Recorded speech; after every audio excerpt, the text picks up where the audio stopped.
Yeah, what the hell?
Hey Dill, welcome in, welcome in.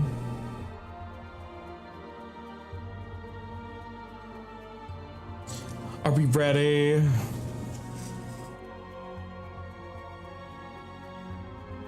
Hi Han, welcome in.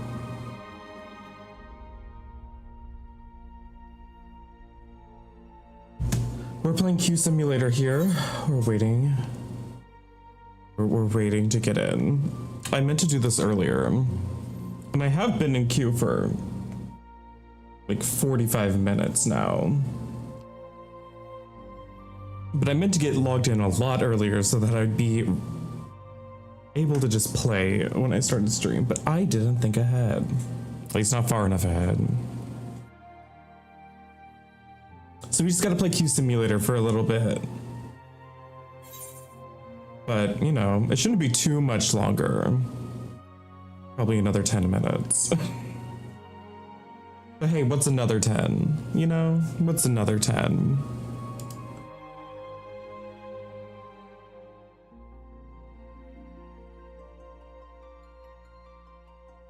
I hope everybody's having fun though. Hope other people have been enjoying Dawn Trail. You haven't seen this game? You found me streaming TCM? Oh.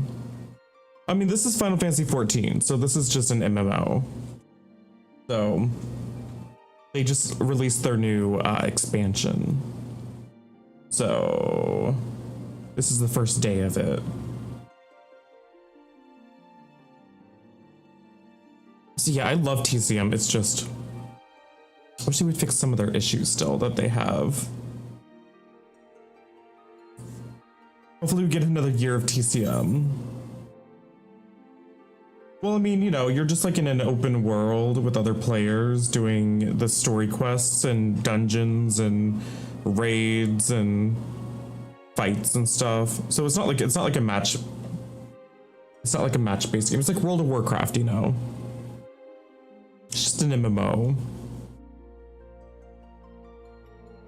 But as far as I know, people haven't had any issues with like getting disconnected or anything with this expansion, so that's good.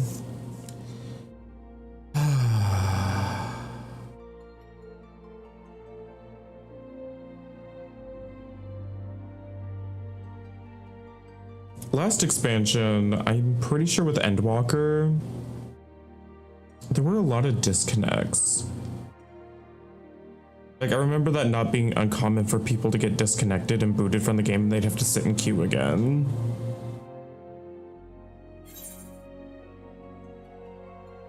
I wonder how many people are like cheesing the AFK system though, because that tends to happen.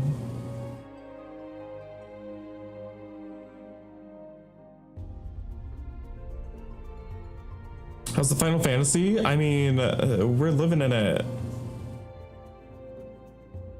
You know, we're 1176th in line. It's like we're almost there.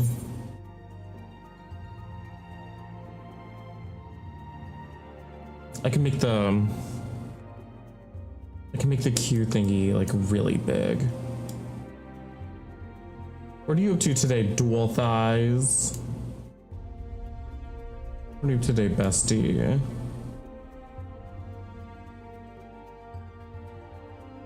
Look at that. It's so big.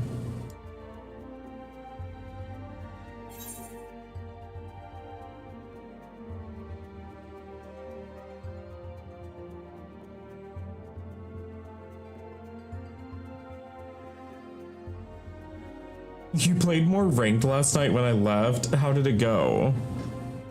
Did you rank up so much that now we can't play together anymore? It's not the same without me. Aww. That's how I feel whenever I would go and be like, I guess I'll play some Overwatch even though Adam's not streaming today. And I play like 2 matches and I'm like, I'm not like having as much fun. I'm like, I literally just like playing Overwatch with you specifically. It's like there's this perfectly fun chemistry when we play Overwatch together. But then when I play it by myself, I'm like, it's okay. It's all right. This is not as fun when we scream at each other. Imagine having Q right, Venestra. Yeah, okay, yeah, I think the two of us with Miss Danae, the three of us together, we're gonna form this perfect triangle. Can you make a better triangle with your finger? Like, is there... My thumbs curve out too much to make a triangle. So it like makes like that, triangle. We make like a perfect triangle of teamwork and friendship. It's like I have like double jointed thumbs or something, because like my thumbs point like really far outward. And it also does this. It, like there's like an extra like socket back there where it'll pop into. Hitchhiker thumb, yeah. My thumbs just like curve really far back. I used to be able to curve my thumb all the way back to like touch my wrist almost. It used to curve back more.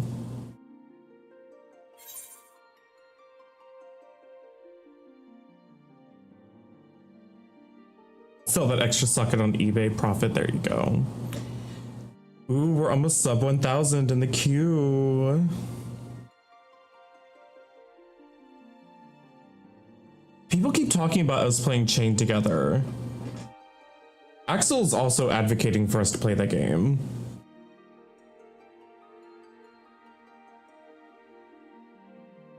Also, I bleached my hair and this dye does not want to come out. I'm never doing this color again. Yeah, I'd probably play it. How much is it? As long as it's not like really expensive. I'd be down to play it when I have money for it. Oh, it's $5? Oh yeah, definitely. Let's do it. For $5? Yeah.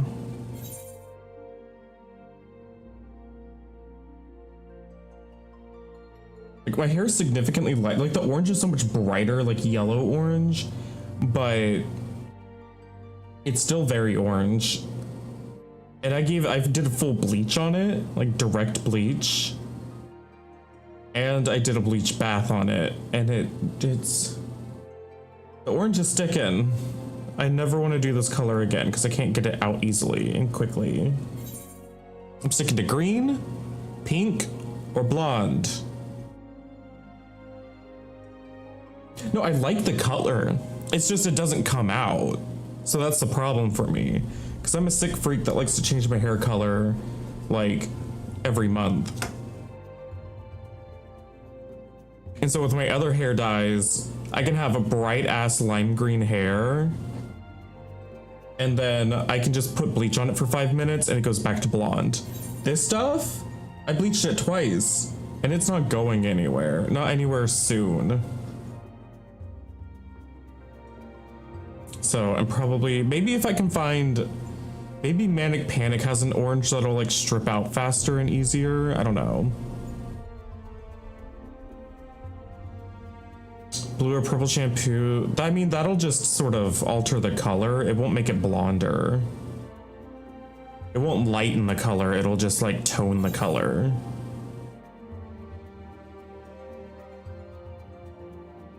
Because all that is just dye and shampoo.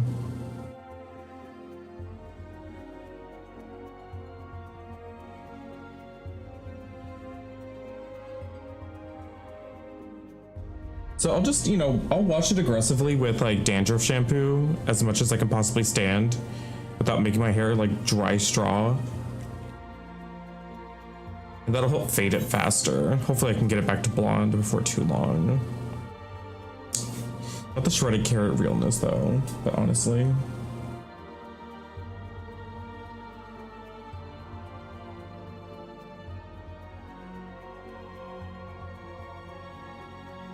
Well, yeah, it neutralizes, but it doesn't...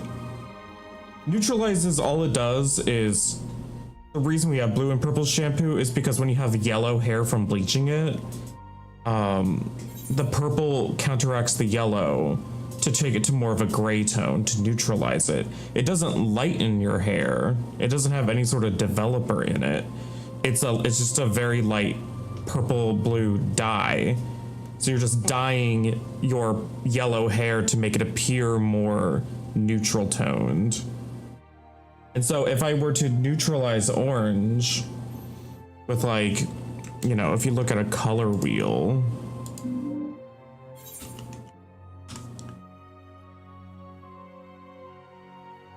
like if I'm trying to neutralize orange, I would use like somewhere like a greenish blue.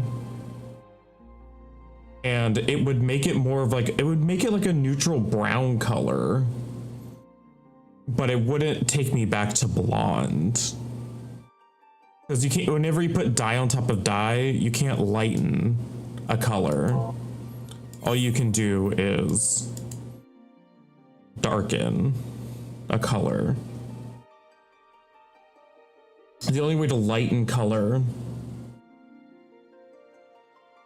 is to lift it out with a developer, with peroxide.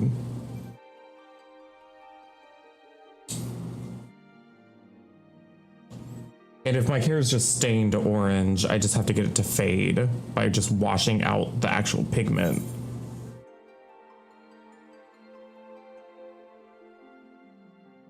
Why am I not just like I should go to cosmetology school and just get my license to be like a colorist at this point.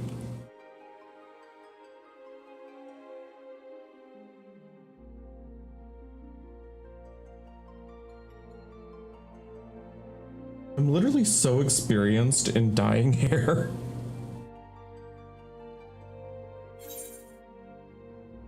You hit 88 on Pictomancer? Slay.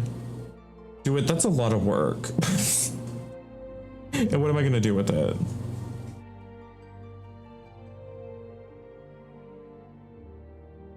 In another life, I would be a cosmetologist. Thing is, I don't even really want to cut hair. I just want to like slap color in people's hair.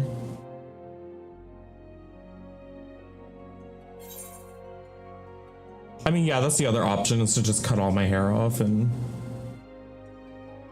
start all over. No, I think it's gonna fade enough where I can throw color on top of it again. It'll be like a slightly darker green, but I don't think the green dye I have is like powerful enough to overcome this color.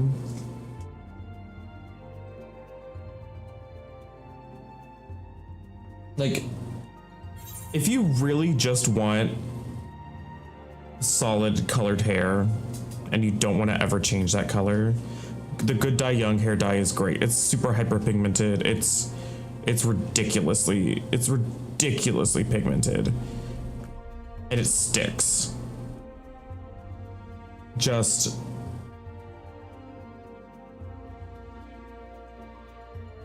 if you're someone like me, it's like, this hair color is beautiful, but if you want to change it, this is hard to get out. Yeah, they do rarely just have like straight up colorists. Like, they usually have the person in the salon that like specializes in like funky colors, but they're also just a hairstylist that cuts hair primarily.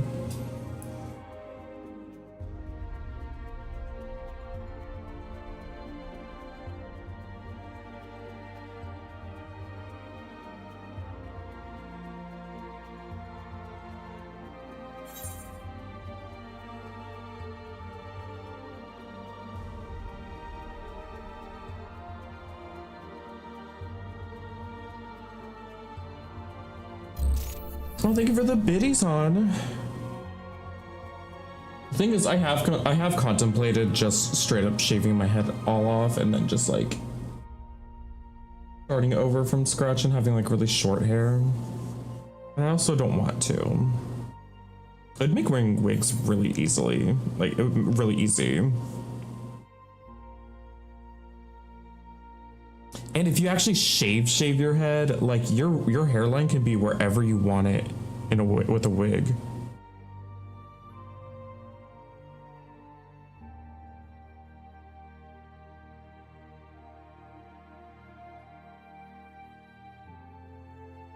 Have fun, Honk. Thanks for stopping by. Thank you for the biddies. We're almost there. We're at 684.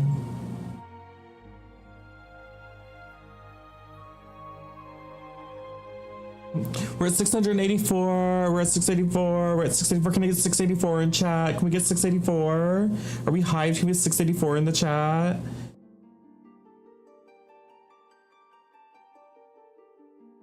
I'm doing my best, like Taylor Javot. 684, everybody. 684. Are we hyped? Are we ready for this jelly? Oh my god, we're 634. We're at 634, everybody. Oh my god, 634, everybody. Oh my god, hype. 634 in the chat. Are y'all ready? Are y'all ready for this jelly? We're at 634. We're at 634. You shaved your head twice and was not a fan. I've buzzed my hair like basically off. It was like a 1 or a 2 all over at like the beginning of college. And I was fine with it. I grew it out after that. I went from at the beginning of college having a literal buzz cut to having hair down to like here. What was it like? It was like here. I had hair down to like past my shoulders from a buzz cut just throughout college. I just let it grow and grow and grow. I used to have really long hair again just a couple years ago. I kind of miss it. I kind of miss it. These, the Utstarve emotes. I have a couple of wigs back there behind me. 2 of them are from James Mansfield. I got a couple James Mansfield wigs. I want to get some more James Mansfield wigs. I like her wigs. I think they're nice.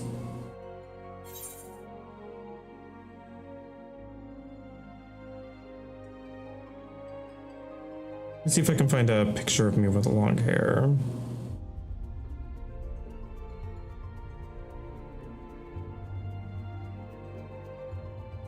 I was just straight up blonde for a long time too. That was nice.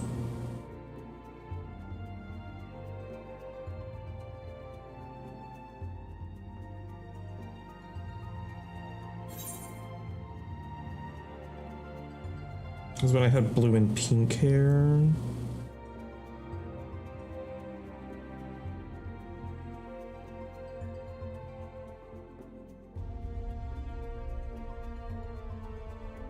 Oh yeah. I had long black hair. Look how long it was. Just long, long, long black hair.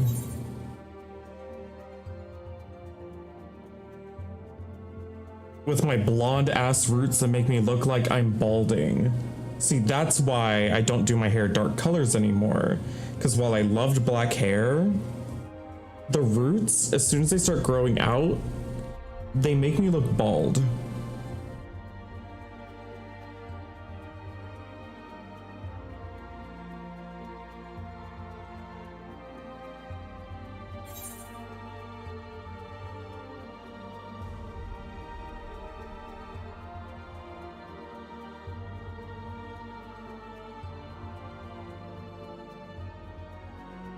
I do kind of miss the long hair though. It was just so much work. So much work.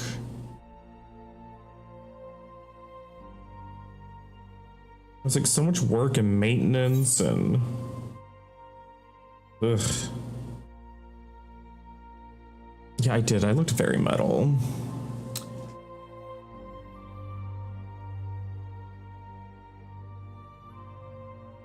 You did all black ones, hair and beard. I used to dye my beard black as well.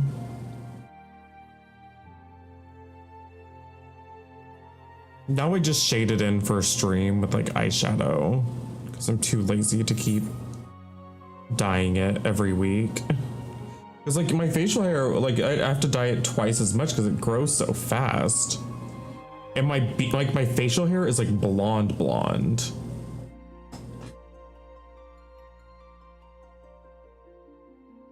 My hair is like a dark blonde, like a dirty blonde.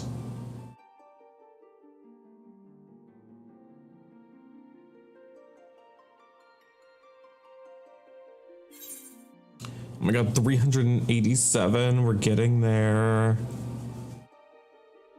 It's taking so long.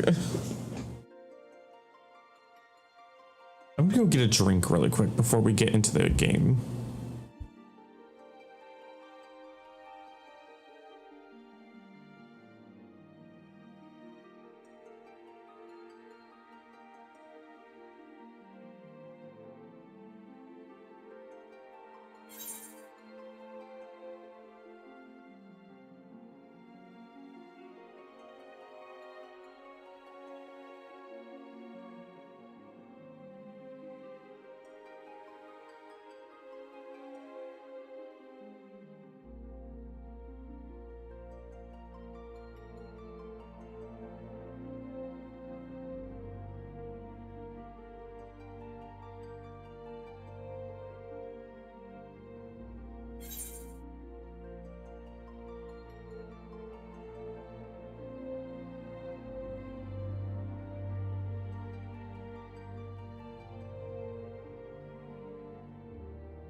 Yeah, my hair, I would consider it blonde just because of like it's either a very, very, very light brown or it's a dark blonde. It's somewhere right in the middle. It bleaches to full blonde in like 5 minutes. It's so quick.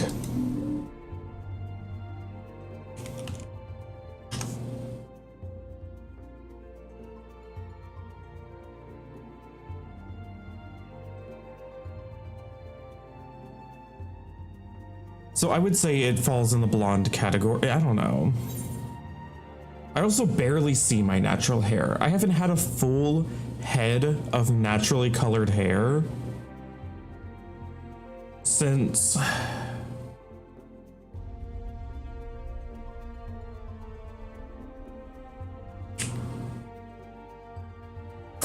I don't know. I literally don't know. It's been years. It's been years and years and years.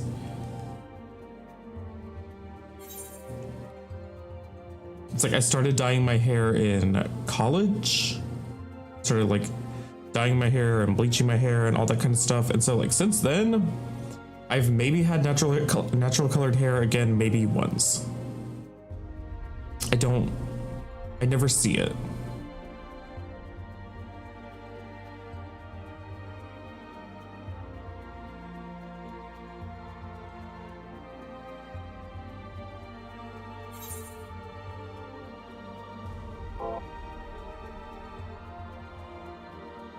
Got 241, we're getting there.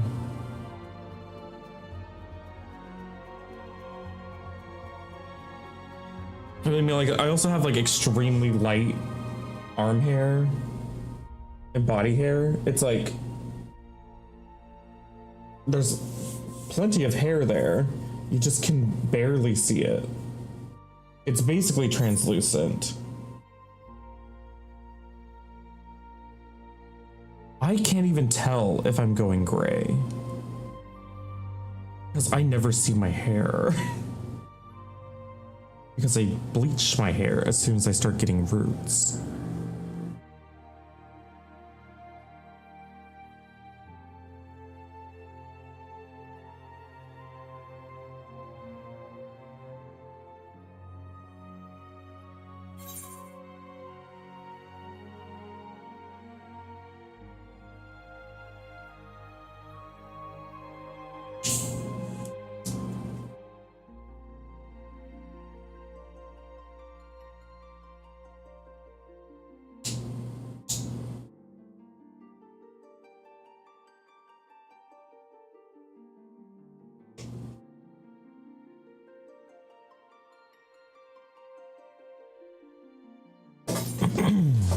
$191, we're getting there.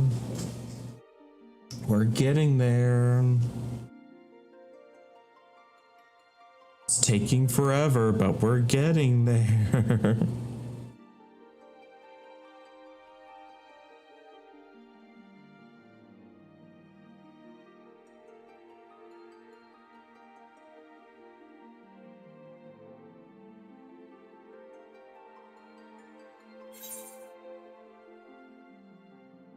It's really going to be like a full hour of queue simulation to get in.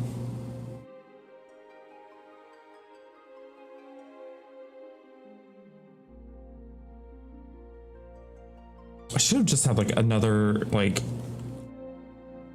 game to play on top of this, like some mobile game or something. Just play Subway Surfers while we wait.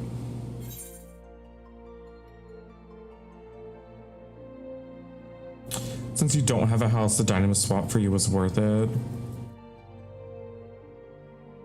Well, it is worth it if you do have a house, because they literally give you your housing plot price back plus extra money.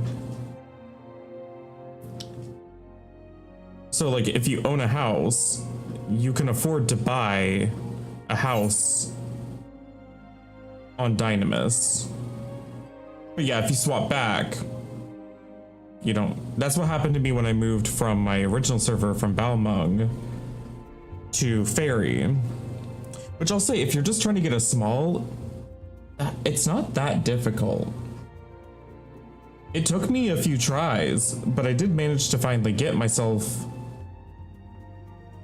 a personal house on a very populated server.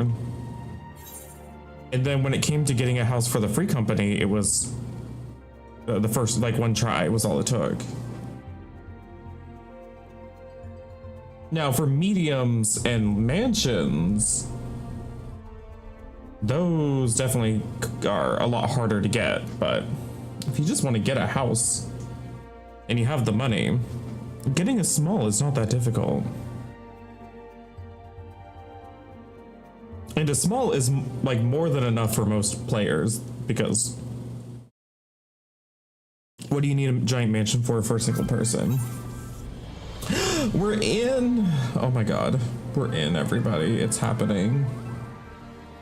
We are here.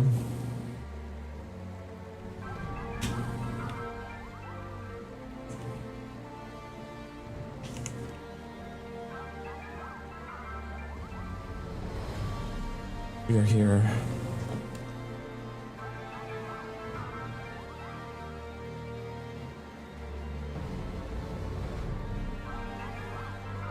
Here's the thing. Most people who say they want a house, they want a house for a month, and then they never touch it again.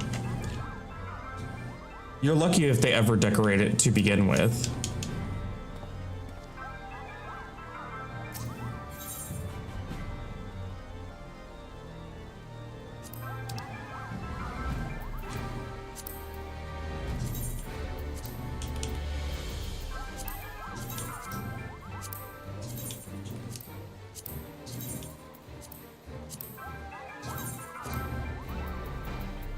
Guess what? I got my Mountain Dew.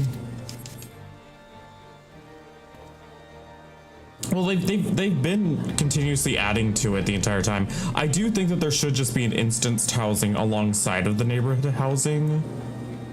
Personally, I think that the housing in the housing wards should just be for free companies, and then they should have it. They should have a instanced personal housing feature for anyone that wants to actually save up and buy a house just for themselves. Because I think this should all be free companies that are like living in these houses in the neighborhoods together. But also, I'm just saying, I've seen tons of people who are like desperate for a house. They want a house so bad, and really all they want it for is because it's scarce. So many people just want it because they want the like social clout of it. They don't actually want a house.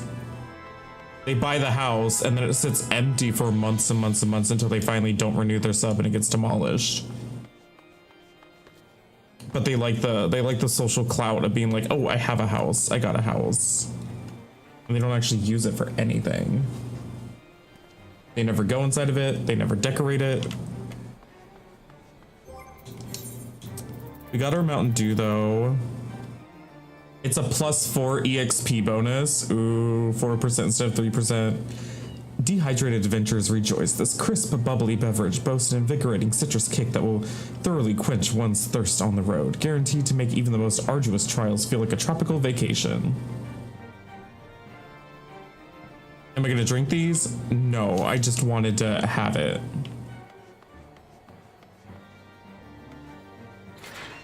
I just wanted to have them in my, I just wanted to have the Mountain Dew so I can look at it. So I think it's cute and funny. Okay, before we start the MSQ, I'm gonna do some inventory management here. Like, I have so much random crafting material that I do not need anymore. And I don't even know where it's from.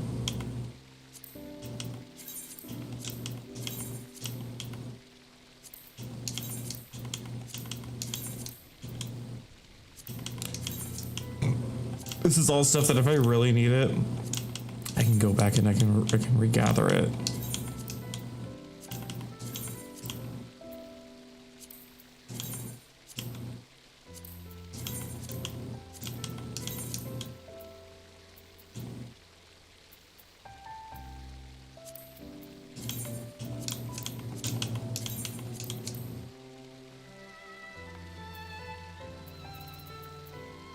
Look at that, I already have so much more.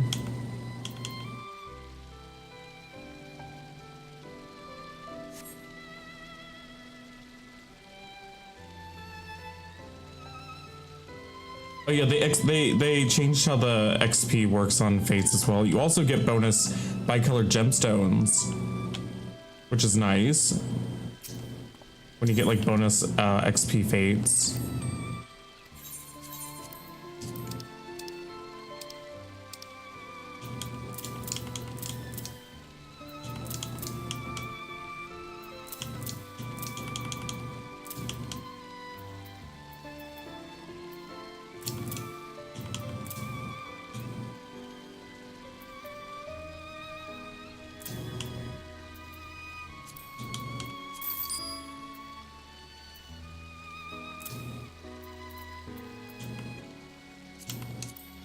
Okay, look at that. Look at all that inventory space.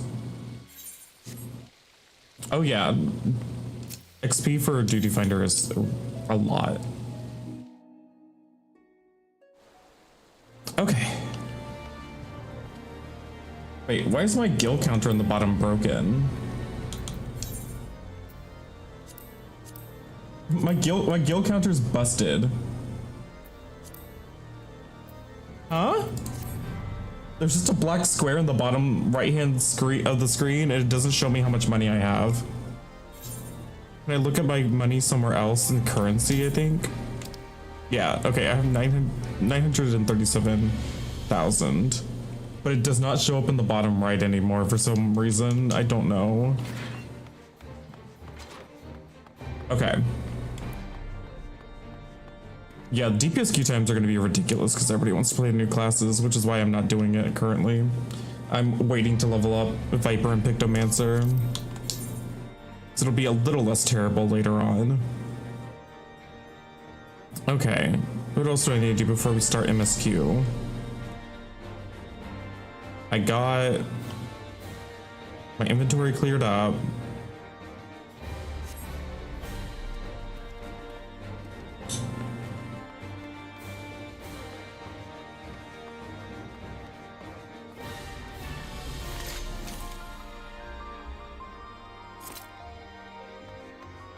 I think that's it. I think we can get started. I'm so excited.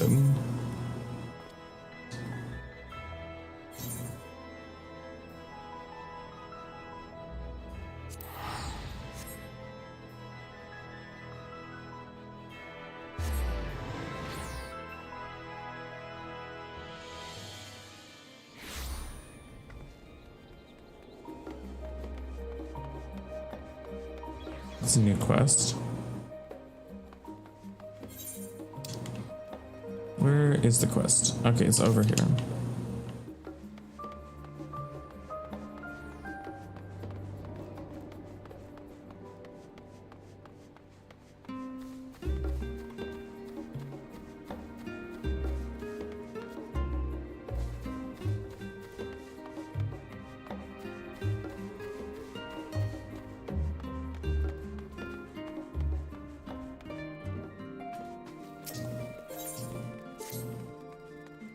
Yeah, I got in Besta.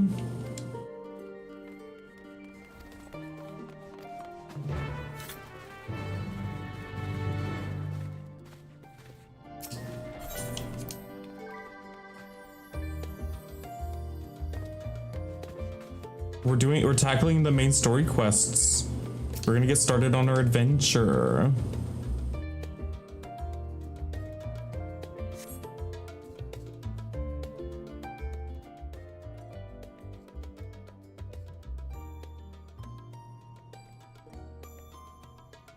I love this new hair.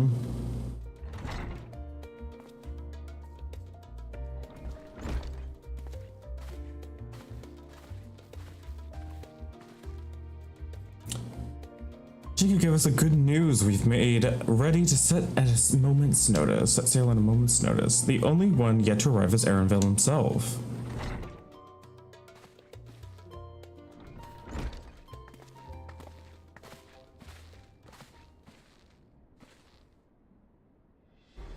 You're all here. I haven't seen any Hrothgals yet.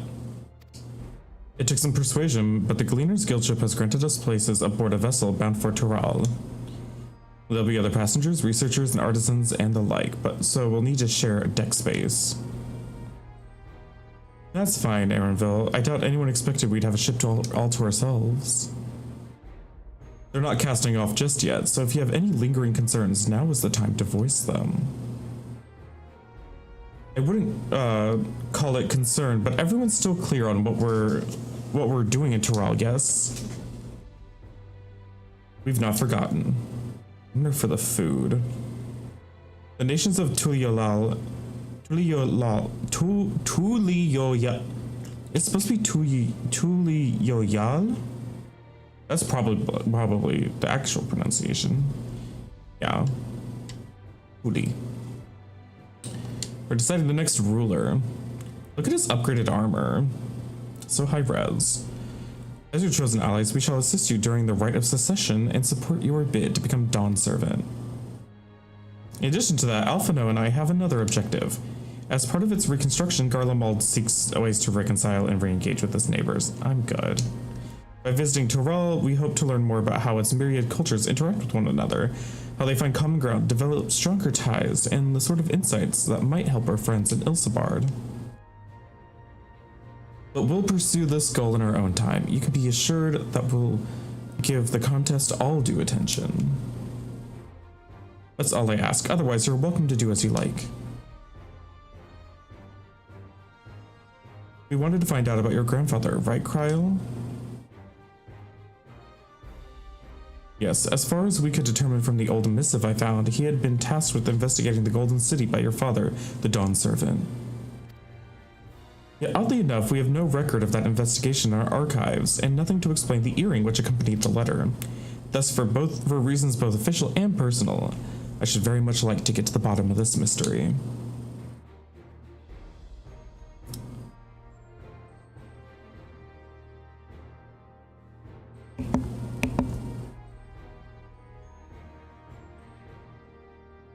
I'm sure there'll be a chance to speak with Papa. You can get answers right from the source. I look forward to meeting him. In any case, you're not the only one with interest in the City of Gold. The Golden City is a child's bedtime story. I am part of the expedition only because the Third Promise had commanded that I serve as guide. Still playing the part of stoic servant, I see. What of you? Don't you dare tell me you've changed your mind.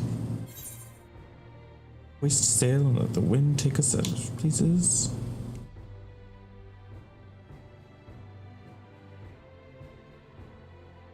I go wherever adventure is to be found.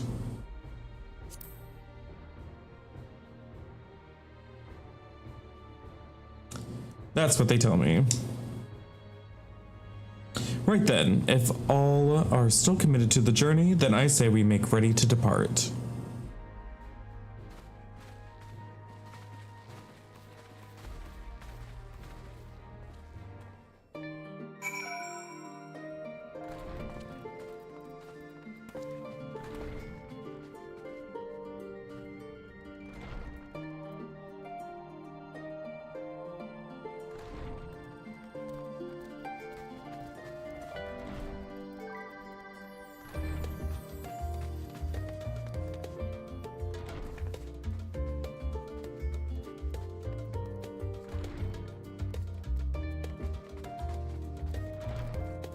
I'm looking something up.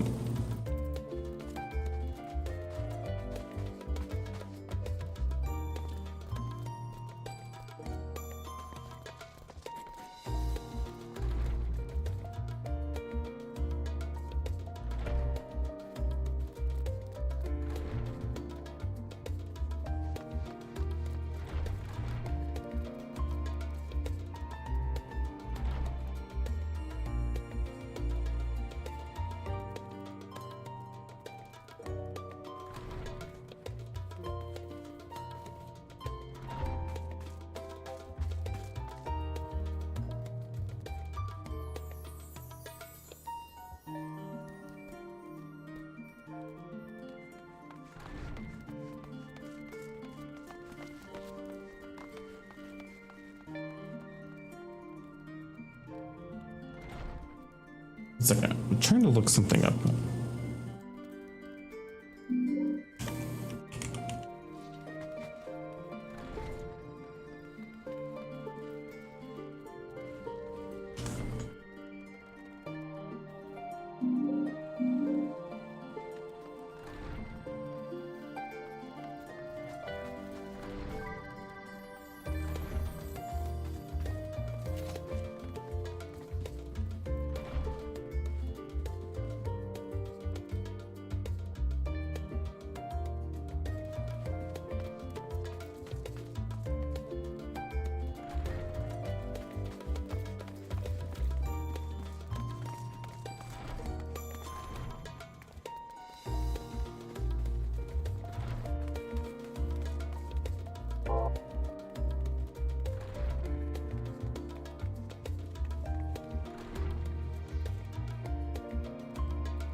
What? Okay. You're angry with Final Fantasy 14? Why?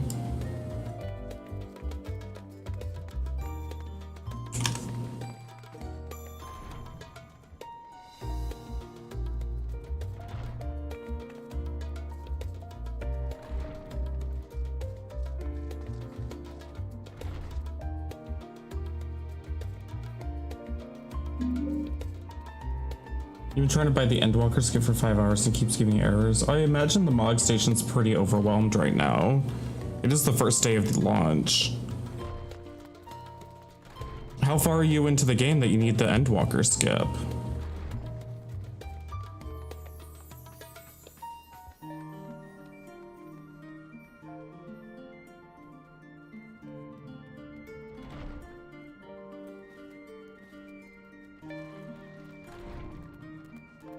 Oh, that's all that button does. Okay, I was trying to see what a button on my microphone was actually doing.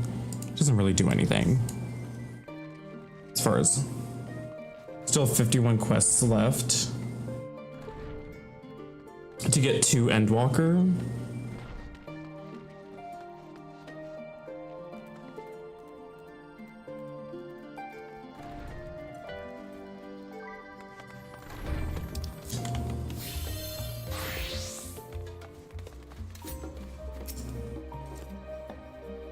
Eager as they are, the others have already left for the harbor.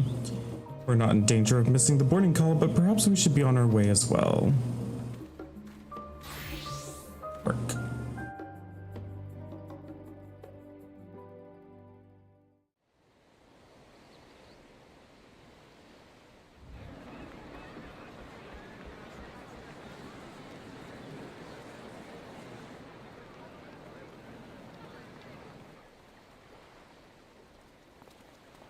So you're currently just trying to like finish Shadowbringers to get to Endwalker?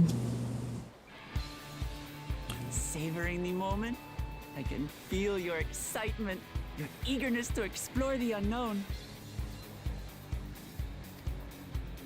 Well, for once, the fate of the world doesn't rest on our shoulders. We might I even need- get a chance to enjoy ourselves. Oh, they have a skip to skip all of Endwalker? I thought they had just had a skip that goes to the end of Shadowbringers.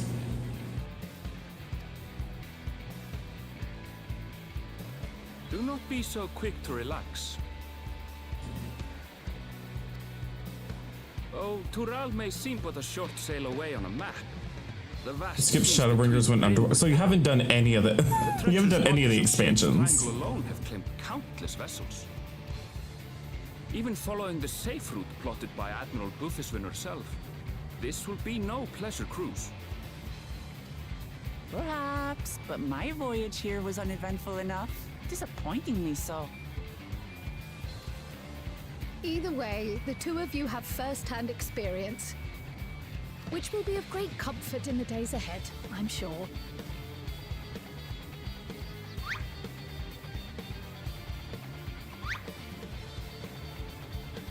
Aye, it's nothing new to us. All aboard! We're casting off! It's time. I trust you have everything you need?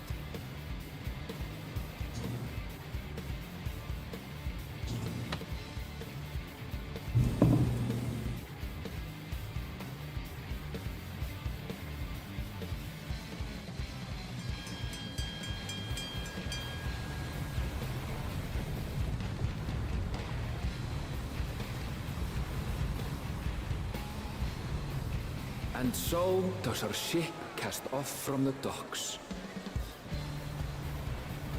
We sail west, as Kattenram did some 80 years past, bound for the New World, known to her children as the continent of Tural.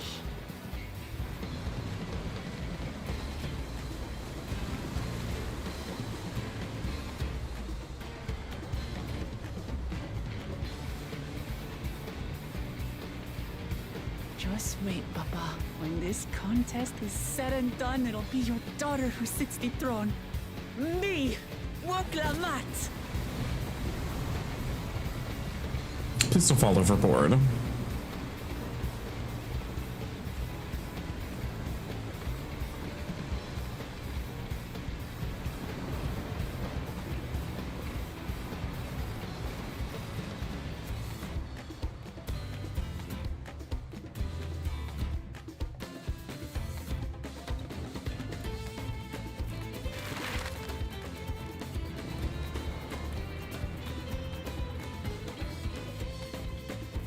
The expanded map.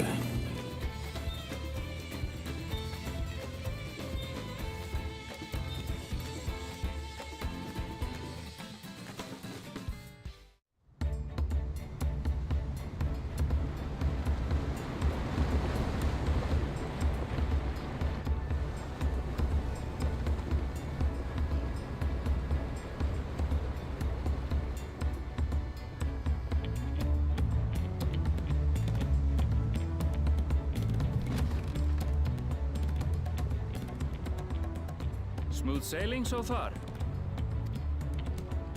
You got two codes from me already, Slay. They're really hard to read. But this sea, she's a fickle Do one. they need to be different flavors? No, it's just about amassing. Different flavors have different code, like they're worth different amounts. I see how hard it is to read them. You have to like hold it at an angle and catch the light.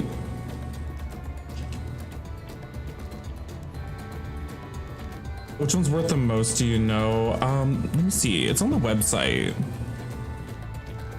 Let's see.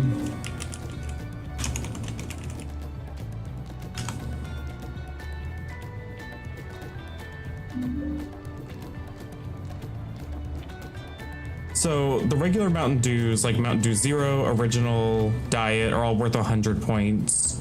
Same thing with Code Red, Voltage, and Major Melon.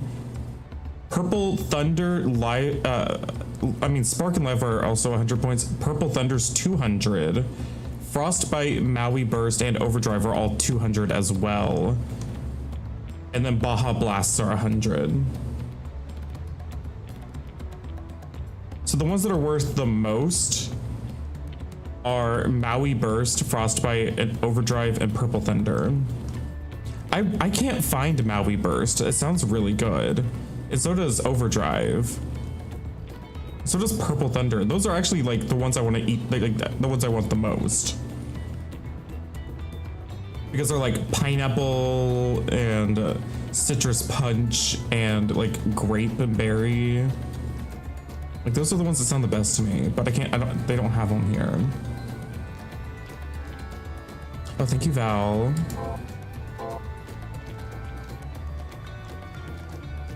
I'll take my rest while I can then. I got my Mountain Dew bottles in game already. They're worth 4% XP instead of 3% like normal food, but I don't want to drink them because they're cute. We left port what seems an age ago now, and we've seen naught but open water ahead. I knew Tural was far, but it's another thing to really know. Yeah, Axel, the codes are just Xbox game rewards codes from Mountain Dew.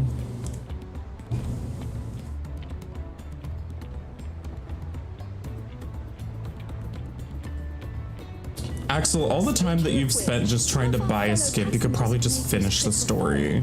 Several times, in fact. I was able to learn a few things about Tuliyollal and the right Ooh, of you're already level succession. 94, Dill. Ooh. Since we still have a long way to go, why not have a chat with them yourself? I'm sure you have questions of your own. I want to get to the new city.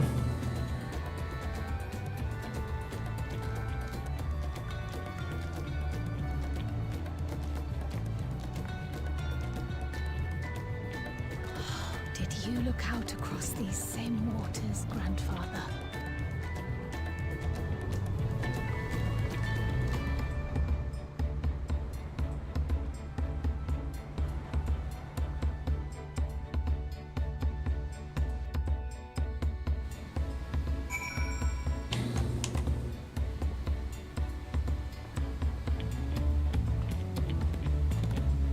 Van Jantan. It's my first visit to Tural. Van Jantan's the name. I was working at Ish Times Aesthetics in Ul'dah, you see. But my employment with them came to an end. That's why I visited Charlayan in hopes of starting over. While I was attempting and failing to find a new job, I seized a chance to board this vessel when I overheard room for another passenger had suddenly opened up. I'm told the Dawn Servant welcomes all, regardless of origin, and so Tuliyollal seemed like the perfect place to begin anew. Hopefully things will be better this time.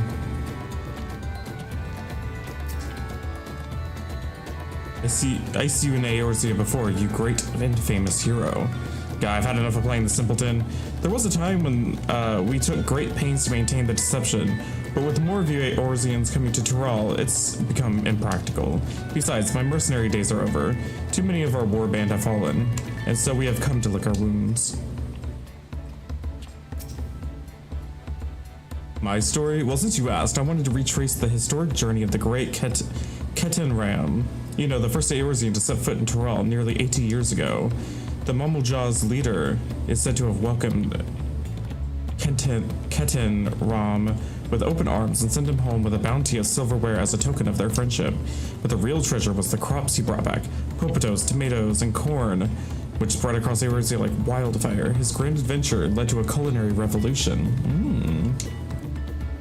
I've already seen the art, Val. The tales say that Ketan returned to Tural several times after that, but his ship vanished during his last recorded voyage, and he was never heard from again. That even a seasoned explorer like him could meet such an end is a testimony to the ocean's peril.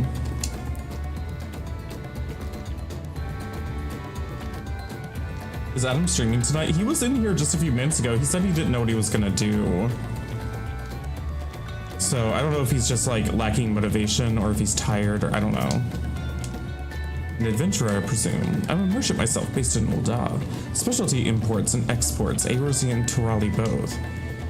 If this is your first crossing the salt, as they say, do remember that the social mores of Eorze are not necessarily the same as those over yonder. Consider this. It is not uncommon for the various races to be referred to instead by the names of certain clans. For the Makote, the Hetsaro, the Hrothgar, the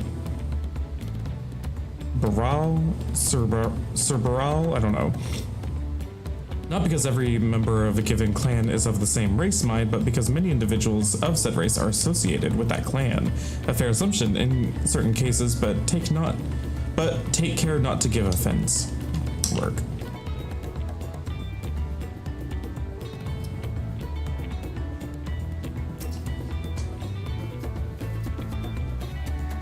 Yeah, I'd prefer not to talk about upcoming story at all.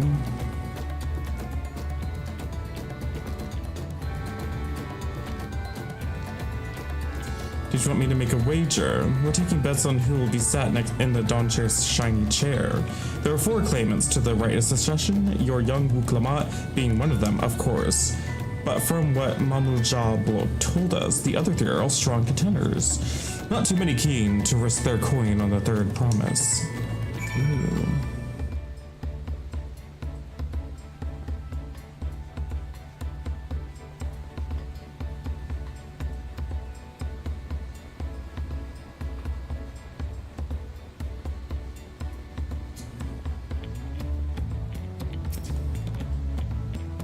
Did you learn anything of interest?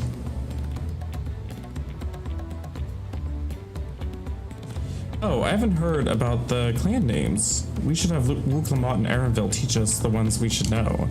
Actually, it's getting a little chilly up here on deck. Let's all gather in the cabin.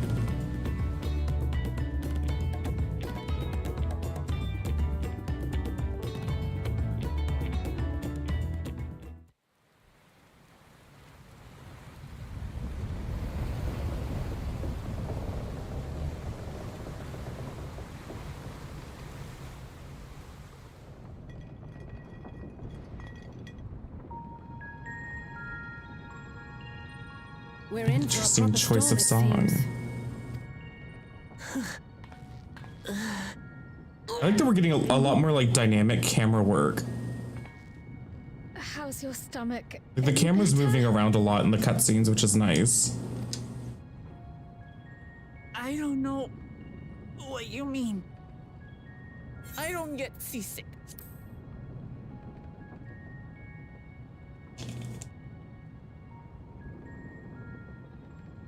I'm just feeling a little nauseous is all. Isn't that what seasickness is? I'm not drunk. Erenville, you were born in Tural, yes? Do many Viera live there? The Shitona, as my people are called, Shitona. have settlements mainly in the north, in Shaktural. Shaktural.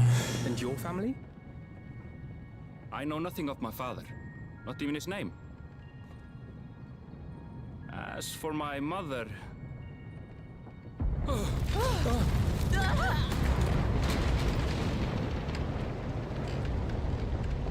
the teeth of a nomad! Reef that sail for the last snaps! Oh dear. You feel a connection? Nice. This wind's too strong to take in your sound! I'm going off the mast! We need help! Get in below decks first! Quickly! Before he's washed overboard! I thought it was interesting. I'll level it eventually. I was intrigued by my first taste of it last night. Viper was really cool and fun and fast. I have not seen the ocean rage with such fury before or since.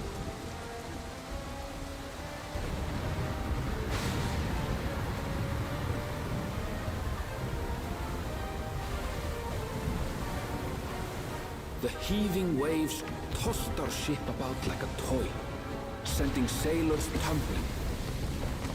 The dauntless Alizé, quick to the rescue, was almost lost to the sea herself.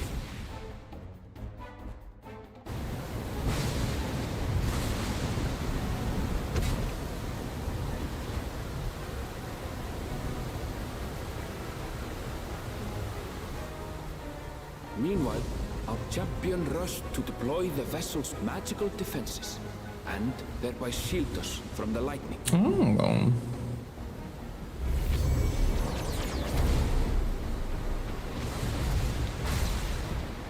What an extraordinary life he must lead to be able to operate such a device with practiced ease. We used something similar against Leviathan. Vuklamat, too, threw herself into the rescue efforts, though one might have mistaken her for another soul in distress.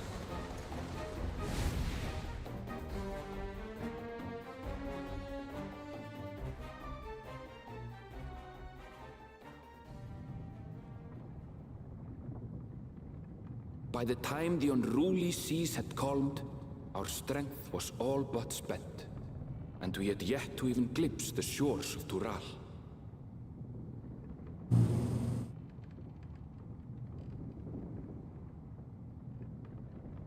In retrospect, of course, that battle against the storm would prove a fitting prelude to the coming contest for the throne.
Morning.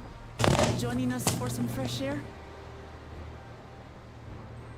Seems my belly has settled along with the weather, but I'll feel much better once we're on solid ground.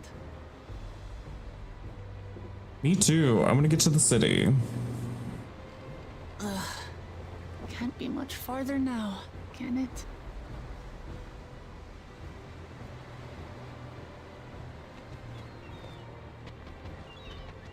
Seabirds. Land must be near. You need only hold These things out are called like a blue booby or something, right? A blue-footed booby or something. For a dark moment, I thought the ocean might swallow us. Glad to have my pessimism proven wrong. In other good news, I examined the sailor who took a fall, and he's faring well.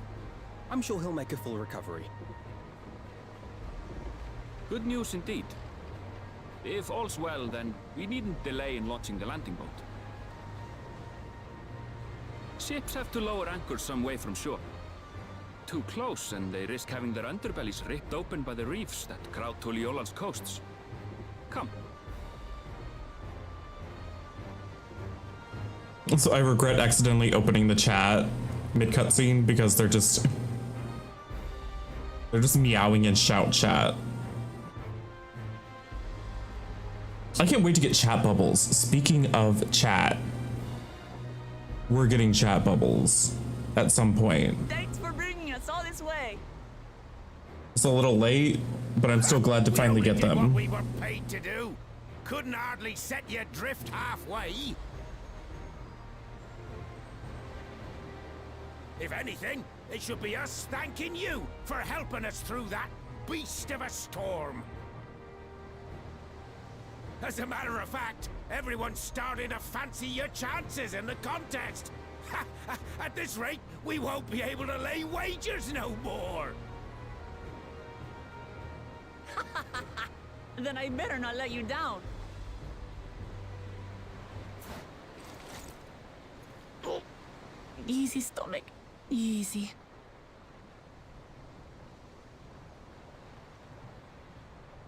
We're the last to board. If there's nothing left to say, then let's shove off, shall we?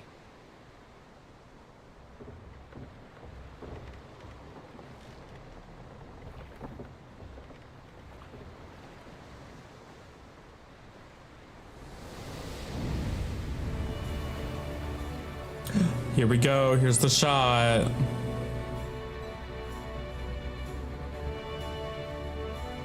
Here's the shot. Oh, beautiful reef systems. Blue seas, clear skies, and boundless possibilities. I dare say our destination will soon be in sight.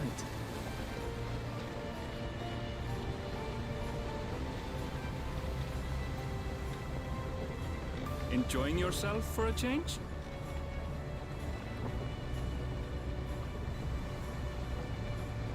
It is fun that they like recreated this shot from the trailer. There, look, my friends. Behold the scene of our next great adventure.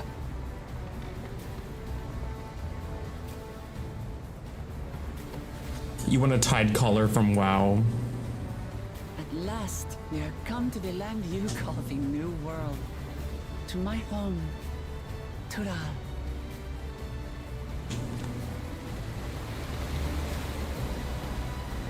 There it is. Title card.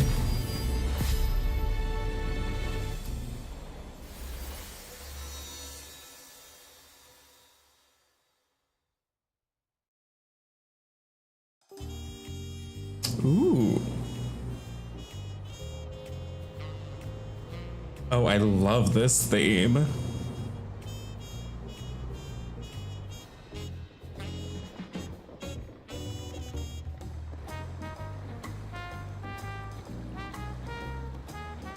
This is nice.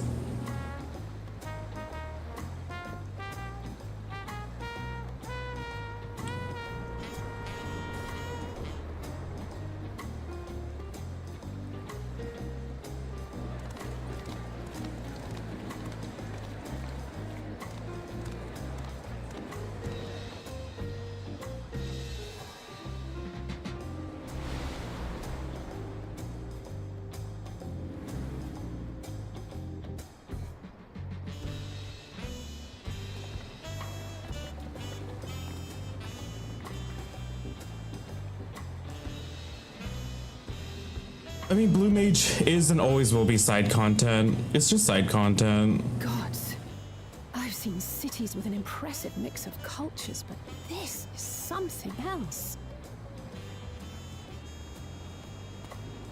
Is that a... No. I've never seen Vanu feathers in that color before.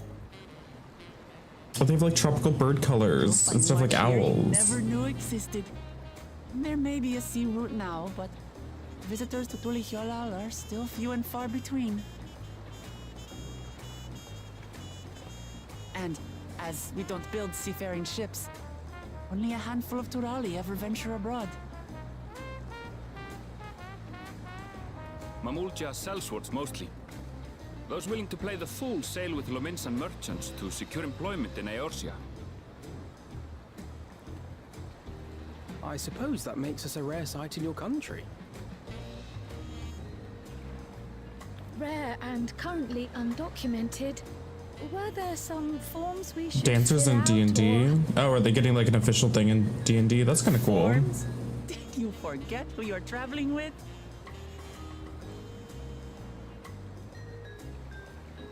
I don't really keep up with D&D. I haven't played D&D in a very long time.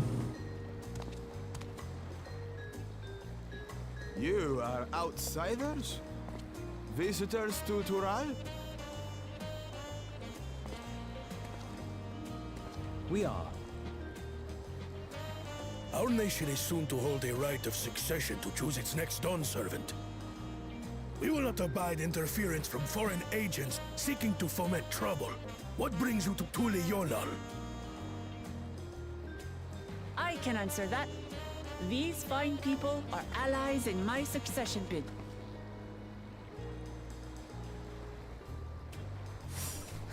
Third promise.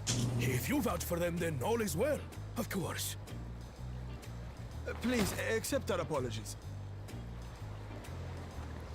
No need to bow and scrape. That our soldiers are so diligent in their duties fills me with pride.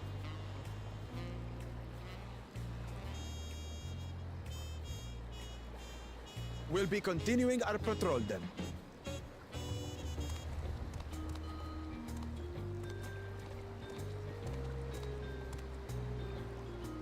Well, well. You really are a figure of authority here. Are you suggesting I don't look the part?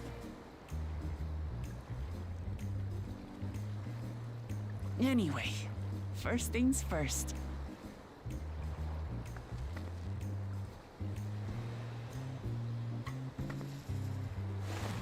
I bid you welcome to Tule Yolal.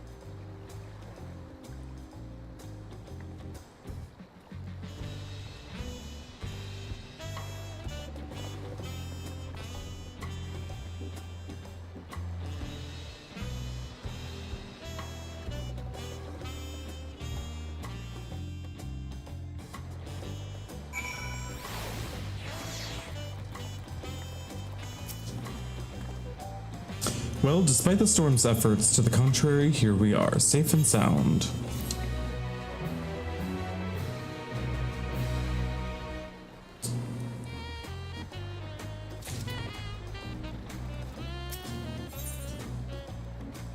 Nation Tule Yolal.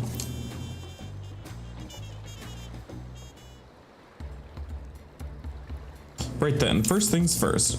Don't skip my dialogue when it's not voiced. Still a bit queasy. No more boats for a while. I realize we just arrived, but we should get you familiar with the city before the rite of secession begins. No arguments here. I should very much like to explore. And I'll guide you. Are you sure you're in any condition to do so?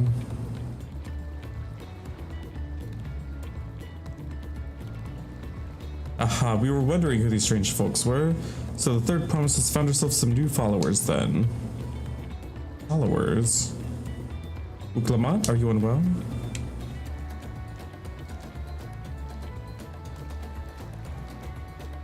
No, not at all. I couldn't be better. The third promise does not get seasick, no sir. As for my hand-picked entourage here, I've recruited them to help me win the rite of secession. I was about to show them around the city, in fact. That sounds lovely. But a group of foreigners is going to attract attention, especially if they're in the company of the third promise. Everyone will be curious. We certainly were. Your siblings have a tendency to command a respectful distance, but you're just so easy to approach. And I enjoy it so much when you do. Please don't ever worry that you're a bother to me. You're very kind. Good day to you. Good day to you, third promise. They did have a point. Uklama is technically royalty here. Like it or not, a person of her station surrounded by this many outsiders is bound to draw a crowd. What do you mean technically? I suggest we move in two groups, so as to attract less attention. Just technically ignoring me then. Prince, you and Kryle can come with me. I'll take the twins then. We'll get in touch once we've had a good look around. That voyage was hard on us all, so take it slow and recuperate. We have time enough for that. Enjoy your wanderings.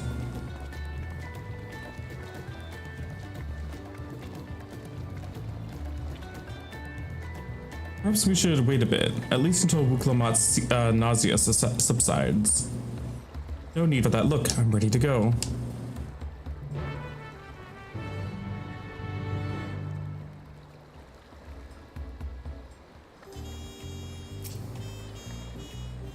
I'm fine now, really. Can't stand around all day feeling sorry for myself. But with the contest looming and all, now then, seeing as we're already here, I might as well tell you about the harbor. Erinville already mentioned the reefs at our coastal waters, which explains why you don't see any big ships moored at our docks. Only vessels with shallow drafts can navigate the bay. Mostly small fishing boats or barges ferrying cargo up and down the rivers from inland settlements. Much of the incoming traffic is from Yogg-Toral, the southern landmass. The clans there produce various goods for export. Their wares are unloaded here and carted off to merchant stalls in the neighboring markets. Speaking of which, Bayside Bevy should be our next stop. Yes, I know about this feature. I didn't like skip the story or anything. I know how it works. Well, first things first, I want to get to that Aetheryte. It's so pretty. I'm kind of glad we arrived at night.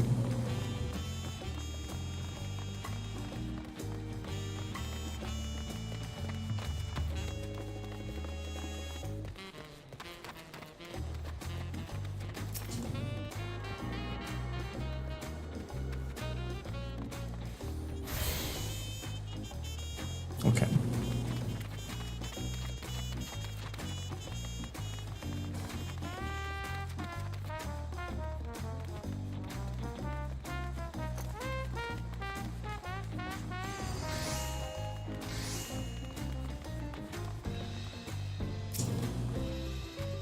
This is Bayside Bevy, Tuliola's largest marketplace. Being right on the harbor, everything from fresh fish to imported wares go directly to the shelves. Anything you want, they most likely have. Oh right, I should mention that here in Tuliolal, we buy things with Pel, a currency that the Pelu created. But don't worry, more and more trading is coming in from Eorzea, so most shops are happy to accept your gil. There's also Wakumekimeki.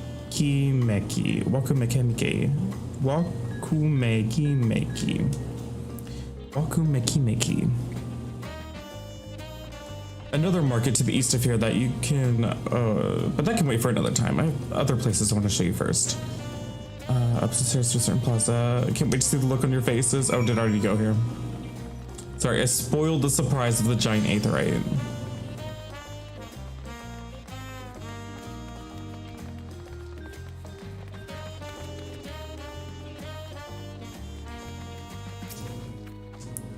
What do you think of that, eh? Goodness me, you have Aetherites in Tuliolal? I think I told you before, but my brother Koana spent 3 years studying in Sharlayan. He fell in love with the nations and its ways and brought to us the knowledge of the Aetherite construction. Papa warmed to the idea at once, had one built immediately. Did you do the attuning thing? If you're ready to continue, we'll head down again and then up the slope to the side. Right at the top is the gate, which leads to Zaktual. Let's make a stop at Bright Plume Post on the way, though. That's the headquarters for the Landsguard.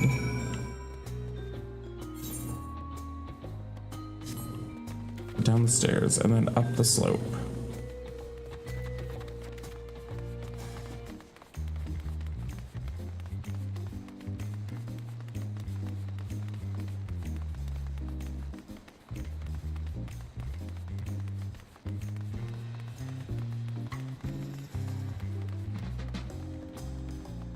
Already getting a lot of elevation.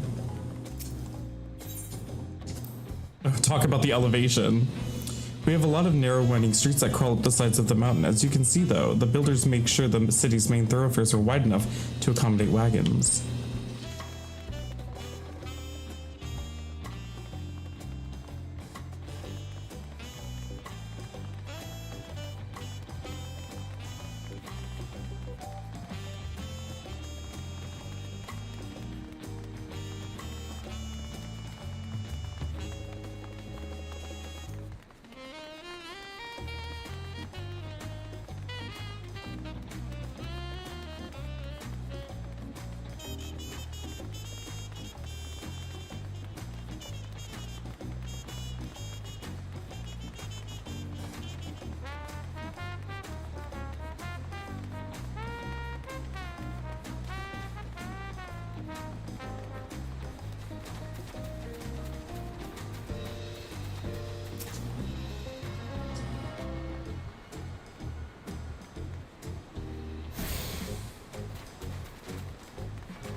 Here we are, Bright Plume Post. The soldiers stationed here are responsible for defending Tuliolal and preserving the peace. Work.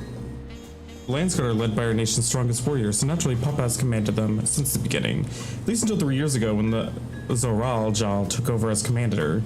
The title is no empty honor. It means the first promise is considering equal to the Dawn Servant in martial strength. Meanwhile, I haven't even managed to...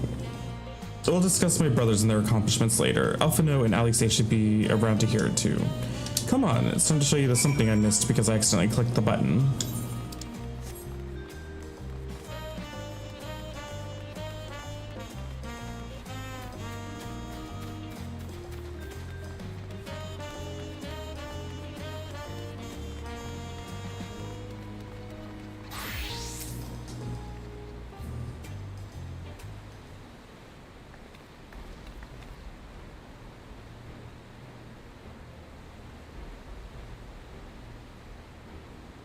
Massive, isn't it? No, the other side is an equally massive bridge to match. Both were constructed by a race of giants, the Yokhui. Strictly speaking, Tural is actually two separate continents. Yok-Tural, the southern lands of the mother, and Zak-Tural, the northern lands of the father, which lie beyond the bridge. Legends say that it used to be one great landmass, but long, long ago, the two gods fought a titanic battle. When one threw the other to the ground, the impact was so devastating it split the continent in twain. A familiar sounding tale, I am put to mind the conflict between Hydaelyn and Zodiark. But getting back to Zak-Tural, those lands are also part of the Tulial nation, correct? That's right, isn't my father incredible? He united the peoples into two continents into a single nation. The many clans of the Tural have been put at war for generations. It was only when Papa traveled the lands and put a stop to their myriad conflicts that we finally had peace. But that's the main reason I want to win the throne, so I can preserve the peace he built. But I see you're more interested in what's beyond the gate than hearing about my aspirations. Crossing the bridge to Zak-Tural requires a special travel pass. Unfortunately, they won't issue any new permits until the Rite of Succession is over.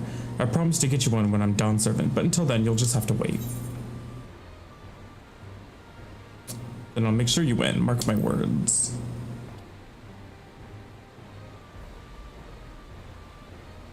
You really mean that? Woe to anyone who stands between you and an adventure.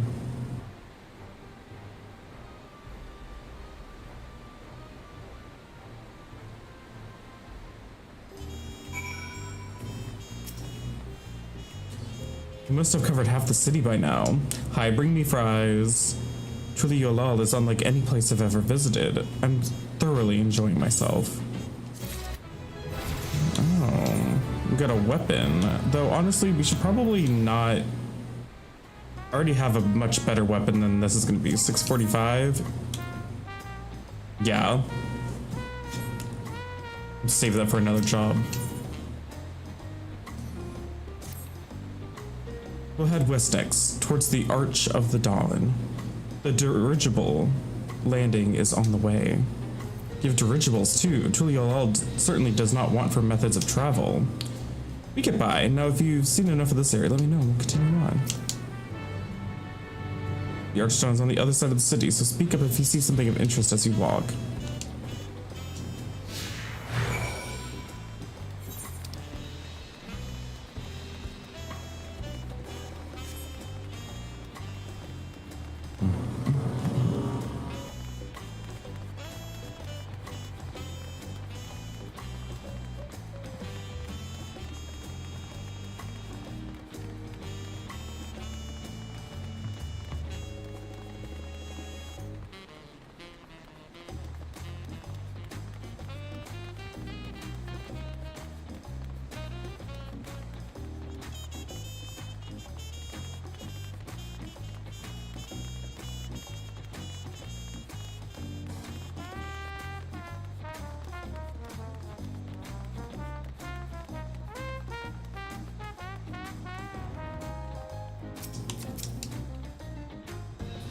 I'm still struggling to conceive how one could construct an entire city on the side of a mountain.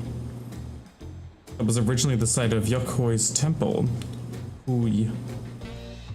The giants built it when they were making the bridge to Zaktural, to appease the god who slumbers in the great ocean trench.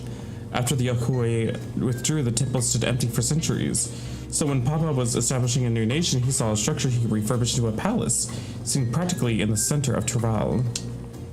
He gathered artisans to do the work, and the houses they built for themselves became the foundations of the city you see today.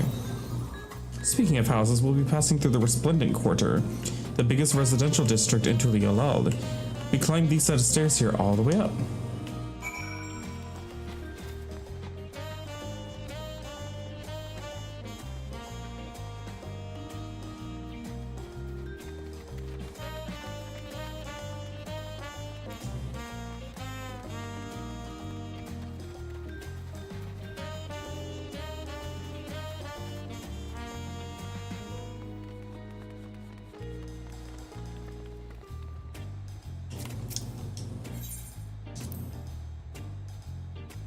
Papa's palace is called Falakshunsa, which roughly translates to invincible resilience. You probably want to take a closer look, but we'll be coming back here later. Let's move on for now. Hey crowd, what do you think? The sheer scale of this place is incredible. I wonder what the carving at the top represents.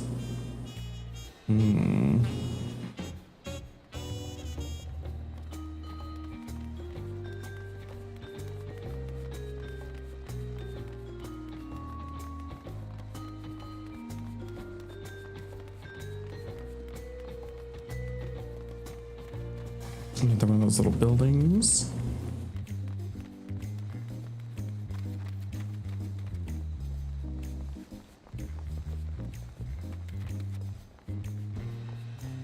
Another Aethernet shard. So you can come get water.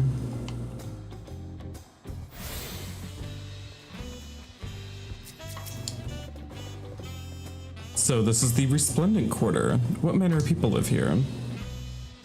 We have the residents from all the Yoktural clans, Mamulja,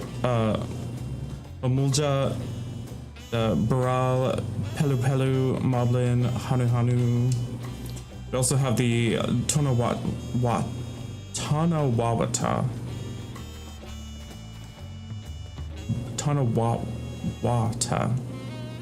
Hitsaro, and Shetona, who moved south from their ancestral lands in Shaktural.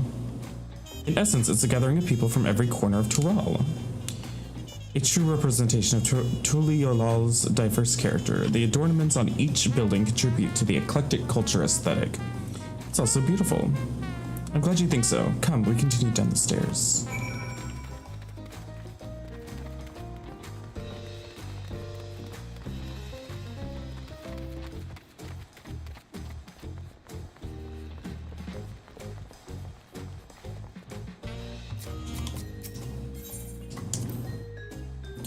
I've never seen such an enormous drum. What would one even use to beat such an instrument?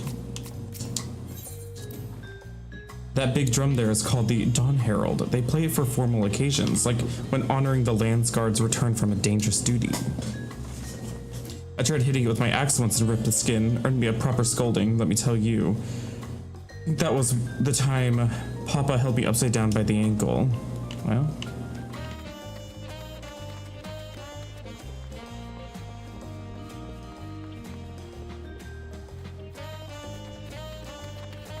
Alpacas. You give me an alpaca? Oh, alpaca porters? Oh my god. Those are the animals that we ride around on from point to point in this one. I'm so excited.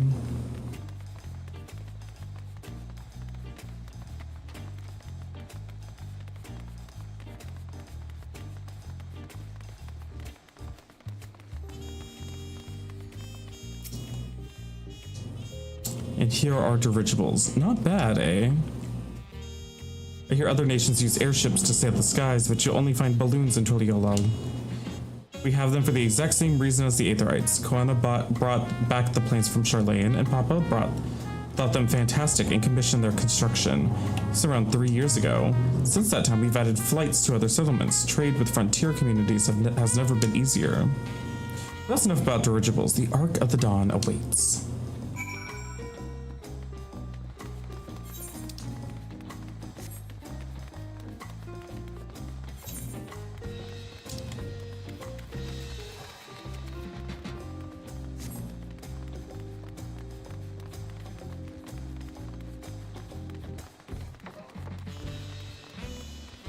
Are you okay, Dill?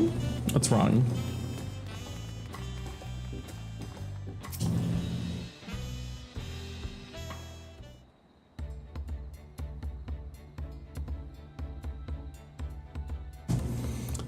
This is it, the Arch of the Dawn. When the Giants were still here, it was known as the Yogg-Toral Landgate, but when Papa founded Tuliyollal, everyone began using its present name in honor of its great achievement. Through this gate is Kozama Uka, the wetlands south of the city. Depending on what the Rite of Succession asks of us, we might end up going in that direction. Oh, you don't know what you can and can't say. Kozama Uka. The name alone is intriguing. Speaking of which, what are those fluffy animals we passed earlier? They're alpacas.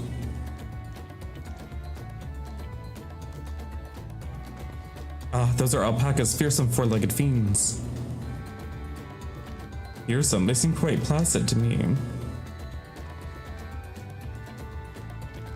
You'll learn soon enough, Kryle. You'll learn soon enough. But forget the alpacas. I have something far more important to show you. Come along.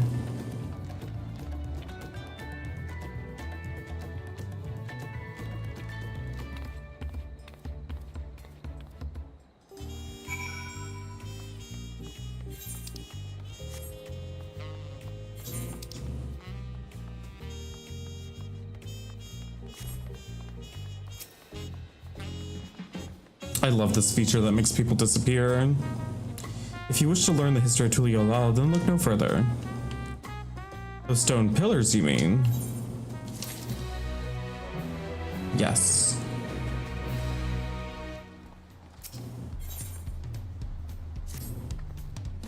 What's special about these pillars, if I may ask? At a glance, they might look like ordinary stone decorations, but if you take a really good look, you'll see that there's something much more interesting. They carved with like the history of the nation.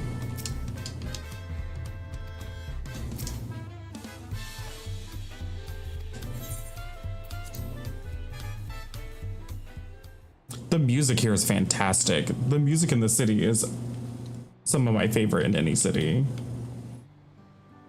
It's fucking jazzy ass music.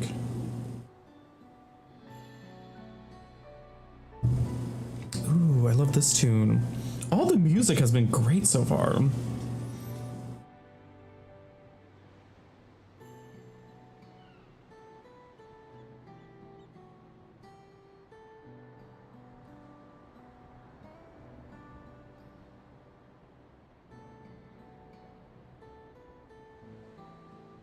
Pictures. Wait, no, these are glyphs.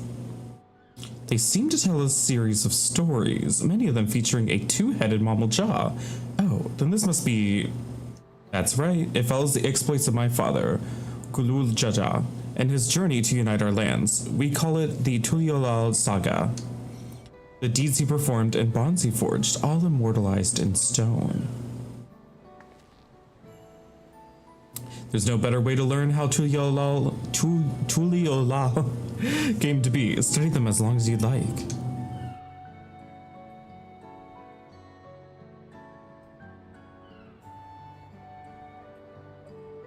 Oh. Lay of the Brotherhood.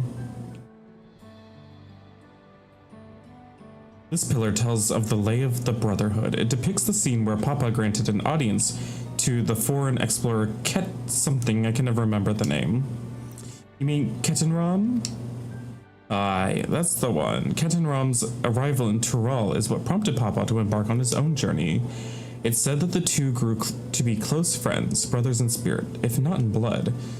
but no one knows what came of the explorer in later years. Captain Rum's disappearance is a mystery in Eorzea as well. The records say he traveled between our lands and yours for a while, and then it's assumed he was lost at sea.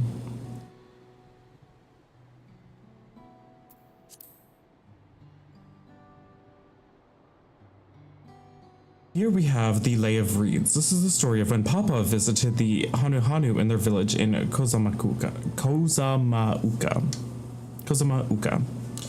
The people who Alphino almost mistook for Vanu Vanu, if not for the colorful plumage. He spent a fair bit of time among the Vanu in the Sea of Clouds, so it's no surprise he took an interest in your countrymen. I don't know how it is with your Vanu, but our Hanu are bright and cheerful sort.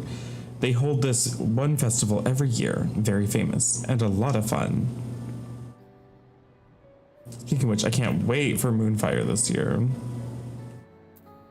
Lay of Pots. Let's see, this one is the Lay of Pots, which depicts the Moblins of Kozamauka. They wear very odd masks and sound weirdly muffled when they talk, but the gold and silver work they sell is the best you'll find anywhere. Moblin goods are the standard when it comes to gift giving. Clearly, the Vanu aren't the only people with distant Turali counterparts.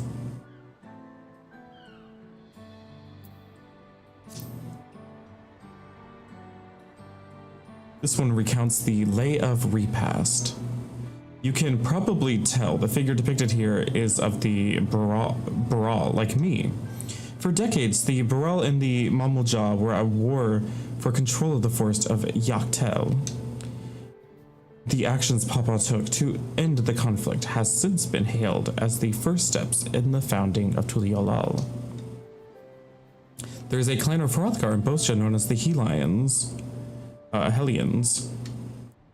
In their society, the women rule as queens and the men serve as devoted subjects. Yet here in Tural, Baral men and women appear to be of equal status. How dramatically culture can vary with location.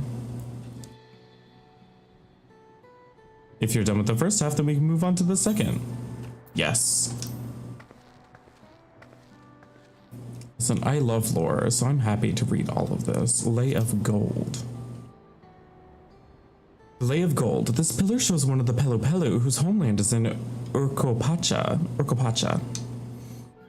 Having created our currency, the Pelu are rightfully known as the Merchant Clan. They oversee Tuliolal's markets, and their traveling peddlers are a common sight no matter where you go in Tural. Don't let their size fool you. They might be mistaken as children, but beneath those beaked masks, they are clever and calculating traders.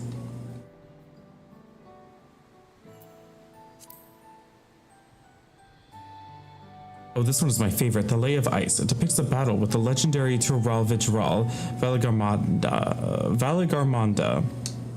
I should explain. A Tural Vijral is a creature that has lived far beyond its usual lifespan and awakened to preternatural power. Tataru described the Far Eastern auspices in a similar fashion. Could this be the same phenomenon?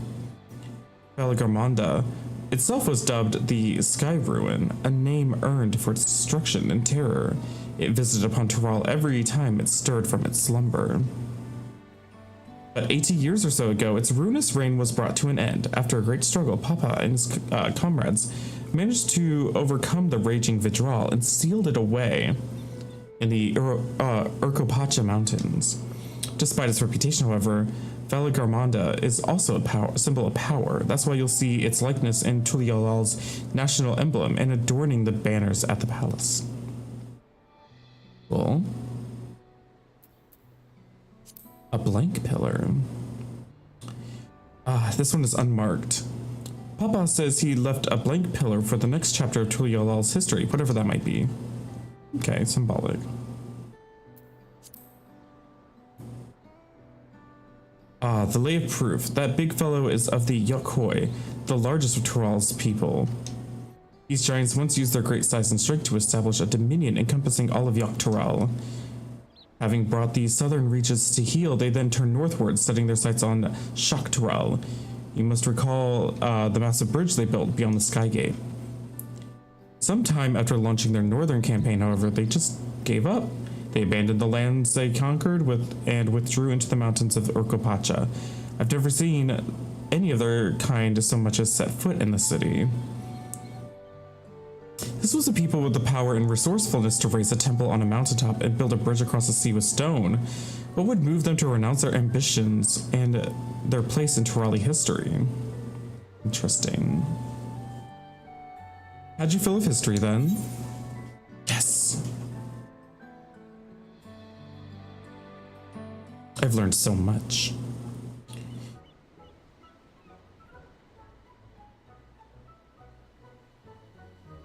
Glad to hear it.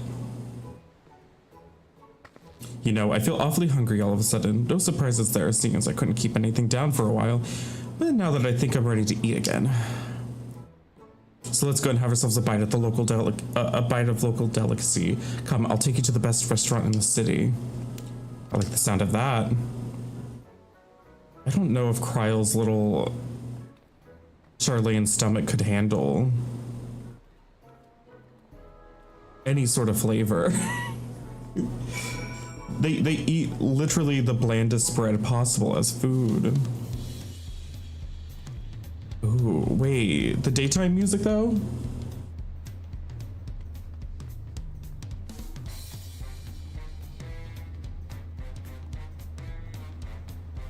Ooh.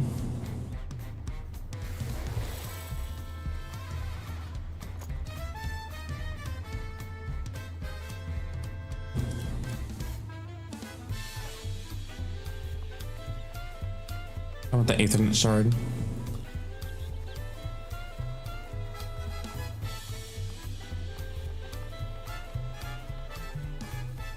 Oh, I'm dying. The music's so good.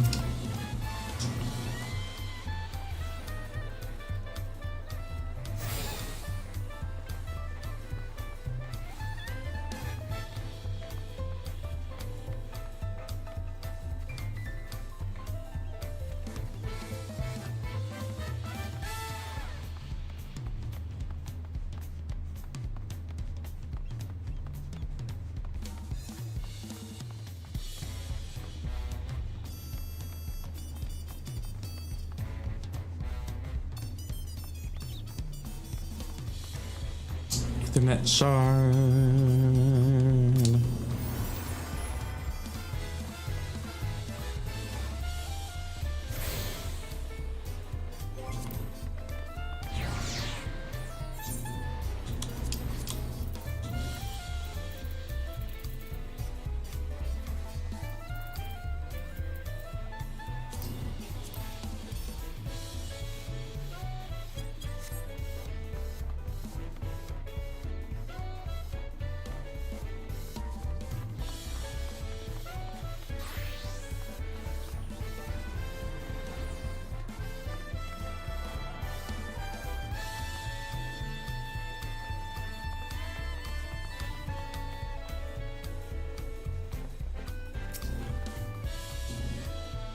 Have you ever had tacos? Ah, yes. They're Tulio El Classic. You bake a crunchy shell made from corn flour and fill it with meat and salad. A lot of shops and stalls sell them, but I like how they're made here at Shabalyav Thai's best. And I need one right in front of me right now. Let's head downstairs and place an order with old Brook Evu?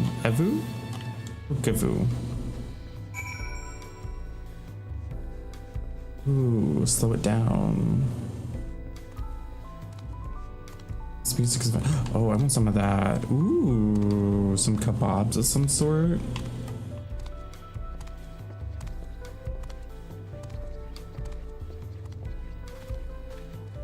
I'm cutting in line, so sorry.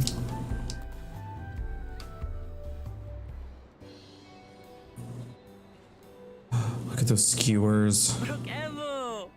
Brook Evu, okay. My companions must sample your heavenly tacos. One for each of us, please. Right away, promise. And I'll pack them tight with my choicest feelings. Only the best for you and your friends.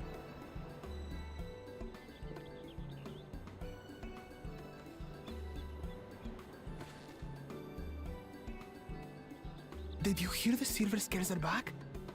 Seems their overseas foray ended in disaster. More than half their warband is missing, including their leader. Aye. And now keen to rebuild their broken reputations, the survivors seek the Golden City. A fool's errand. How many hopefuls have disappeared in search of that fable? They should count their lucky stars they came home alive at all.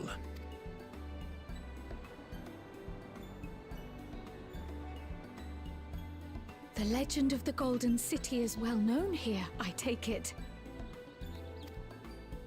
It is, but as no one's ever seen it, many question if there is any truth to the tale. Like our skeptical Erinville. I can't imagine the Dawn Servant would request a formal survey for a place that doesn't exist.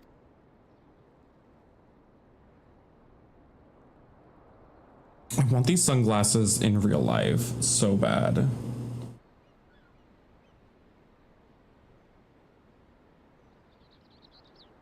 Now to find a spot with a pleasant view to enjoy our crunchy spoils.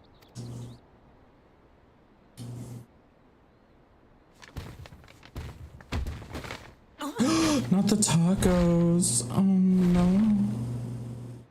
Flattened. Oh.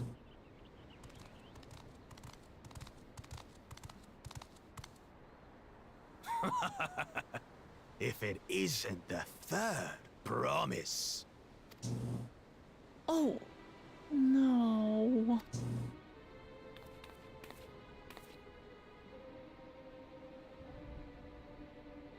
I don't know these ones. New salt. Dredge from foreign waters is my guess, brother. Of course, that's it. Wuklamat is so afraid of the coming contest that she went crying for special help. Was there something you wanted, Bakul Jaja? The third promise remembers us! Such an honor. Glory on your name, brother. Shady. And on yours, brother. I know my rivals for the throne. Nothing more. Another child of the Dawn Servant? No, this brute. We have no ties to their farce of a family. Unlike the sneevling house cat, we are blessed siblings, the elevated chosen. We alone are fit to succeed Golul Jaja as Dawn Servant. All peoples are equal in Tulihyolal. Your heritage gives you no greater claim to the throne. Shall we test that idea here and now? See if He's his brother. equal. What's that? Oh my god. Hi, Hazlands. Welcome in, everybody. Hi. Hi, Midnight. Hi, Hellion. Hi, Caleb. Hi, Magic Mike. Hi, Haz. Hi, Metronic. Hi, Axel again. Androgynous, hello. Welcome in, everybody. I'm Prince Army. I'm a drag king, and we're playing some Final Fantasy XIV Dawn Trail. So, hello. If you're worried about spoilers, I'm giving you time. I'm not going to spoil anything. Hi, D and Angel. Welcome in. Icon, hi, Magic Mike. Thank you. The fantasy is final. It really is, but it keeps going. I'm dressed up a little like I'm ready for vacation, somewhere tropical and nice.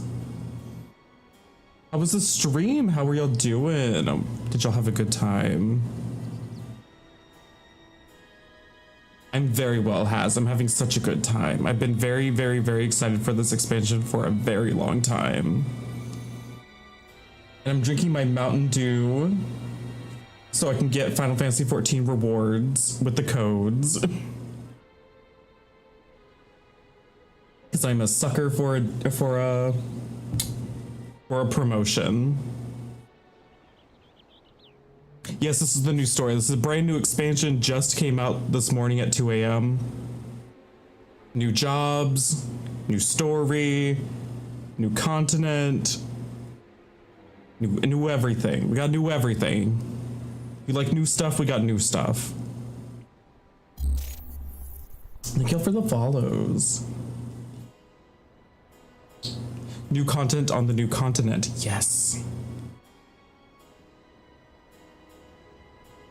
So we're gonna pause it right here just so everybody can say hello, and if they're worried about spoilers, I don't want to spoil anything for anyone. Even though I just started like an hour ago. So we're not too deep into the story yet.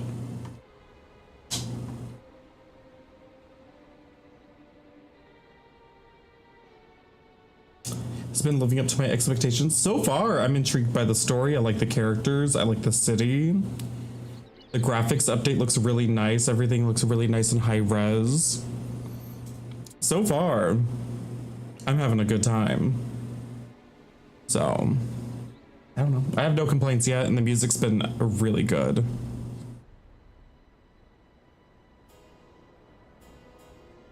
We're all playing DBD. We're all having a good time.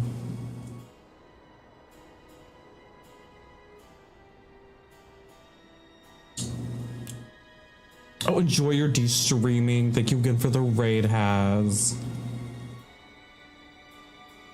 Mountain Dew, sponsor me, please. Okay, we're gonna hit play. If anybody's worried about spoilers, so sorry.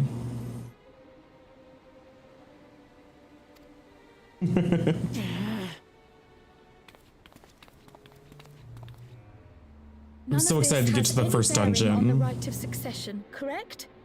Best not waste your energies on pointless scuffles. Oh. And I nod. Mm-hmm.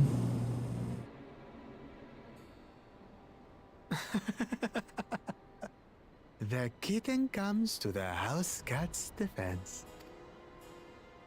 Pathetic. Since when was our nation overrun by mewling weaklings? Listen to me, you. We do a lot of nodding. We say a lot by saying nothing. Or saying things that we can't hear, but other people can hear. A two-headed Mamulja. I knew of them, but that's the first I've seen in the flesh. Some get it into their twin heads that they're destined to follow in my father's footsteps. So they travel to distant lands to hone their battlecraft. Those are likely the ones you've heard about. Are there other two-headed claimants? No, just Bakul Jaja. Even in Tural, his kind are far from common. The Mamulja people largely belong to one of three clans. The Hubigo. Oh, that taco looks nice. I want a taco. Bunewa. And the Dopro. Every once in a great while, a two-headed offspring is born from a union between the brown-scaled Hubigo and the blue-scaled Bunewa. The child grows to possess immense strength, both physical and magical. Blessed siblings indeed. Forget them. Let's go and buy more tacos. I can think of nothing better to rid me of this bad taste in my mouth. I want tacos. A call. Enjoying your tour of the city, I trust. We've seen our share of notable sights and took a moment to rest. As such, we're ready to present ourselves at the palace for the rite of succession. Shall we meet you there? The palace it is. I'll let Wuklamart know. Destiny calls. Perhaps we can return for more tacos later? Tacos. So it goes. The way she said it.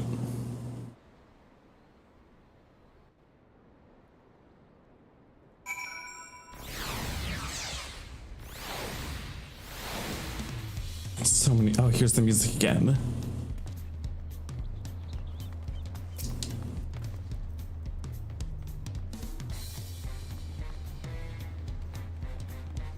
I was looking forward to trying some authentic Tuliolal cuisine, but we should hurry and join Alphino and the others at the palace. Oh, right, it's a bit of a climb to the top, but you can head up from the Resplendent Quarter or even the eastern side of Talon March if you prefer. Now that you have an idea of how the city's laid out, I'll let you find your own way to Valuk Shunsa.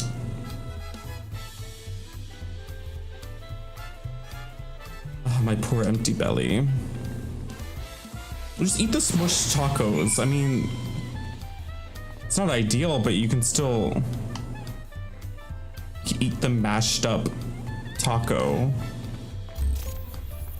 Boogie, thank you for the biddies. Where am I still missing an eighth? Oh, I have to go all the way out here to get... No, I went out there to the dirigible landing. Where am I missing? Did I get this one? Oh, I didn't get this one.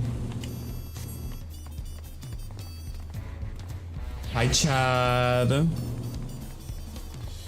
How do you like your face post updates? I think I like it. The eyebrows were what really threw me off. And the eyebrows are still messed up, you'll find. So I just took the eyebrows off. And I'm fine with it. I'm fine being eyebrowless. It took me a second to warm up to it, but... like a couple months ago, I took my eyebrows off just in preparation. And so now, like, the transition was really easy. The eyebrows are still like ridiculous, like they're still like up here. They're like weird, misplaced eyebrows.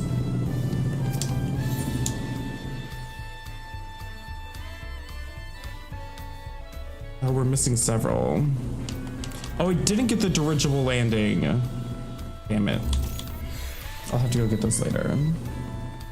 Thank you for the follows again. Right.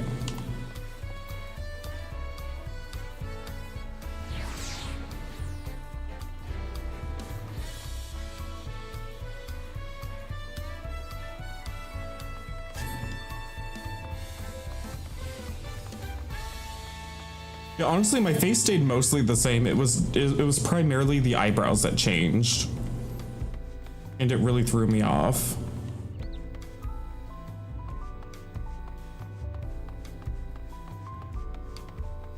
Are you having fun though, Chad? Are you having fun in Dawn Trail?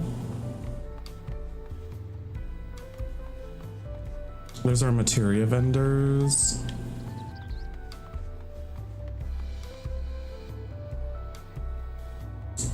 I love those.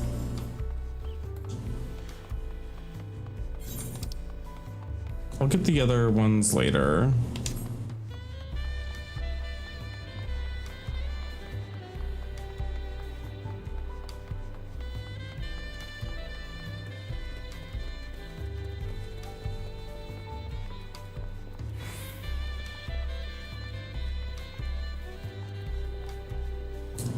My partner got up at when it launched and he played it all day. And so like just before stream, he went and like crashed. Meanwhile, I stayed up and I played just a couple hours of like, just to get like Viper and Pictomancer unlocked and try out the Astro changes. And then I didn't get to do anything else. Now we can see it in the daylight.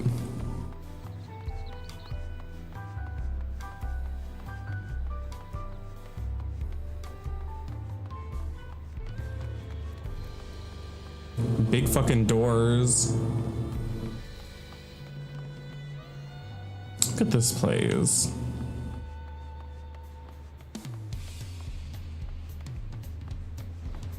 I'm in love with the city's music. It's so good.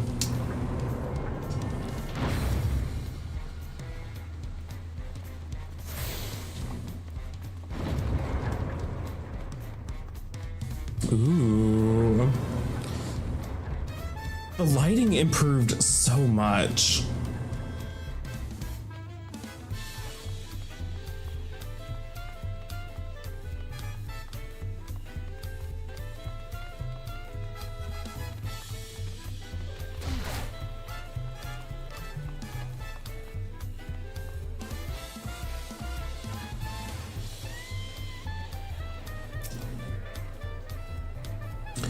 made it. Good. Then we're all here. I'm still hungry enough to eat a whole roasted Calibri, but the contest won't wait for us forever. Work. Several cutscenes will play in sequence. We need to set aside sufficient time.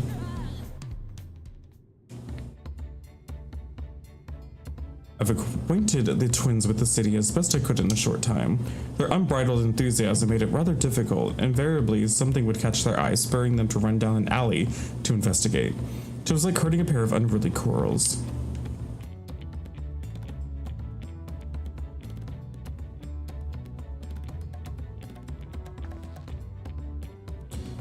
I understand it all too well. Charlene has the same effect on me.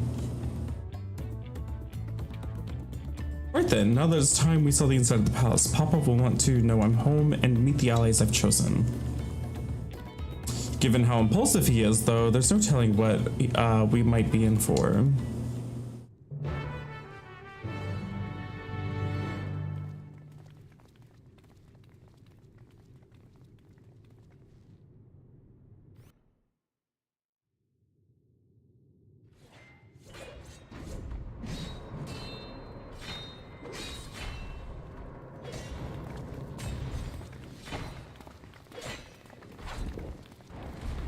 Oh.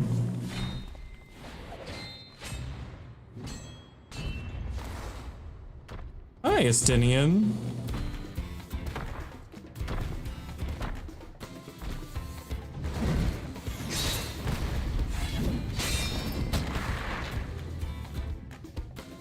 Estinian? When did he get here?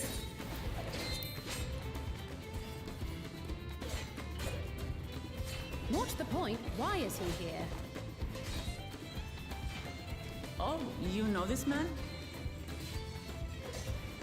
Whenever my father spots a promising opponent, he invites them to Sunperch to duel. Pressing duties or no, he can't resist a good fight. So the one Estinian is crossing blades. Yeah, the way that they like the twins' outfits with the graphics update, they look wild. They look so good.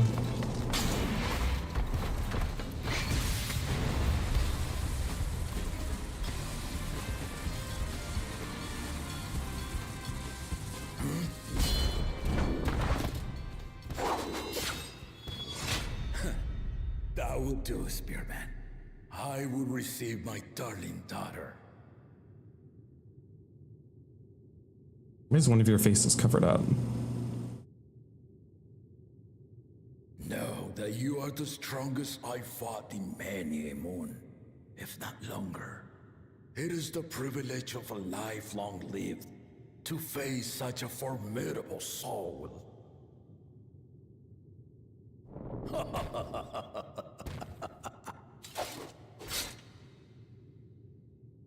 If it's formidable you want. What happens if one head dies before the other?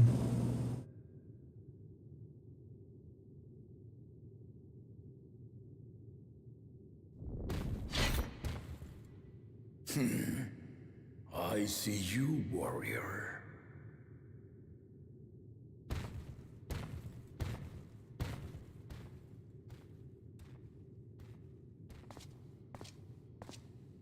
You think they both died? Probably. We had no idea you meant to visit Tural. I've seen what lies east. This time I chose west. And thus did our itinerant dragoon make his travel plans. You witnessed our bout. If you thought he was fearsome, Yeah, that's true. dosing. I'm not sure I understand.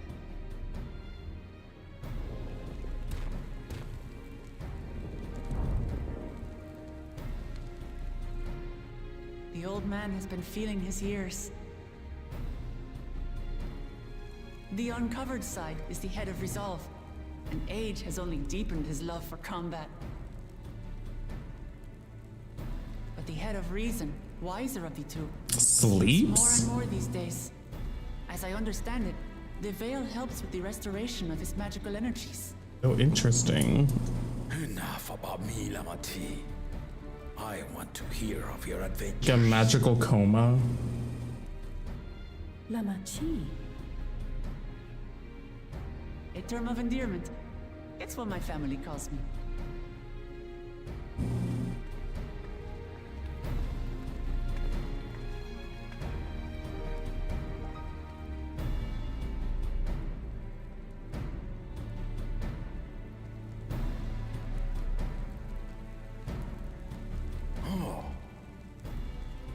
When last did we see you in the palace?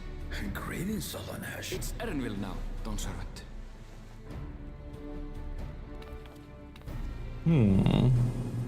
I took the name while abroad, and have since grown accustomed to it. Erenville, then.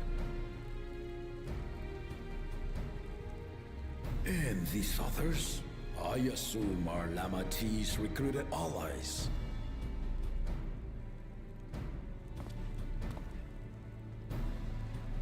Ha! Old-tempered steel. Yet as much as I'd enjoy testing their metal, the hour of the right is at hand. I will summon the other claimants at once. Then I shall leave you to it. I just keep looking at all like the material textures everywhere. They look wild. Like the gold texture behind the throne looks so good up close.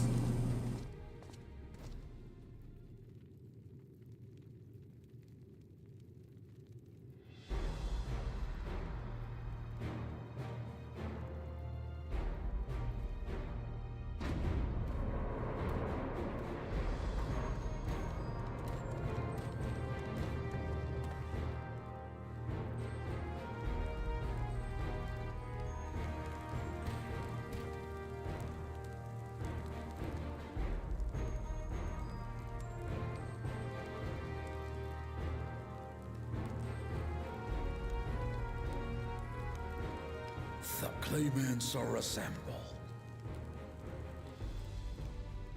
The first promise, Zorolja. Zorolja. The second promise, Ona. Kaona. The third promise, Uklamat.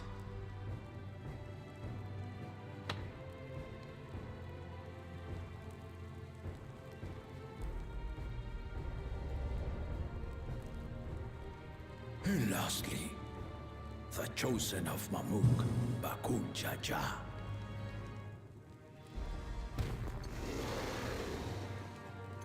Okay. You four will compete in the rite of succession, the outcome of which will decide who takes my place as Dawn Serpent. I am not the man I once was. My wiser half sleeps the days away. And it is time I yield my position.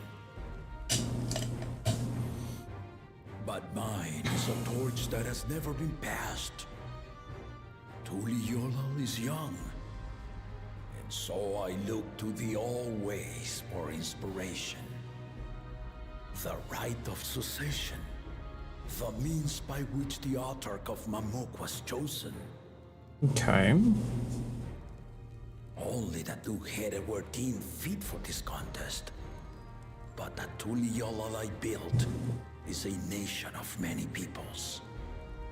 Our leader needn't have two heads, nor be a Mamulja at all.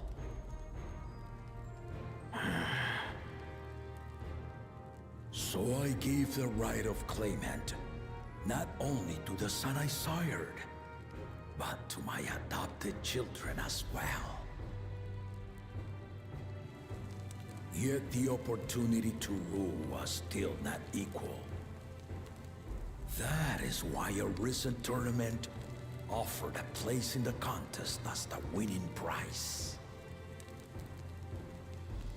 He had to turn down a couple botches. Now you have us to compete against.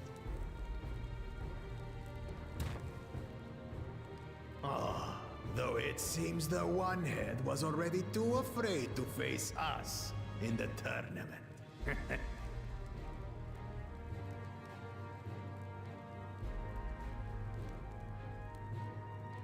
Our brother was in Shok Tural leading the Landsguard on a campaign to eradicate a Tural Vidral. Anyone with sense would know he was too busy for games.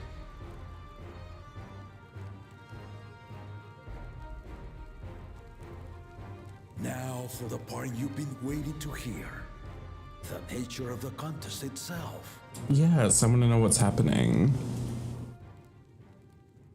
To triumph in the right of succession, and thereby claim our nation's throne, you must travel the lands of Yogg-Tural. Okay. And find the City of Gold. Okay.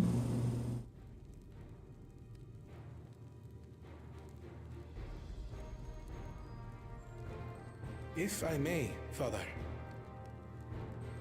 Speak, Kona. Definitely not masculine presenting. Who's not? Attempts to find it. The story has become more fairy tale than fact. If you would charge us with such a quest, are we then to assume you have proof of the city's existence? Ah, so the fairy tale is real. For us proof, my unbroken word. For I have seen it with my own 4 eyes.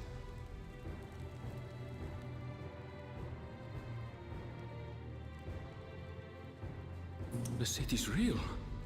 All those years. This was before the founding of Tuliyollal. I traveled the lands of Tural with my companions. And we ended our journey at the gates to the Golden City. I mean to have you do the same. But in order to achieve victory proper, you need to break the seal I put in place. Okay. Bring them. The guard armor looks cool.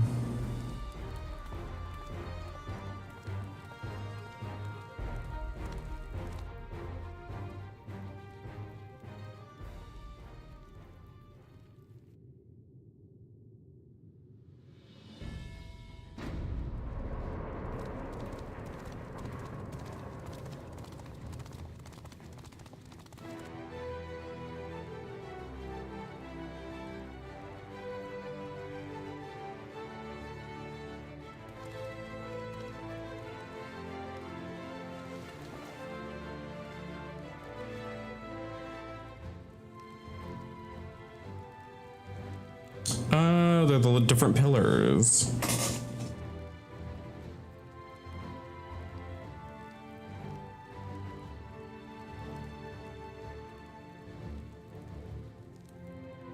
The Tuliyollal saga. You will retrace the path I walked to unite our peoples, step by step. Along the way, 7 chosen electors will be Okay. to measure your worth. So that's going to be the main structure of the expansion story. Performing the feats they ask of you. Once you've fitted each of the 7 tablets with the keystone, you'll have the key to unlock the seal on the Golden City's gates. So the contest is in stages, none of which can be skipped by rushing to the ultimate objective. Exactly. Exciting, isn't it? Martial tournaments, hunting festivals, and now this? You do so love your contests, Papa.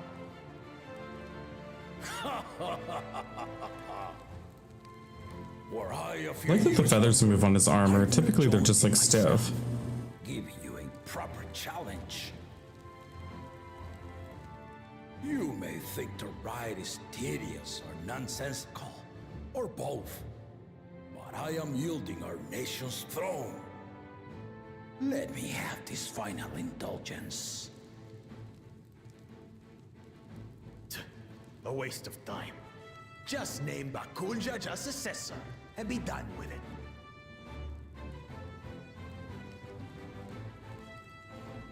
The rite of cessation begins now. I'll be watching your progress with great interest. And Clemens, It is the 21st century. remember to tablets before you leave.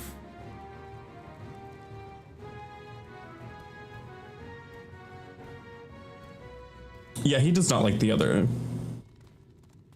two-headed guy.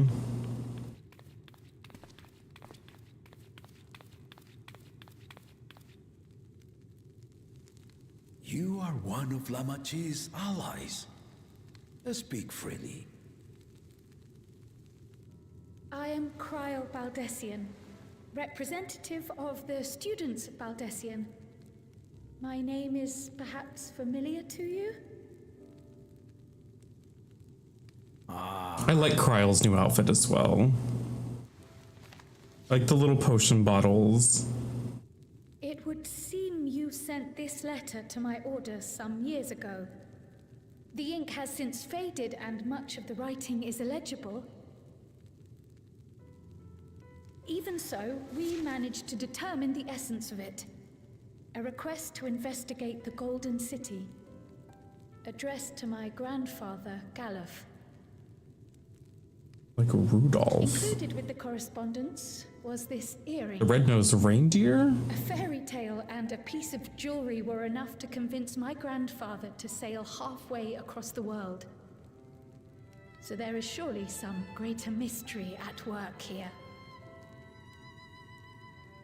On behalf of the students, I've come to seek clarification on the matter.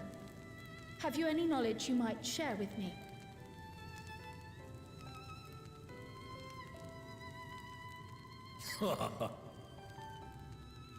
No, not at this time.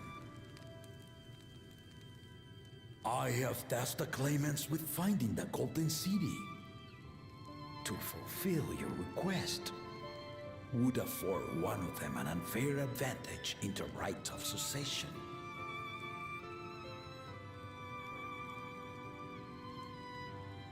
But once the contest is decided, I plan to entrust the entire truth to my successor. If you want to hear it, then you had best help Lamachi win. Imagine we don't win. Imagine we just don't. My honor as a student of Baldessian, I will find your Golden City. Thank you for hearing my petition.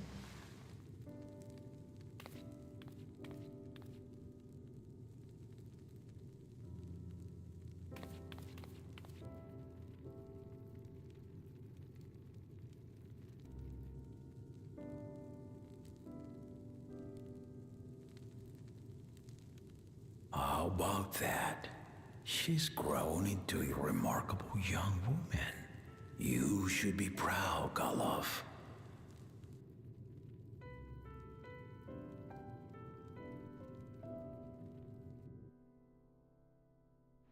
Work.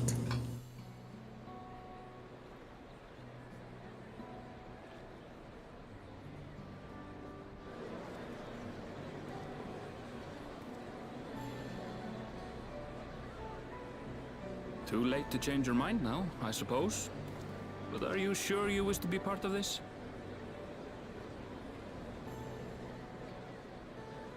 Our third promise is not wont to take no for an answer. Though you may have agreed to help, I worry that you were swept up in her relentless enthusiasm. Or perhaps you've been lured by the glory of the Golden City. Either way, this contest for the throne will place you and yours at the heart of political turmoil.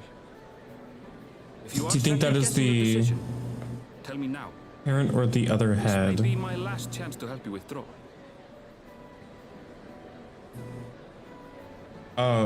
What do you mean, Galuf? Galuf was Kryle's grandfather. Life is a series of journeys, my friend, and there's no telling what awaits us on the long road. But what's important is to be true to yourself as you walk it. Only then can we hope to be content when we arrive at the end of one and step forward into another.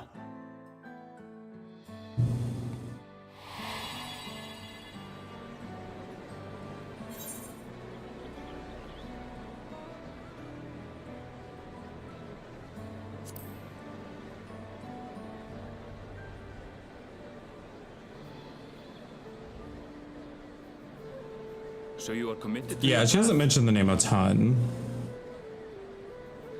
I will speak no more of it then. As for my own involvement, I can no longer conduct myself as a mere guide, I think. Not after the Dawn Servant's revelation.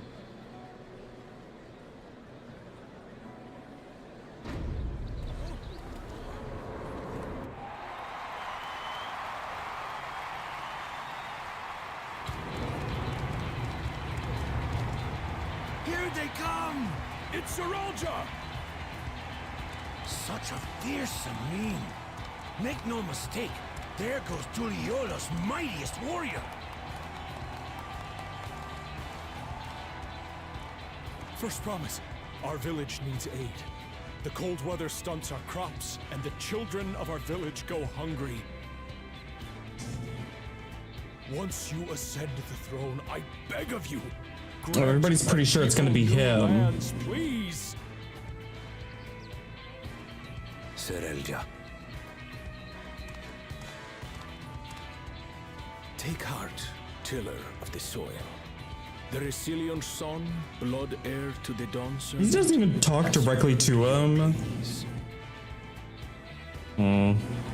Arrogant.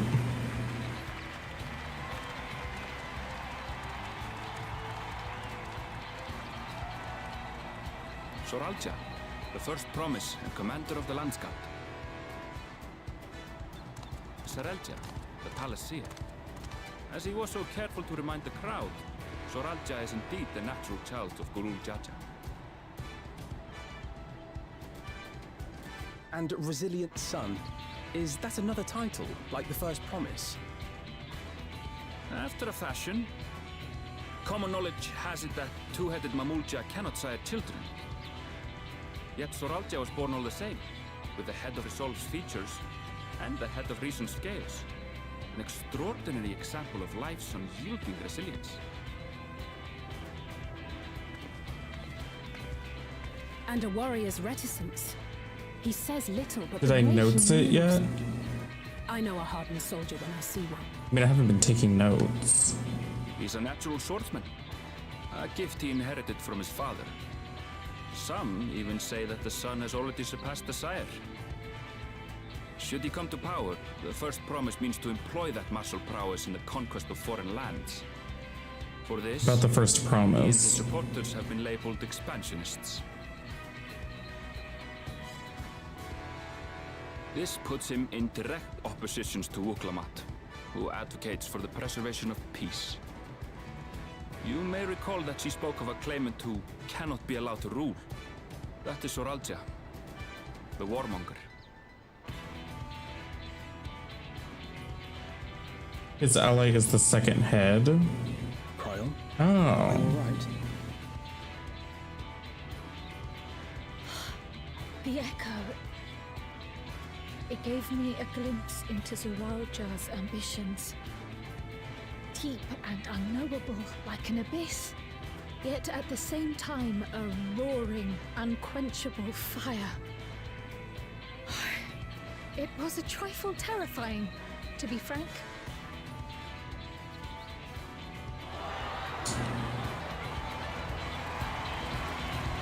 Guess we're getting like a breakdown of every character as they walk out.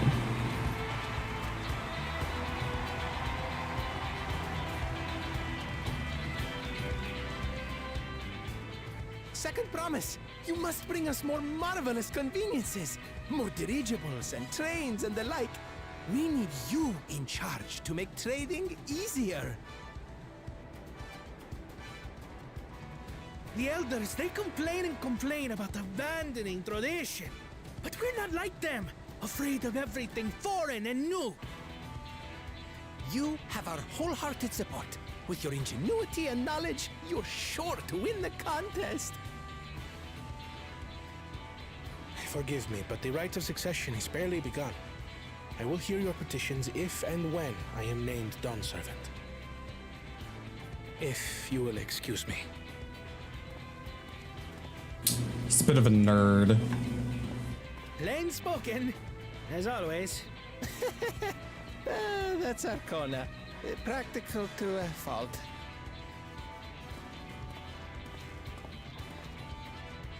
Here we have Kona, the second promise, who spent time as a pupil at Sharlayan's own studio.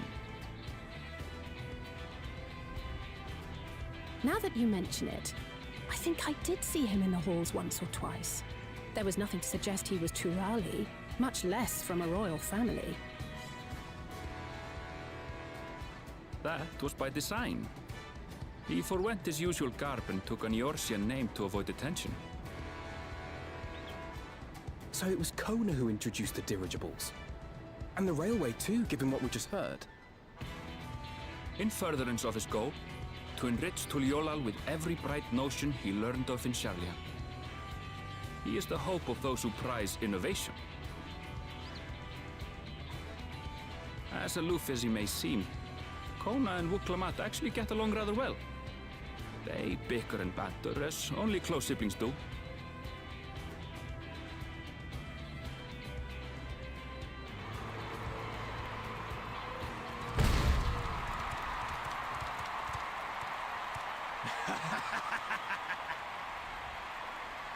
How gracious of you all to cheer the lesser Claymans. Oh, we got the villain music now.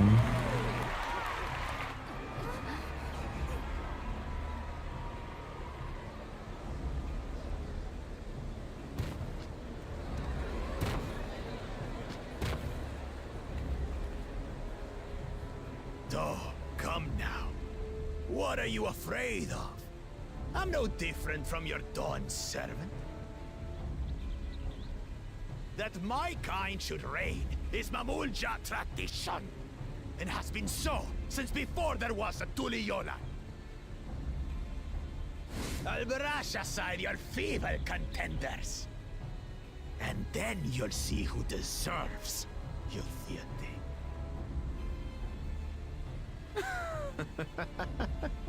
Well said, brother. Yet nobody likes them. The Mamulja have finally found peace in Tuliolal. A pity those fanatics are intent on keeping that tradition alive. The chosen of Mamuk, Bakul Jaja. Well, I think they're speaking on tradition when, not of the Dawn's promise. before there was a Tuliolal, His strength is undeniable, but where the Mamulja were like blended in with a greater society. This is how they would choose their leader. Was just anytime a new two-headed one was born, they would take over. His policies and And so they're the forth. first one that's been born since this new forging of like a greater society, But one thing seems where they all certain. come together, and so they believe they If still he have the does right to become Dawn rule, servant, he will see the Mamulja exalted as the just ruling by class, being what they are. and all others forced into subservience. Sounds like another that cannot be allowed to rule.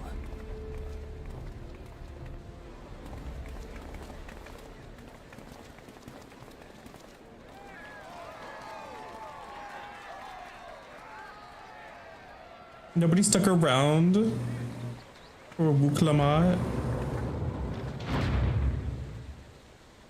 Barely anybody. Oh. Everybody left. We wish for one thing and one thing only, Third Promise. To abide together in harmony with our neighbors whom we love in this land we share. It is our way, the Turoli way. Galul Jaja built for us this peaceful nation, and we beg you to preserve it. You have my word. I won't let your pleas go unanswered.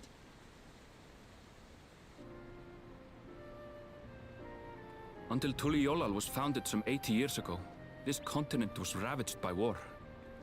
The eldest among us remember that dark era, and they are Wuk-Lamat's most ardent supporters. Well, yeah, this is like a new generation. Apologies. It's hard to get away. So the people who have been born since 80 years ago, they haven't known the time of war. And so maybe some of them are wanting to stir up She insisted on seeing us off. some discourse. I place our precious third promise into your care. It's not that surprising. Did you know Wuk-Lamat was taking part in the rite of succession? Of the Dawn's promise, I thought it was only Zoralja and Kona. If she has any accomplishments to her name, I've yet to hear them. Compared to the They said she's a flop. She pales in martial prowess. And then there's Kona, who's far and away the most educated of the bunch. I hate to say it, but it's hardly a competition. It's fine. More than anyone. I understand how much better my brothers are than me. Better? Wuk-Lamat. I have never thought of you as the lesser sibling. The textiles look amazing. Your brothers may excel in their respective ways, but you boast qualities that both lack. A strength that is yours alone. Having cared for you for so long, I should know. Thank you, Namika.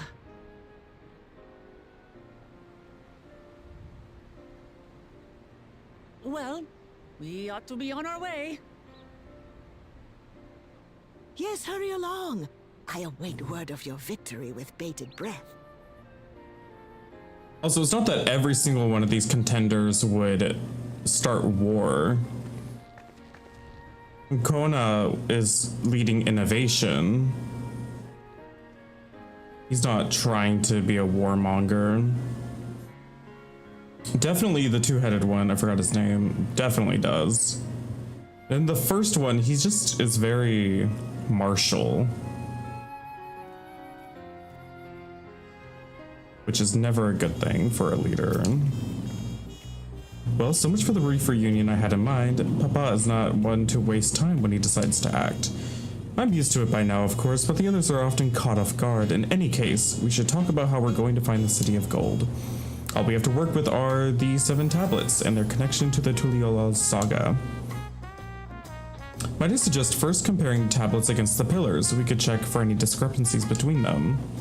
Good idea, let's go take a look.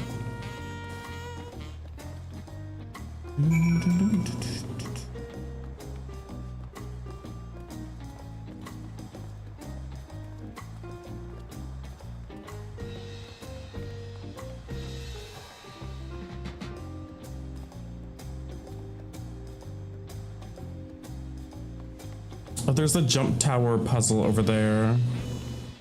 That tower in the distance.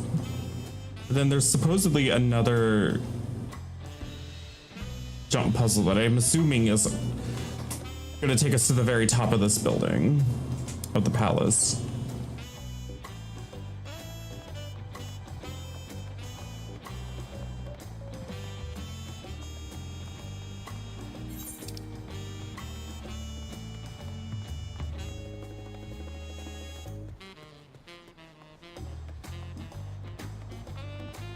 I kind of want to go get this one at the dirigible landing.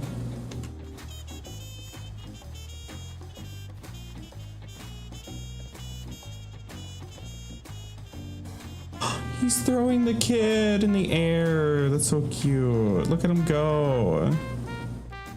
Look at him. Whee! That's so cute.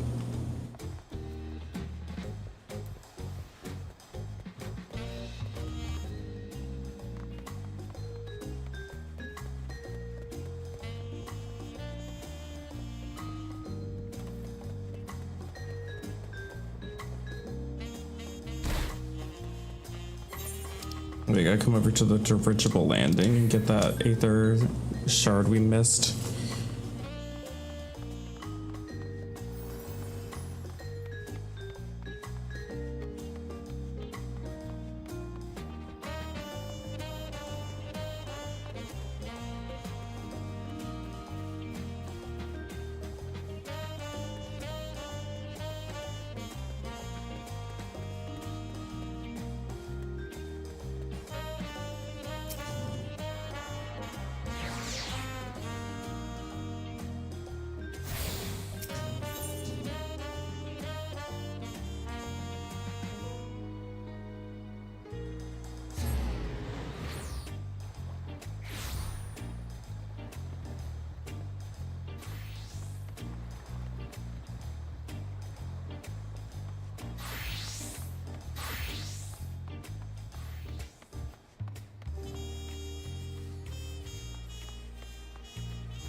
That makes everyone Uklamat the tablets, if you would. Of course.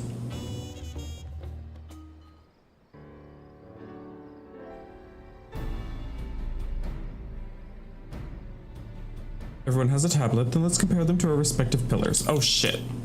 I forgot the auto. I wish it would just auto on the voiced cutscenes.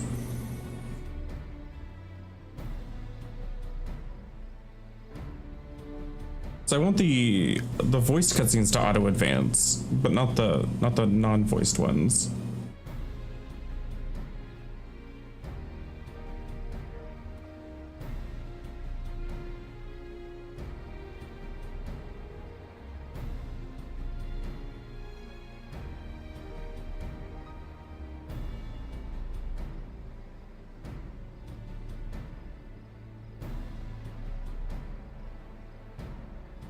Unless I'm missing something, the glyphs appear to be identical.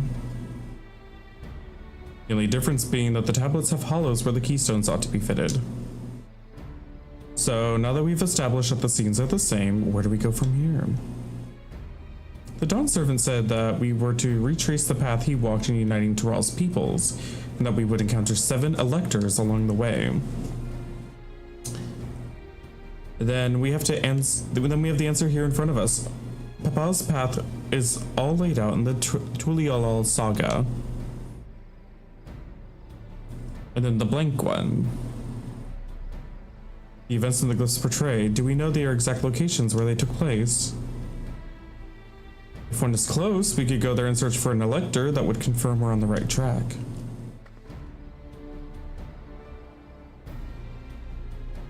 Let me think. The Lay of the Reeds was in a nearby Hanu settlement. Papa took me there once. It was during festival season and the whole village was alive with good cheer. There's also the Lay of Gold. That one involved the Pelu Pelu village, which is about the same distance from here. Before going anywhere, we should ask around about the road ahead. I've heard a lot of talk as we toured the city about that storm we passed through at sea. Apparently it ravaged Yok Tural several days ago. Since our roads are not as well paved as Eorzea's, they're more susceptible to damage from natural disasters. If we want to avoid wasting time taking dead-end trail, I suggest we spend a few moments making inquiries. If it's information we need, just leave it to me. I'll bring the information to us. And away she goes.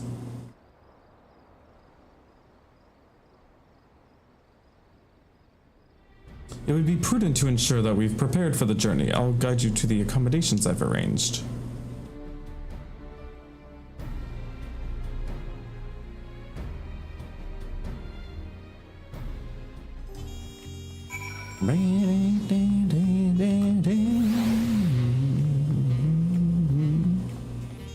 Some people already have their Vipers here.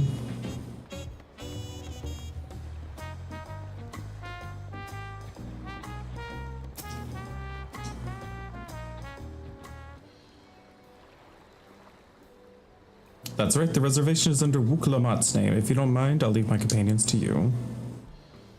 Certainly, Sarah. I'll go and track down the third promise. Once you finish organizing your gear, you can meet us outside of Shabalyav Ties.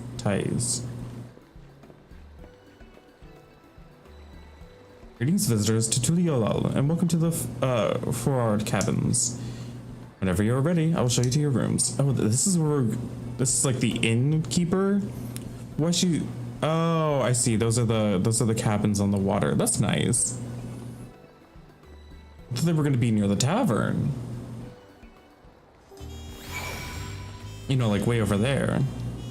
Oh, they are, I think. Okay, yeah. No, this is the cabin. That's the restaurant. Okay. I want to see what it's like in there.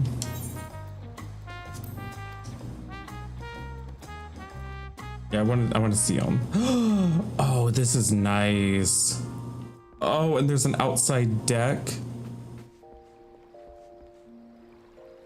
I thought for a second I could jump in the water. This is nice. This is so pretty.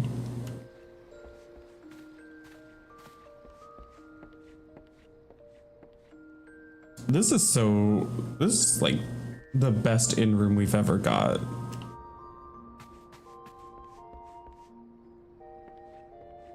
I really liked the Crystarium one, but this one is so gorgeous. I need to store my Fall Guys pants. There we go.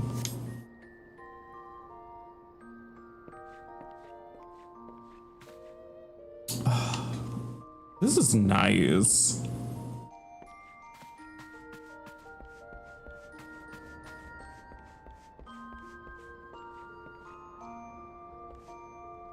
Sit in the chair? Which one?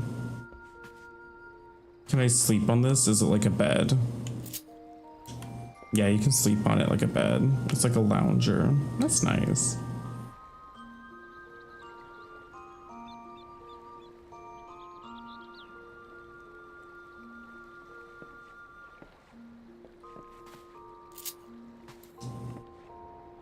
This is a deep ass sofa.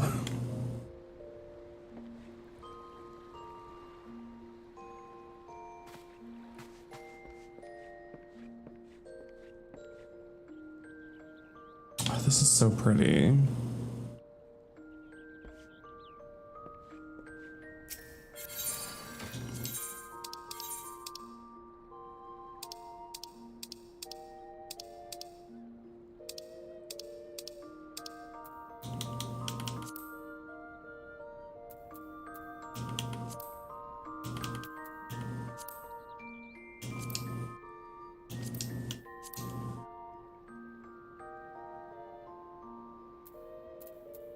Oh, this one has two dye channels in it already.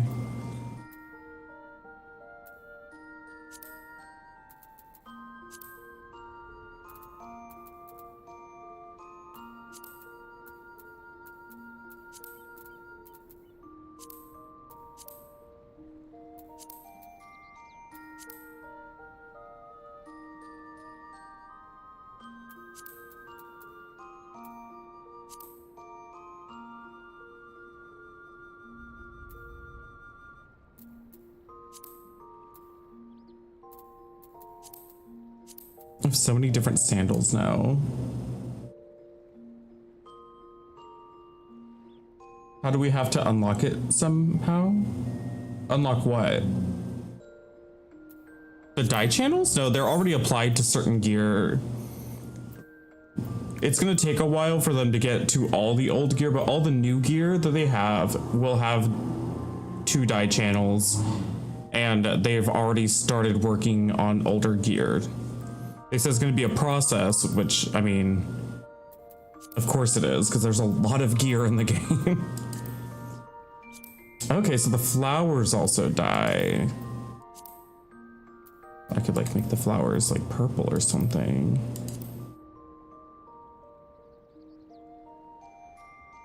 Ooh, I kind of like that.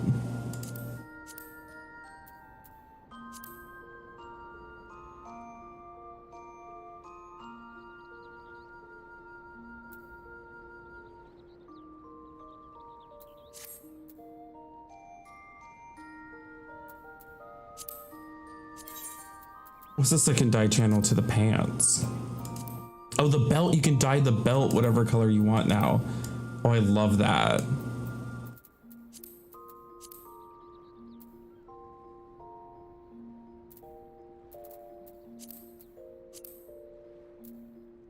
And there's like little accents on the pockets.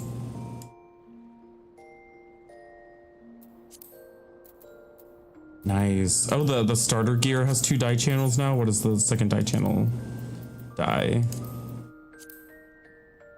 Let's see, huh?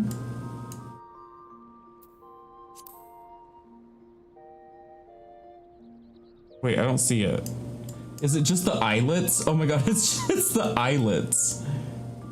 That just, okay, that's wild. Why is it just the eyelets? That's funny.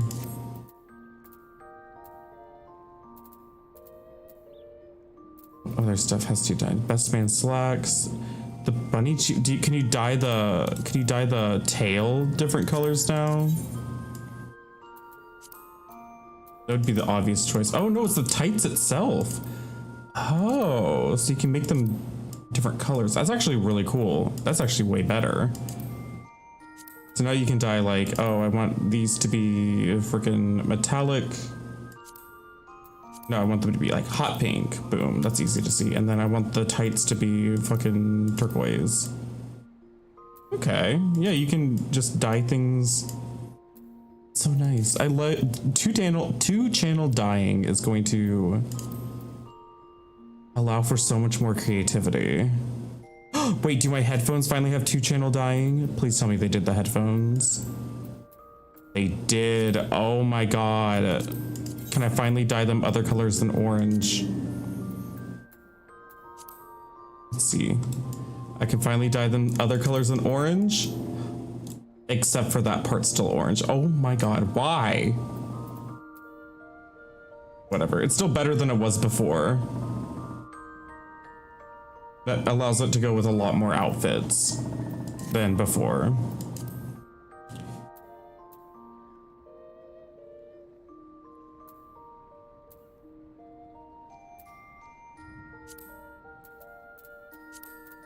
Okay, I don't want to get too caught up in exploring all my 2-channel dyeing options.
Oh, you can find, wait, can you dye the cloth now?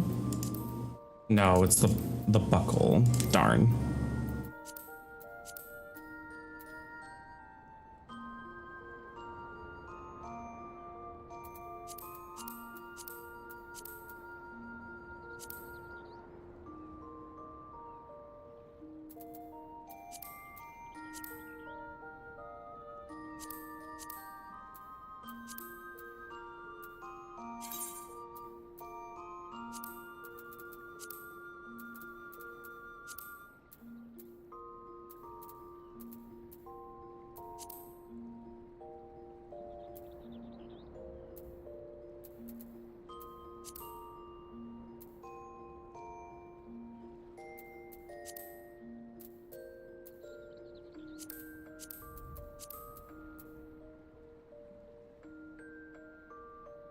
Hi, Izzy.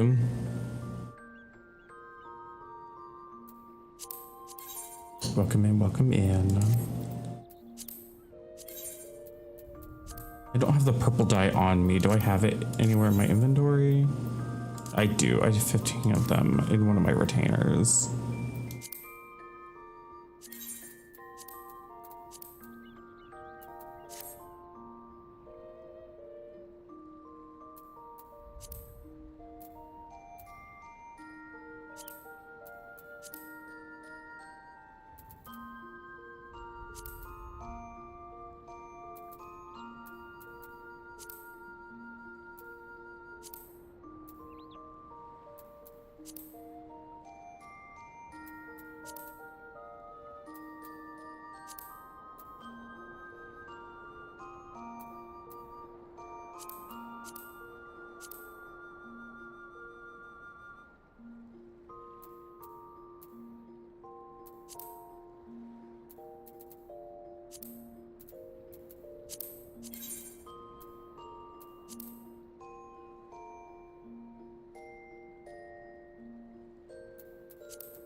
Okay, we'll just do that for now.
Trust you to be keenest to head out, Prince.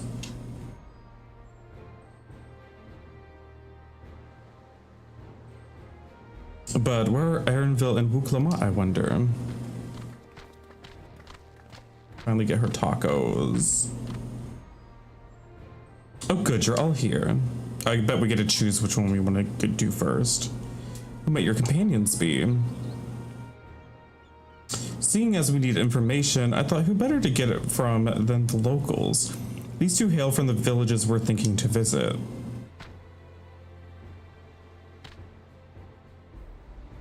I give you credit for taking initiative at least. What do you mean at least? I'm honored that the third promise would seek my advice. I too am happy to answer your questions. Any encounter might be an opportunity to do business. Thank you both for your help. Before we begin, there will doubtless be other occasions when we will need to act independently, so I brought these two for you. I brought these for the two of you. They're gonna be link pearls. There you go. What's this? Tis called a link pearl, a gemstone harvested from a special shell. When linked together, they allow people to communicate across great distances. That's so. What a handy thing to have.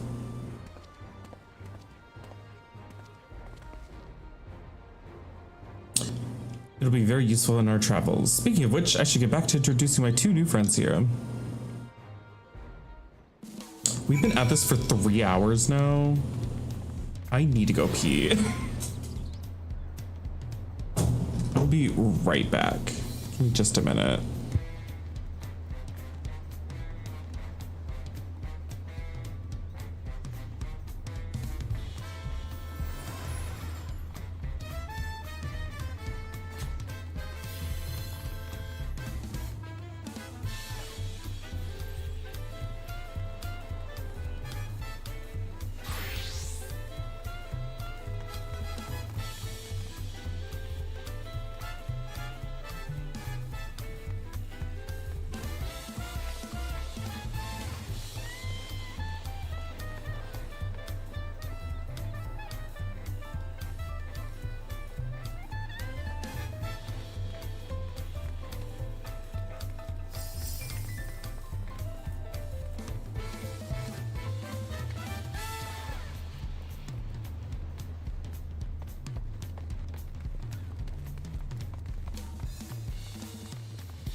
Okay, I also played with Mercury a little bit. Gave him a little treat. Because he was being so cute.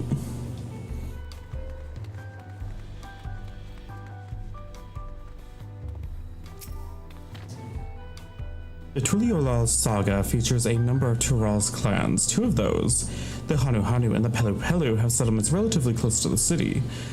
So I brought a representative of each. As I mentioned before, the Hanu are a cheerful people who love their festivals. They make their appearance in the Lay of Reeds, and their home village, Okhanu, is located in Kozama Uka. The other, smaller fellow, is the Pelu, a clan of business-minded folk from Urkopacha. They appear in the Lay of Gold and craft all kinds of marvelous goods at Wakunpelo, their village. As for deciding which village to visit first, why don't you put that adventure instinct of yours to work for us, Prince? Pick your destination.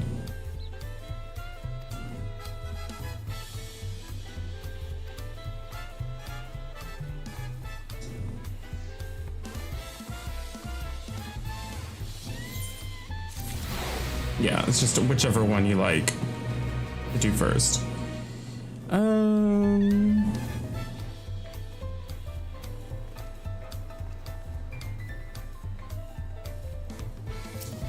Yeah, it doesn't really matter. The road to Akanu, we go south through the Arch of the Dawn and then follow the road which runs alongside the Kozama Uka River. Is that right? It is. Be warned, however, my brother and tell me a recent storm rendered the path even muddier than usual. The footing is quite poor in some parts. Far worse was the destruction visited upon our homes, though. Houses were torn apart and several people injured, if not killed. Even our beloved festival is in danger of being called off this year. If you do still plan on going, though, I must urge you to proceed with caution. I'll be sure to watch our footing. Thank you. Now, I am worried for the Hanu. It sounds like they were hit hard by that storm. Anyway, if we're bound for Kozama Uka, we must head over to the Arch. We'll be back to talk to you in good time, Master Merchant. Meanwhile, you can eat and drink your fill at Shibalyav Thai. It's all been arranged.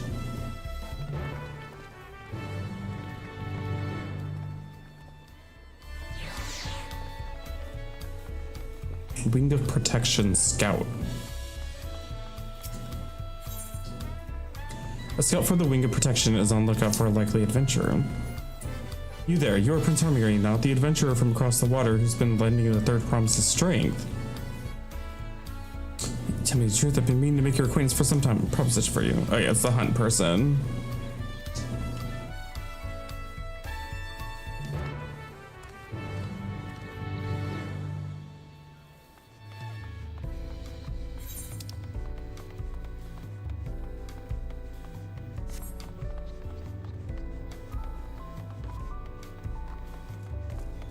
The hunt board.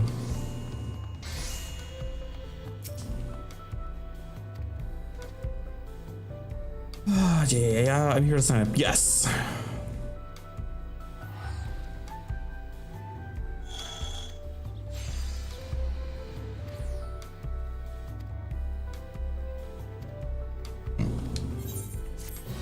Okay, work.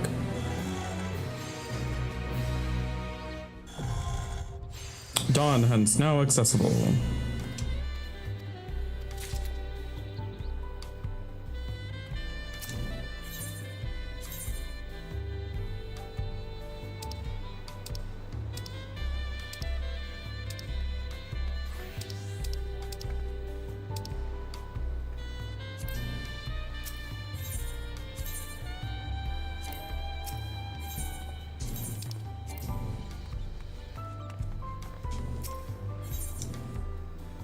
The Blue Coat Cat, the Wild Ride Barding, Blades Exaltation,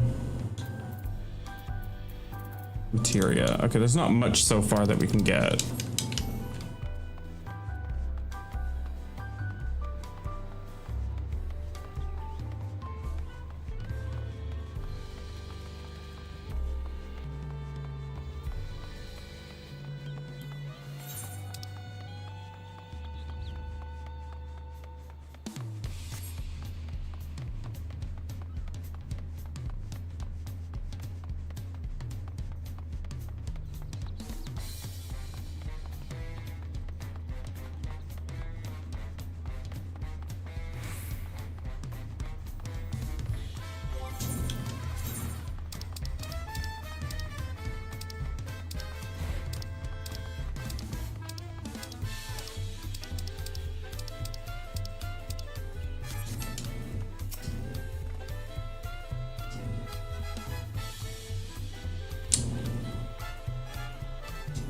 Open the way. Let's go.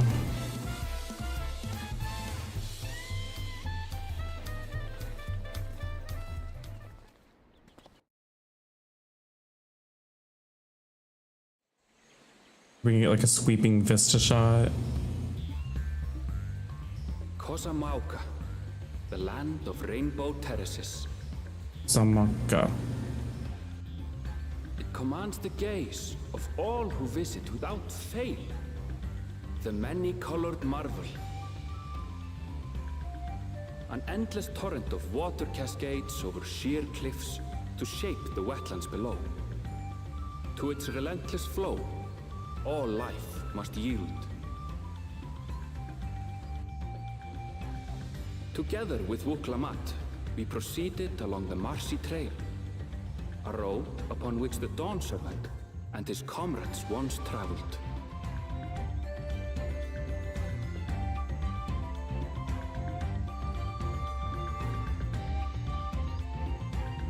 Kosamauka.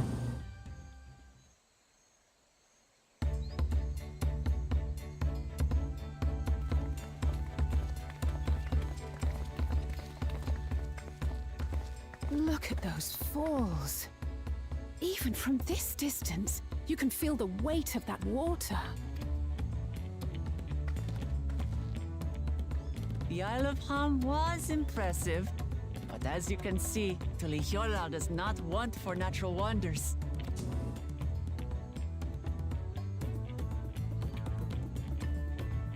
The ground is swampy, so watch your step. You wouldn't want to fall into a bog. I won't. I told you I've been here before. Come on. Okanu isn't much farther.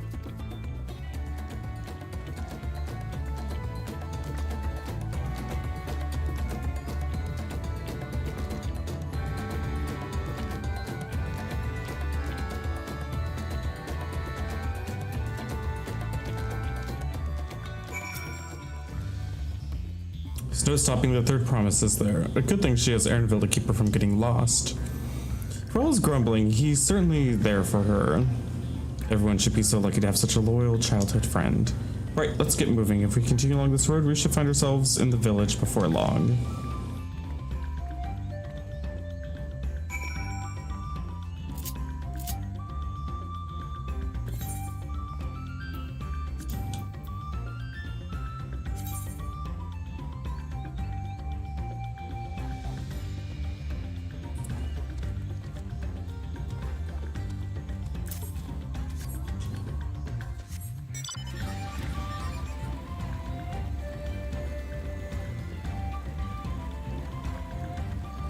I like that it like tilts as I turn now.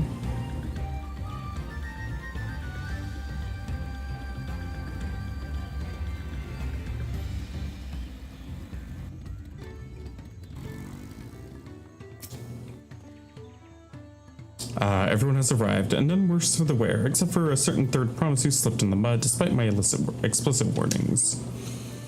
Hey, I asked you not to say anything. Anyways, this is the Hanu Hanu village I was telling you about, Okanu.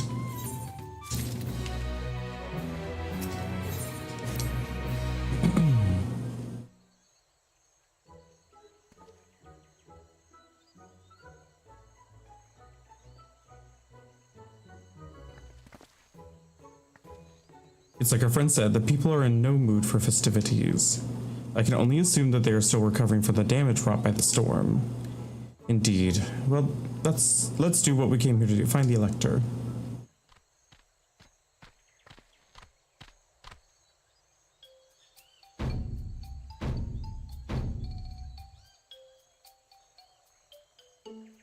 Oh, Kali. Oh, Kali. Kali. Oh, what now? It's a Hanu greeting. Surely you've heard it the last time you were here. Well, I was busy enjoying the festival. Greetings to the third promise and her entourage. I, Zanuhali, welcome you to Okanu. As elder of my people, I shall also be fulfilling the duties of elector during the rite of succession. So our idea about the electors was correct. We just do as Papa did and retrace his path from the saga. I'm ready. Give me the feat to test my worth. All in good time, all in good time. In fact, I came to let you know that we are not quite ready to begin. For the moment, please enjoy the hospitality of our village.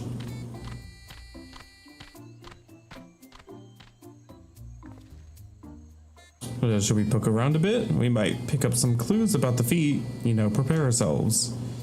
That's surprisingly prudent of you. What, you think I'm being too cautious? No, I'm impressed is all. You admire and respect your father, who is prone to decisive action. So I expect you to rush in first and ask questions later. Or never.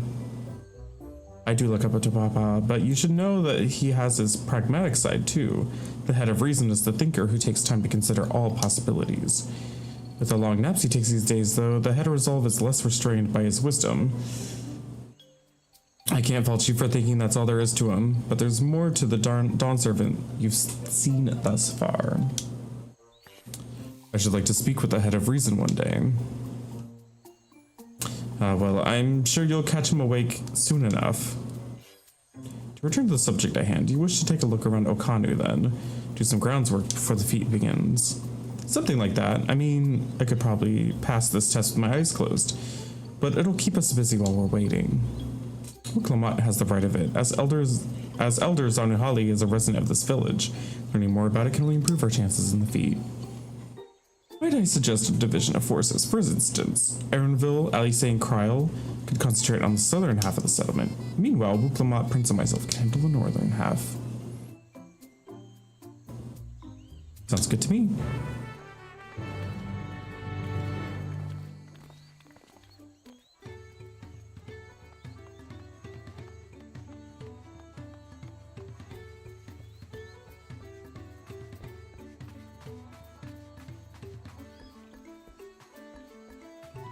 Gemstone Trader.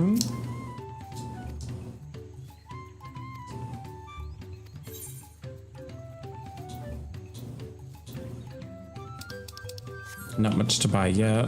Oh, this is gonna be me before long. I can't wait to start fishing.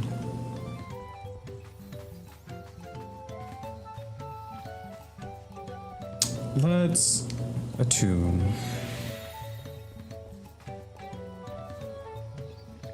You're liking the father so far? Yeah, he seems like a cool guy. One of the few times we go somewhere where the current ruler is like neat and good.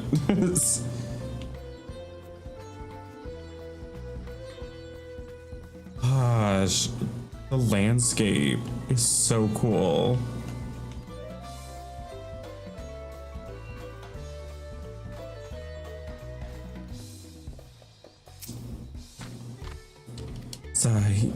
You've heard about the storm. I've never seen the likes of it before. With the supplies and help of the Dawn Servant sent, we're making progress repairing and rebuilding our homes. But while roofs and walls can be patched, there's so much else that was lost for good. Oh.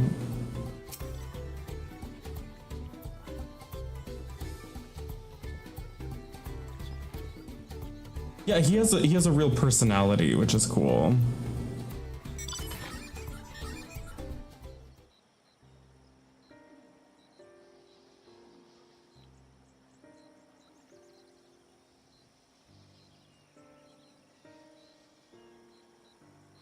The gaping hole in the wall and missing portion of the roof are clearly the work of the storm's powerful winds. Repairs appear to be ongoing.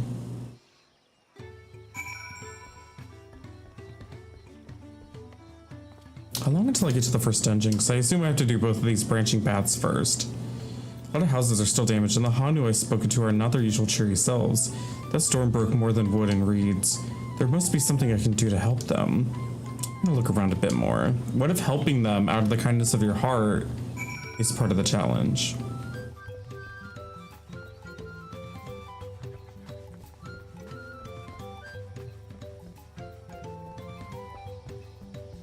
Let's get the alpaca keep unlocked. Wait, they already have the hunt armor for the chocobo. It's the one that has the oh, they're gone. It's that really cute one they showed off at the live letter.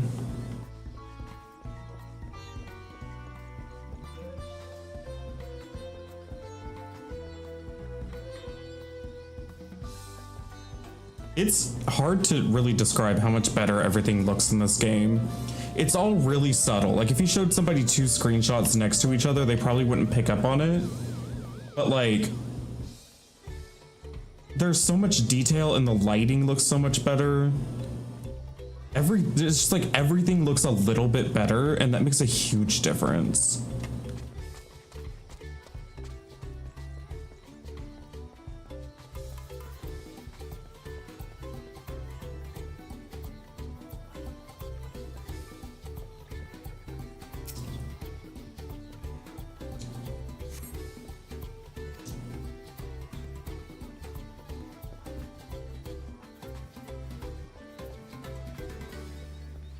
Yeah, there's definitely more going on than just this really simple go to all these places and win. There's definitely more going on.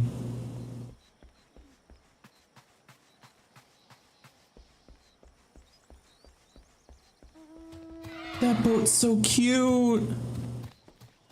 It has a bird face.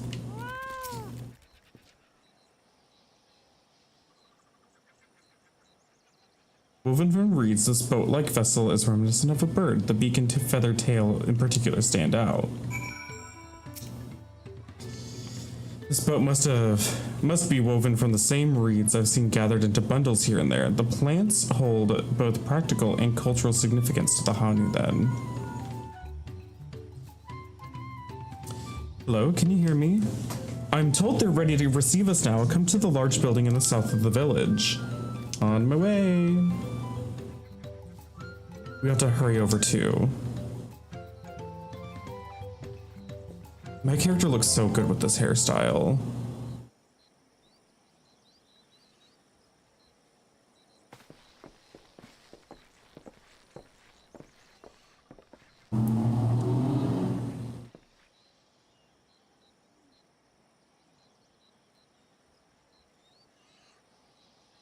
No sign of Zorolja or that oversized lout. How much easier it would be if Zorolja were to fail here. But that isn't likely to happen.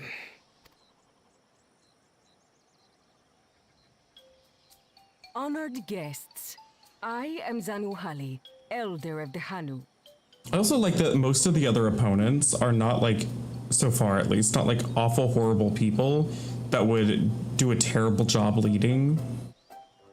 They're just contenders that would probably do a good job. Lector, charged with judging which among you is worthy of ascending the throne. Without further ado, let us talk of the feat. Not so fast. Surely you couldn't begin without us.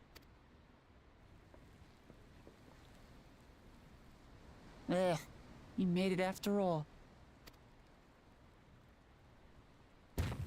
Yeah, I mean, obviously we don't like him. He's the only one that's like, gets villain music when he walks in the room.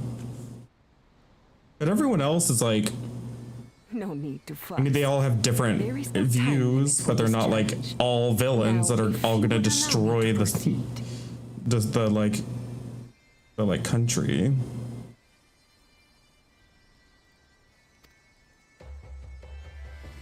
It is here, in Okanu, where my people forged a bond with the Dawn Servant during our own chapter of If anything, most of them are well suited to the job and expected to be the next rulers, and Wuklamat's just the underdog.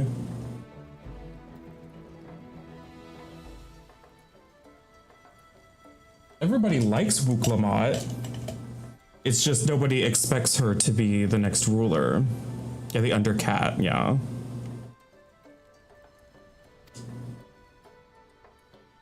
In homage to those events, I have prepared for you the Feat of Reeds. Reeds seem to be of great importance to the Hanu. I wonder what this feat entails. The library's open. The Feat of Reeds. I'm gonna read them all. House down boots. Be it as food You know. or weaving material.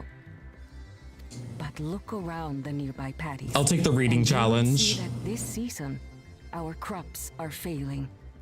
Is there a better word than underdog for the two-head? He's not an underdog.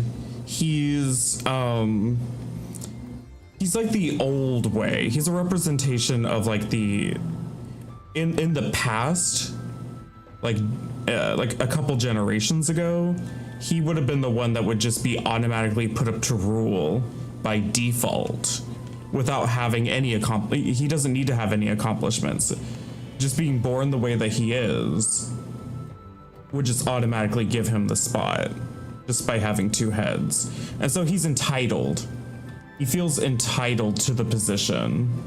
But they did have a public tournament for another person to be to participate in the right of succession, and by all means he did win the tournament, so he has a rightful place here. It's just he doesn't care for the people of this like society, of this continent. He only cares about the Mamujal and only really cares about himself. How fortunate, then, that my appointment to Elector coincided with this predicament. For surely those who aspire to be Dawn Servant would find the matter of an ailing harvest a mere trifle to resolve. Aye, well, it is indeed the duty of a ruler to address the people's woes. Exactly. Do well in this, and you will earn my keystone.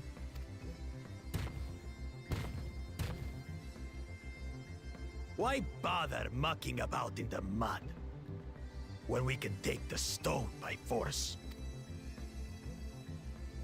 Oh, mercy me! You are a hot-headed fellow, Bakul Jaja. Some electors may enjoy going toe-to-toe with scrappers like you, but I refuse to entertain your base instincts. Arrangements have been made. Should you attempt to engage a feat giver in combat without their consent, word of your immediate disqualification will be sent to the palace. If you're still feeling feisty, then by all means, draw your weapon.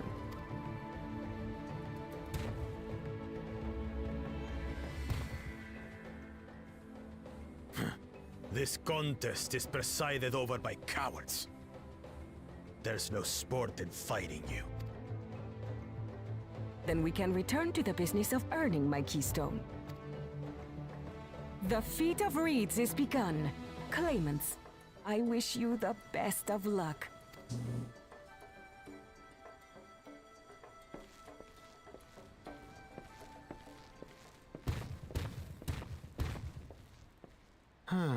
The clever kitty crossed the seas to study foreign novelties. He might know tricks we don't. Tricks we can use. What of Little Miss Mittens? That Little Miss Mittens. You know the answer to that. Compared to the first and second promise, she's a distant third. Not even in the running. Then we see They are in the eye on this range. brother.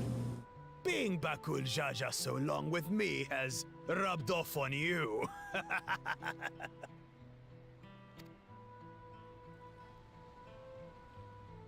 These allies of hers, though, they might be a problem.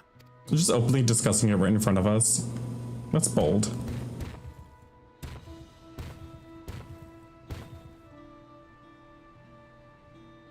Damn it! I'm just as qualified to be here as they are. I'll show them. Yeah, you will. Let's gag them. There's no time limit, remember? Let's keep calm and think things through.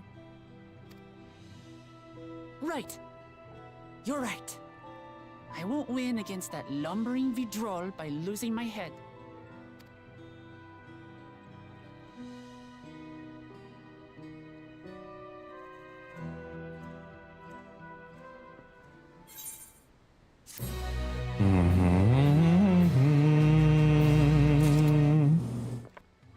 I love the quest accepted and quest completed music. It's so nice. Uklamat is eager to help solve the Hanu's woes. I don't know the first thing about farming. Me either. But if there's a way to save the harvest and help the Hanu, then we're gonna find it. I'll make Bakul Jaja eat his words. Understanding the nature of the problem will be the key to solving it. We need to examine the reeds themselves and then deduce the cause of their poor condition. Aaronville, will you take us to the fields where the reeds are grown? Of course, follow me. Poor soil, they need fresher water. I don't know. Talk to them.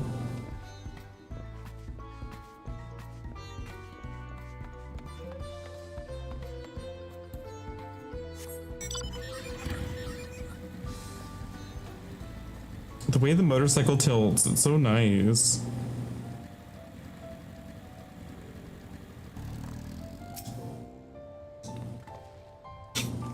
We can all stand back. I'll get to the bottom of this problem in no time. Okay. Give me strength. Let's all scour the fields and help our bold leader identify anything unusual.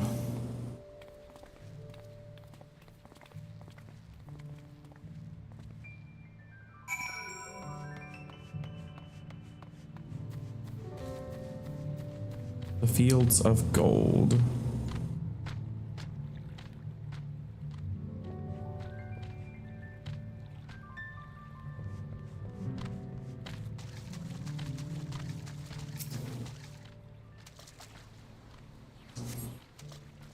As Zonuhali described, the reeds appeared wilted and unhealthy. Okay. I can gather that much. How's the water quality? Water contains no obvious contaminants and looks fresh and clear at a cursory glance. Okay, so it's not the water. What about the soil?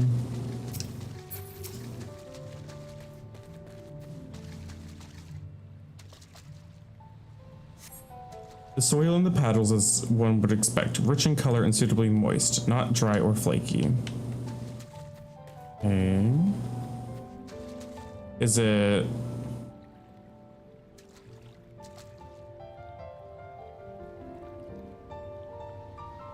I don't know. Like, etheric? Lethargic frog. Why is the frog so lethargic? A small frog catches your eye, strangely lackadaisical, and doesn't even bother to hop when it eventually scurries away. It just shimmies away.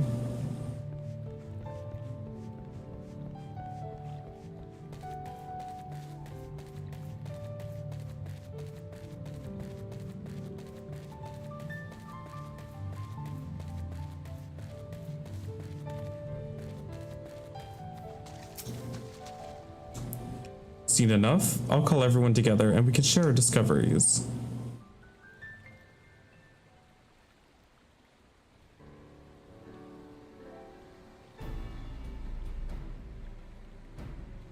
Well, what do we think? Any obvious problems?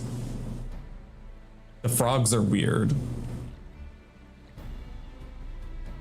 I agree, the waters look to be a good quality, and as does the mud in which the reeds have been planted. The frogs and insects are unusually torpid. This suggests the problem is affecting not only the reeds, but also creatures who live among them. Could be something invisible to the naked eye polluting the water? We would need an alchemist to know for certain. I'm an alchemist. I can do everything. I don't have much to add about the fields, but something else occurs to me. When you were describing how the creature seemed lifeless, I couldn't help but be reminded of all the listless villagers. True. They've suffered a terrible tragedy, I know, but there's another reason for their flagging spirits, I believe. Go on. Caffeine. We're just going to put caffeine in all the plants. The festival. This is traditionally an occasion for celebration renewal, so without it, the Hanu are struggling to even more to recover.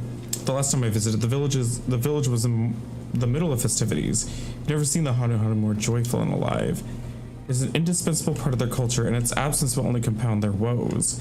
So I say we help them put on their festival, give them a reason to cheer in these sad times. Who knows, maybe fixing one problem could lead us to a solution for the other. Dynamis. Stranger things have happened. True. Right?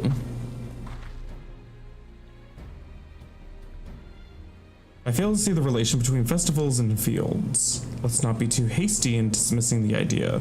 Things which seem unrelated can later prove to be connected in surprising ways. True. And being bereft of any ideas as we are, any proposal is worth entertaining. I suppose. Besides, this is Wuklamot's journey. It's only right that we follow her lead. Yes. Thanks, everyone. By the way, does anyone know where the festival float is? It's like a boat woven with reeds, looks like a bird. Oh yeah, I saw it. How did you not see it? In that big building to the north? Let's go and see it.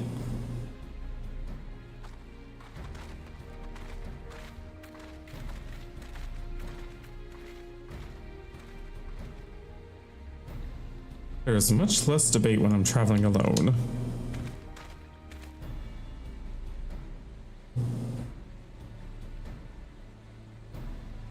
I have a hint that Erenville is another one of the children. Maybe he is royalty, maybe he's an adopted child, but he doesn't want to be royalty and he doesn't want the throne.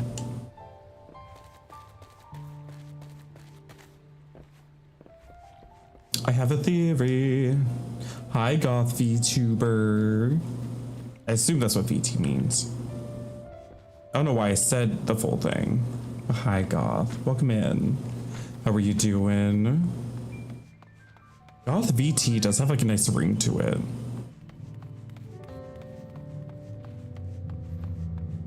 Oh, right. I have the cheater mount that gives me faster movement speed in all these newer areas.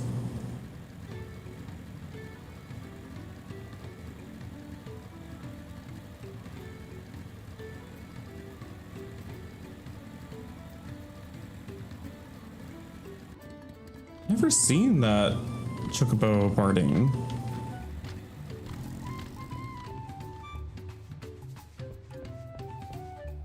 Oh, there's that chocobo barding. It's so cute with the giant cactuar on the butt. Oh, love it. Yes, this is the float I remember. It does not appear somewhat damaged to you. We could take a closer look. Right.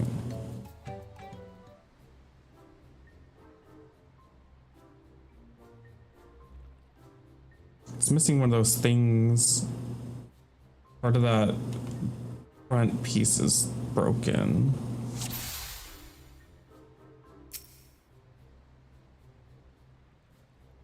Oh, that's definitely broken. How will they lift this great big vessel with all the carrying poles intact? True.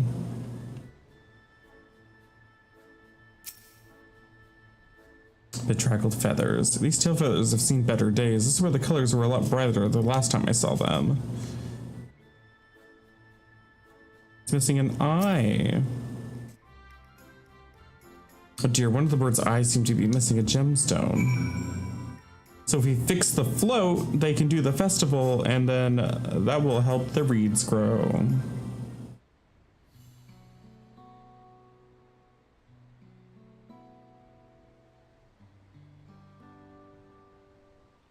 Well, I think we can all agree that the bird boat is in dire need of repairs. Now, how do we go about fixing it? What is going on here? We're admiring your festival float. 'Tis a shame that's in such a poor state due to the recent storm, I gather. Yes, we had to leave it exposed while we ushered our people to safety with the float in this condition, where there can be no lifting of wings, no Ihana.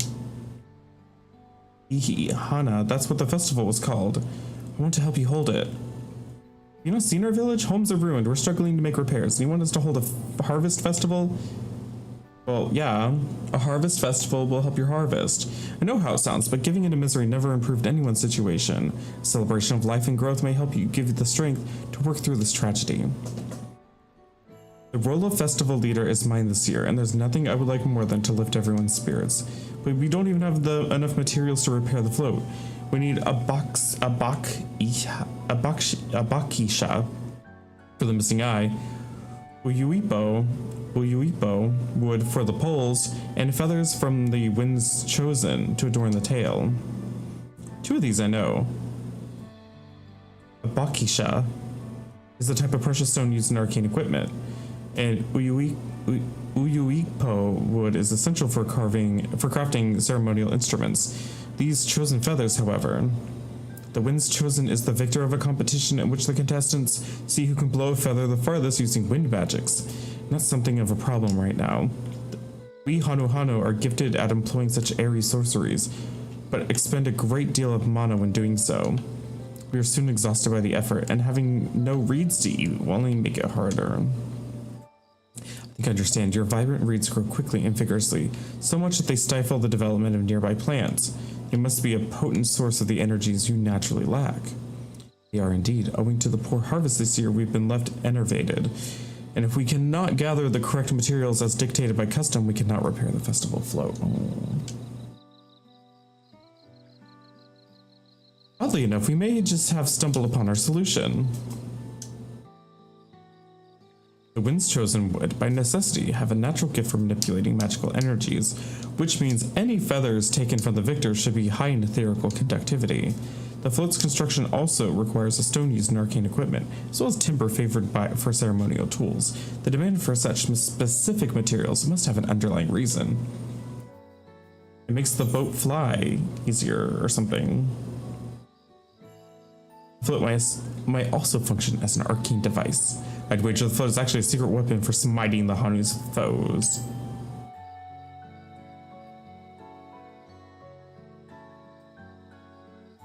Precisely what I was thinking. This boat of reeds is in fact an arcane focus of some kind, which by using it makes your harvest better. A focus for what? Oh, Iihana's is a harvest festival, isn't it? That must mean the float was made to encourage healthy crops, so if we repair the boat and hold the festival, the arcane powers might fix what's wrong with the reeds. We won't know until we try, but 'tis a sound theory. Wait. The float is a tool for magic? This is the first I'm hearing of it. In the beginning, it may well have not been. After a good harvest year, there would be no reason to change it, but when the harvest was poor, new adornments were likely added, and those who performed the labor might have imbued their work with ardent hopes for a brighter future. Through years of trial and error, the Hanu would have refined their festivities float into a focus for harvest prayers. Incredible. I know you're practically fainting from hunger, but reviving Iihana's really does sound like the solution to all your woes, and I promise it will do everything in our power to help you work. I'm still not convinced about this focus business, but I accept your aid nonetheless. I will introduce you to the shipwright who's been maintaining the float the last few years. He's replaced both eyes and poles before, so he'll know how to procure what we need. I was gonna say, just juice them up.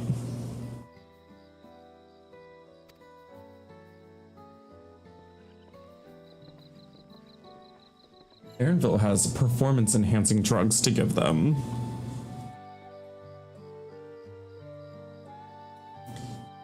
The 3 of us will visit the shipwright then. Not without me. I've worked hard to fix the float best I can, and the responsibility is mine. I have not introduced myself, have I? My name is Linu Hanu. Nice to meet you, Linu Hanu, and certainly let's all go together.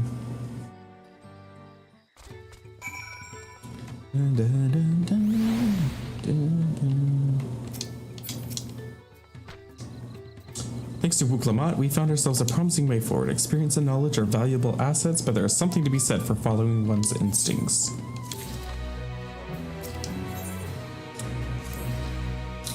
The shipwright's name is Wukavu. He's a Jabral, who's only moved to Kusamaoka a few years ago, but has since mastered our customs to an almost frightening degree. He's especially strict when it comes to manners, so make sure you offer him a proper Hanu Hanu greeting.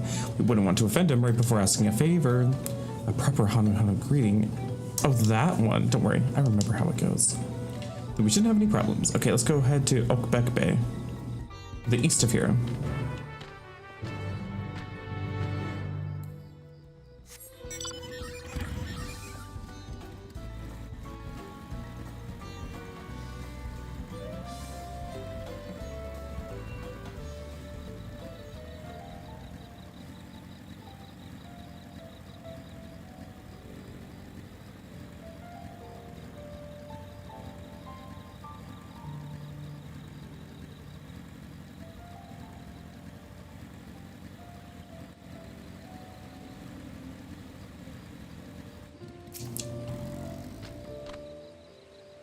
This is Okbek Bay, the village of all. Those who drift into Kusamaoka from Tuliolal and elsewhere are welcome to live here alongside the Hanu. As for Wuki Avu, he lives and works in the House of Waters High, at the top of the large nearby tree. Follow me. I should warn you, the climb up the stairs can be challenging. Oh, it's a big spiral. Cute.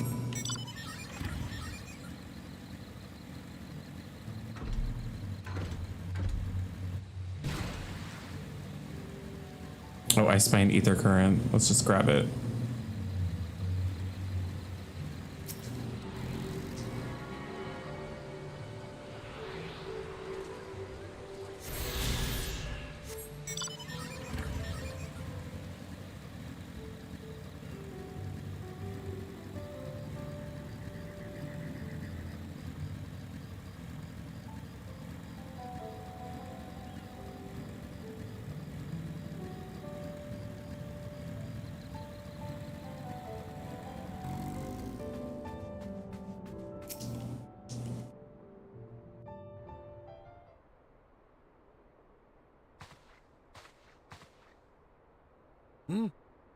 What do you want with me?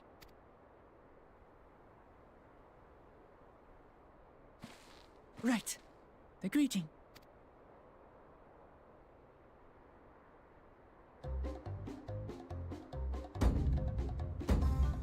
Ohak Kali. Ohak Kali.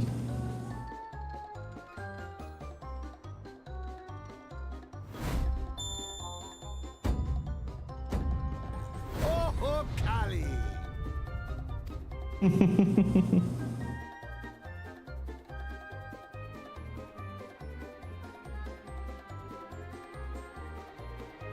Good. You brought your manners with you. When you know Kanu, do as the Hanu do. For a country as diverse as ours, the preservation of harmony demands that we respect the cultures of all peoples who call it home.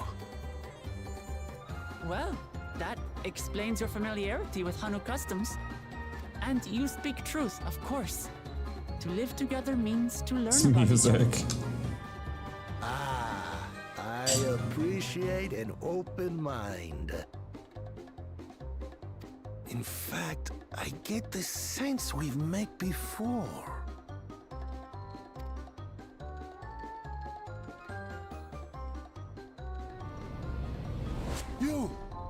You're Wu Clamant. Yes. Oh, what an unexpected honor for old Wokavu. Here I am prattling on about manners, and I've gone and insulted the third promise herself. There is no excuse for this betrayal of etiquette.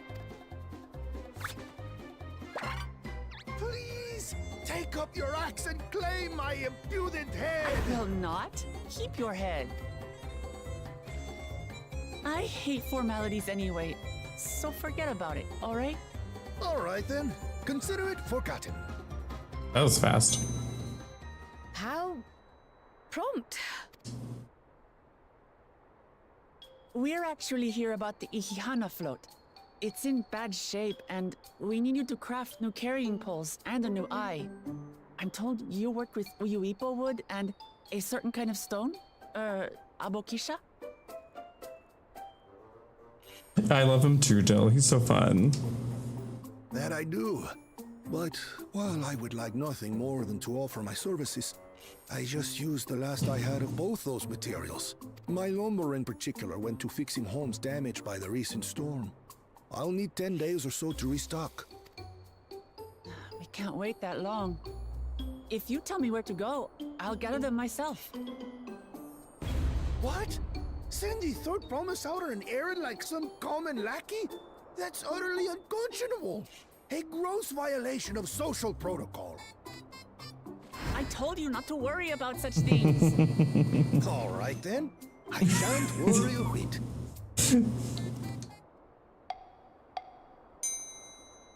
He's a roller coaster of emotions. I am festival leader this season, and have come along to oversee the float's repair.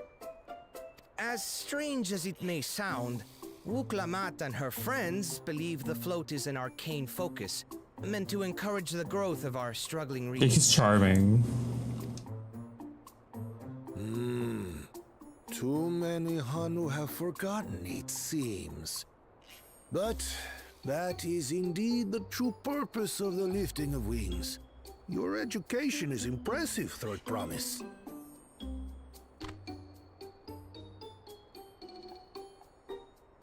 Well, maybe a little. Allow me to show you where to procure Uyuipo. We can leave the Abokisha to your friends, I presume? Take yourself to Cave Kikitola, or thereabouts, and you should find the stones you need.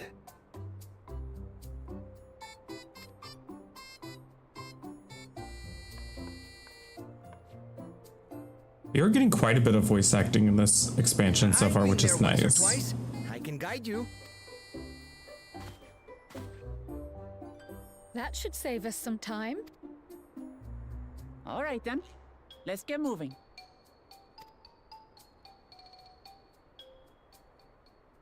They're spying on us. Wow.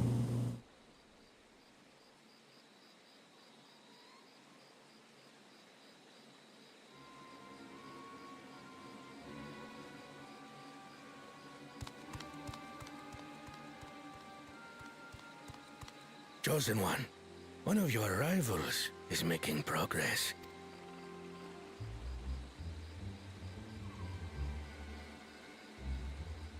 Like literally stream sniping. Ihiana, you say?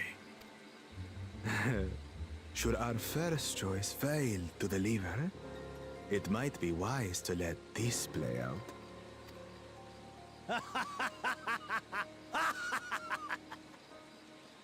The third-rate promise is making herself useful after all.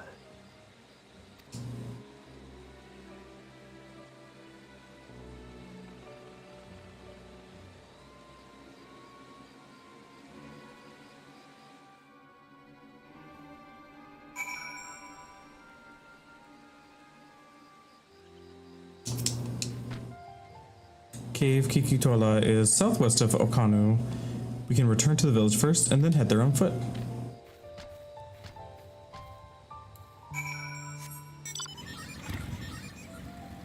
Driving the car through the jungle.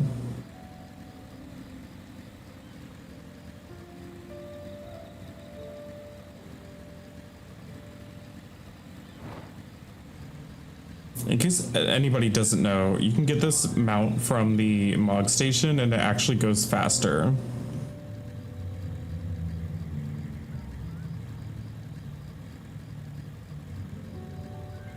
Than regular mounts.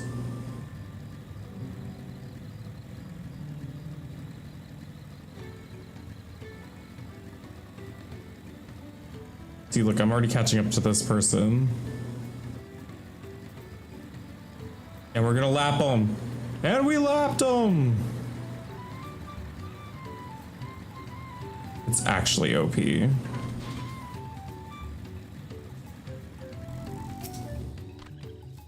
Southwest of here, was it? Let's be on our way. I wonder if I'll actually get to the first dungeon tonight.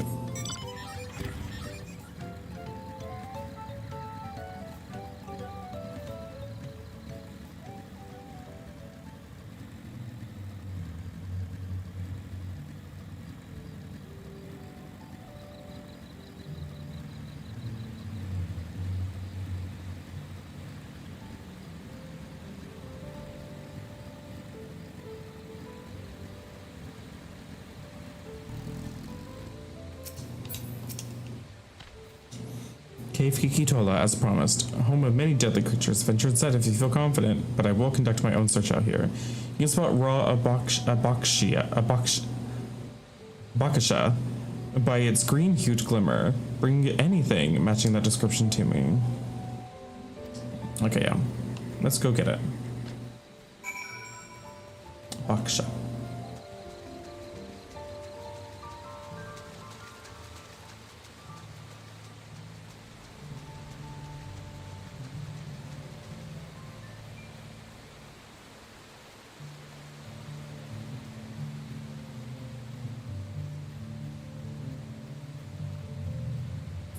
Oh my god, they make actual light.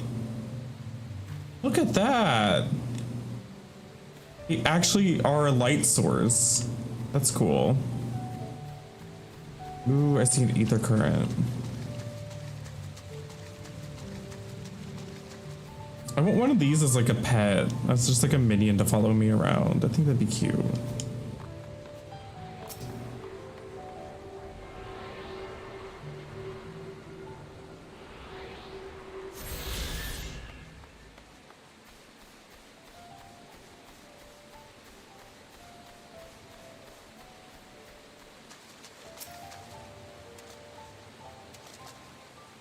Mr. Grafton Sabrina passed away. Oh.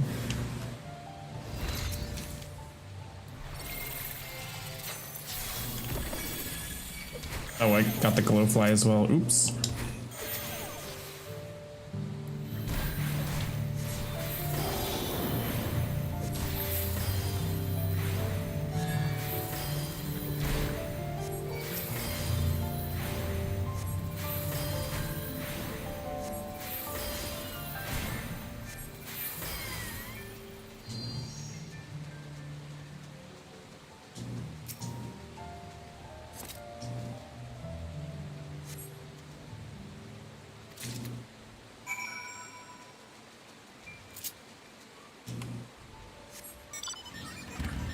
It's Dawn.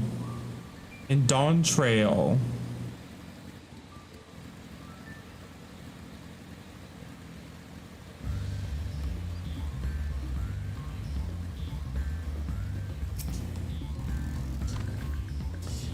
I picked over the grounds near the entrance, but found nothing. Did you have better look inside the cave? Abakasha. Yes, this is Abakasha. Right. Along with Kryle's contribution, we have more than enough for your needs. The stones have brought shine. You brought shine very brightly. I thank you both.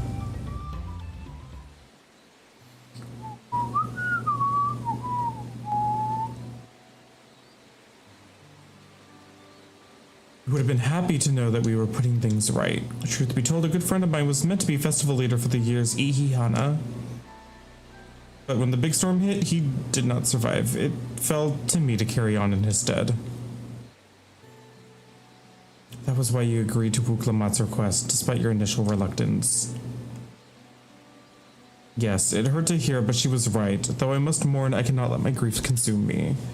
Her words made me realize that the path to my recovery, our recovery, is already laid out before me, and I will walk it, for myself and for my friend.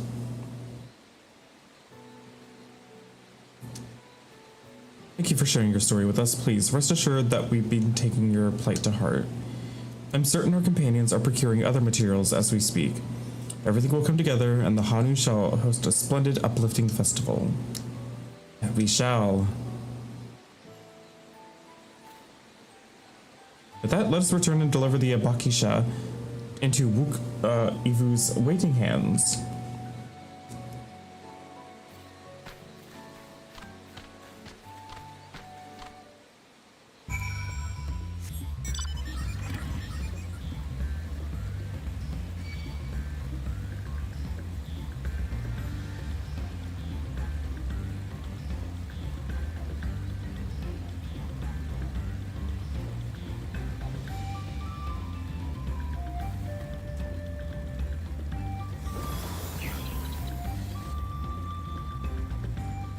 gosh, the dense foliage looks so good.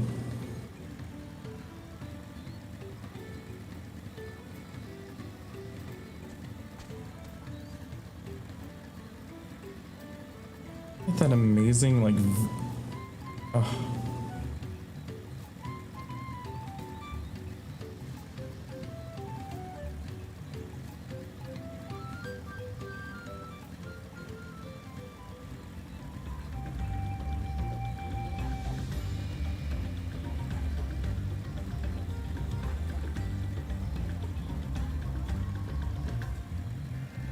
That looks so good.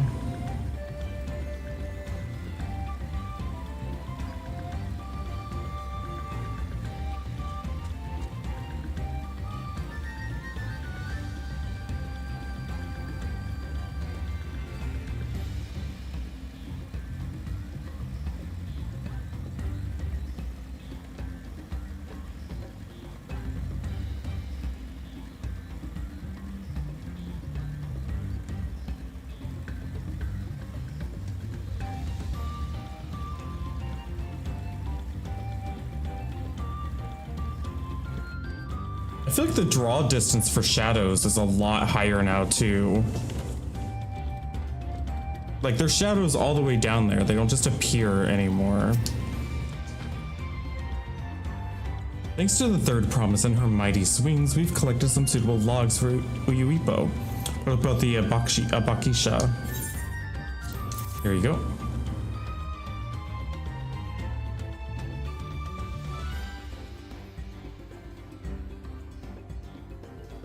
Yes, these are excellent samples. A good quantity, too. At this stage, you've likely surmised that the lifting of wings encourages the crops to grow. But not exactly how, eh? Well, you're in for a treat. If it all goes to plan, the results should be spectacular. Now, to get to work crafting these pieces for the float. I could use an assistant versed in the arcane arts to enhance the Uyuipo's conductivity. I'd be delighted to help. Everyone should head back to Okanu, and I'll join you at the float once the work here is complete.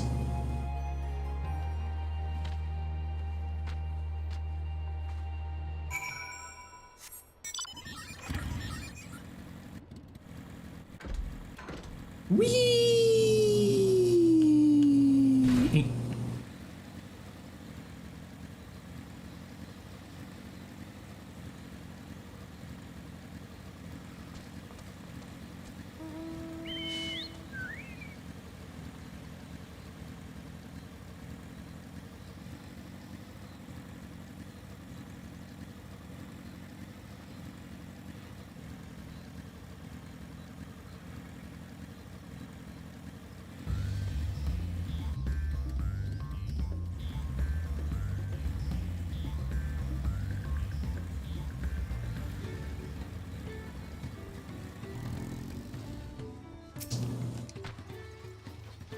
Gathering Uyuipo was a trial in and of itself. At first, Uk-Avu criticized everything I did, and then he suddenly yelled, "I've spoken ill of the third promise and must punish myself," and proceeded to slam his head into an Uyuipo tree. I told him not to worry about it again, and it was like snuffing out a candle. He's an odd one, that's for sure.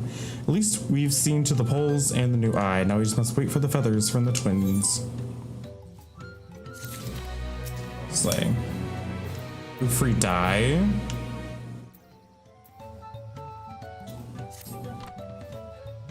We should get some rest before the excitement begins.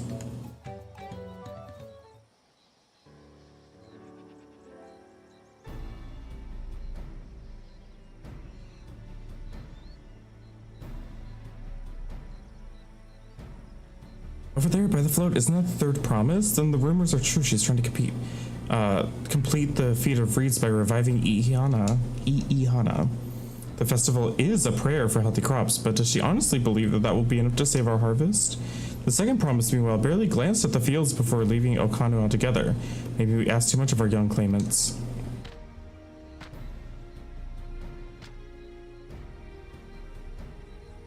Oh, I wouldn't be too quick to count Kona out.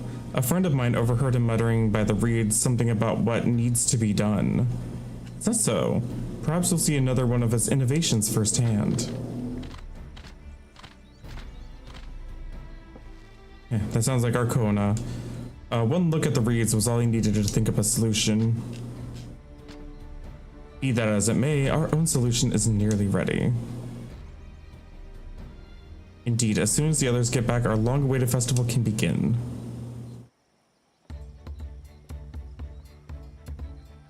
It took some doing, but we managed to gather competitors to vie for the title of Winds Chosen. The winner was only too happy to donate his feathers. You should have seen it. He called forth an incredible gust that sent his feathers sailing for Malms. We had a turn ourselves, but it's much more difficult than it looks. Poor Aaronville's twirled in the air for a moment before landing on his foot. I'm a gleaner. Magic is not part of our training. As for us, we brought the wood and the gemstone replacements crafted by Wuki Avu, and that's all that's left is to attach them. Has it been decided who will ride the float? Papa was the guest of honor last time I was here. I remember being surprised they could even lift the thing with this hulking weight on top of it. The rider must be a personage of great esteem, which is why an invitation is usually extended to the Dawn Servant. This time, however, I have another in mind. Ah, who is it? Our beloved Iihana. The lifting of wings is only being held because of you and your companions. Thus, I nominate you, Uklamat, as our guest of honor. Huh? Me?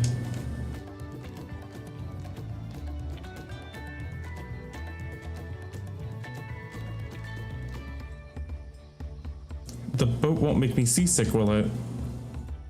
Well, I don't think so.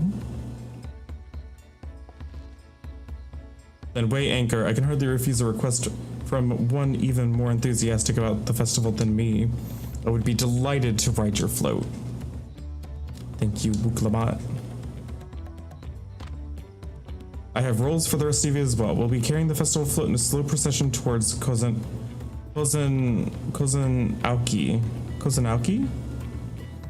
Where the sacred likeness of Kishai is ensconced. What I'd like for you to do is clear the path of dangerous wildlife so the procession can move along unimpeded. Consider it done. Expect me to sit still until Avu is finished with the boat. Let me come along and help with the clearing. As you know, I'm not much for fighting. I'll stay behind and assist Wukavu with the repairs. You aren't sure where you need to go? The path I spoke begins at the south of the village and branches off to the east. It will lead you across the bridges to the stride of the sun. We shall see its clearing end to end.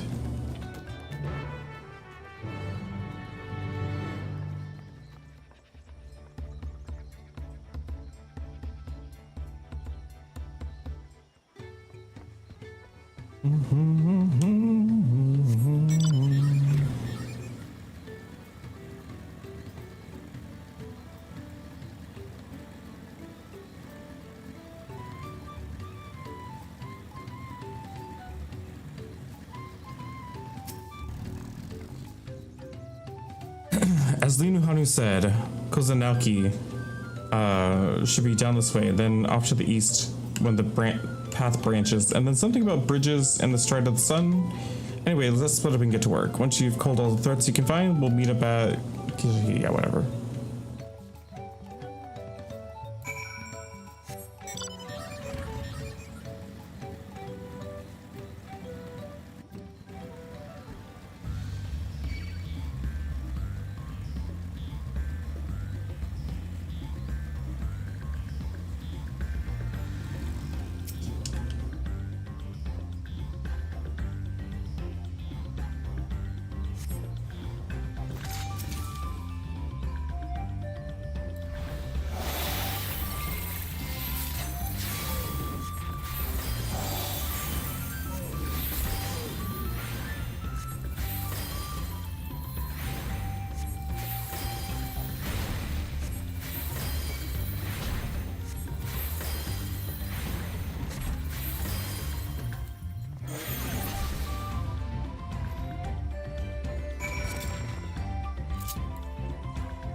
Kryl got one.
Buklamat got one over there.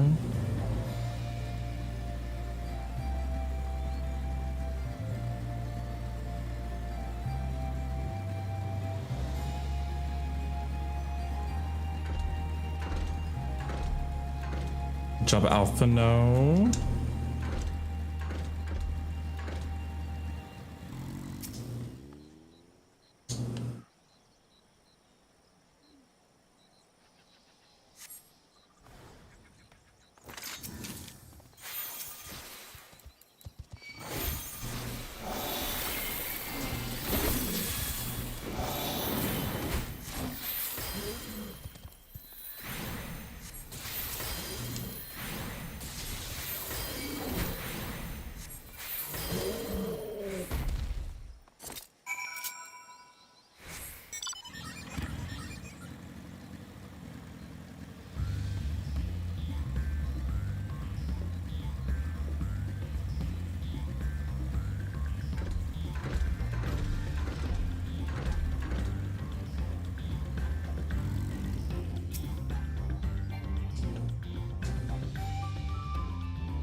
You were a step ahead of us.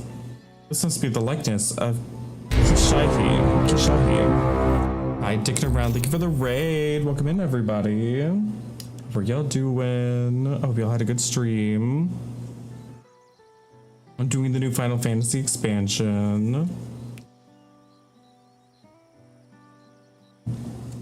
Did y'all have a good time?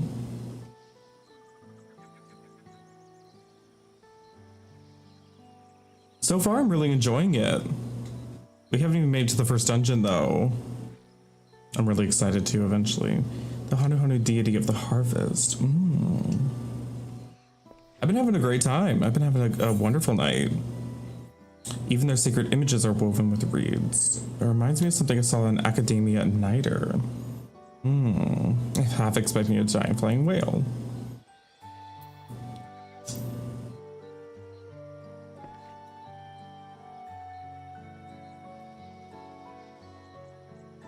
Makes you appreciate how much their culture revolves around the reed harvest, doesn't it? It said that Kishahi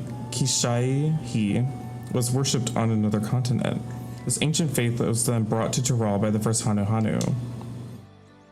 The Hanu migrated here from another continent, then mayhap the two do share a common ancestor. It's all very fascinating, but shouldn't we be getting back to Linu Hanu? He'll want to know the path is clear for the procession. Right, I need to ride the flute. I'll run ahead and tell him we're done here.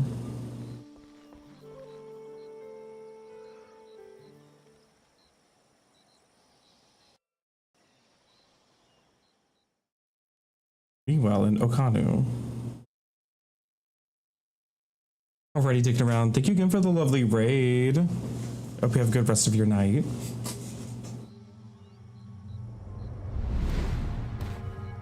Oh no, he's gonna interfere. Thank you for the biddies. You're right, old man. Why don't you say that again? As many times as you'd like. The third promise tasked me with repairing this float, and I'll not relinquish it to an uncultured brute like you. Much less one that can't even manage a simple greeting. We wanted to handle this in a civilized way, but we're more than willing to kill you.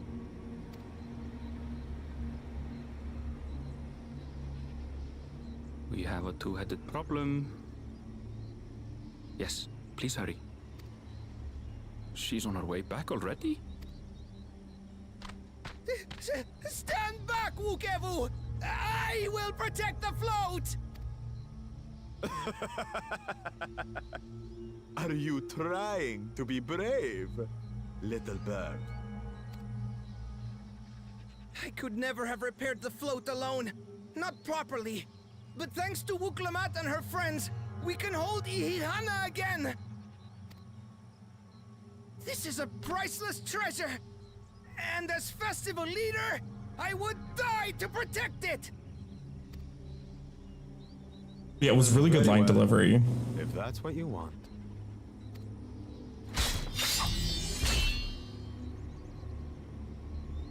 Is no one else in this village looking at what's happening?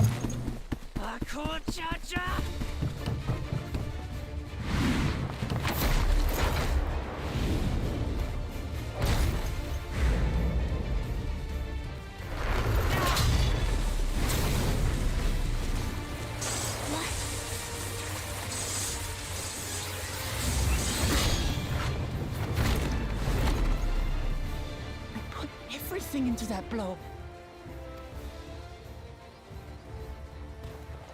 Good. The better for you to understand that gulf between us. But you need more lessons. We'll carve them into your mangy hide until you cry and beg forgiveness.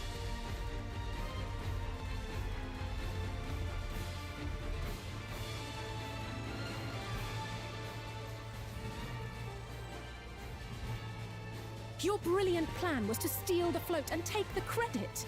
The so-called blessed siblings are nothing but cheats. Your scorn is sweet music. Come, weaklings. We'll crush you each in turn. Or all together, if you like.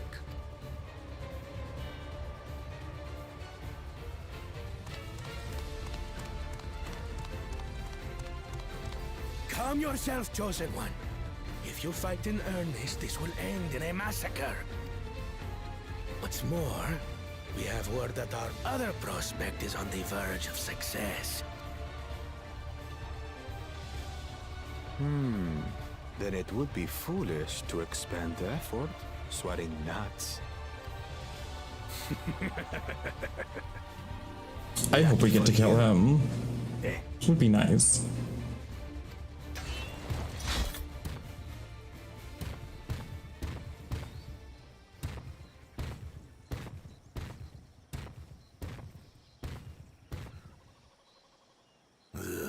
Two heads.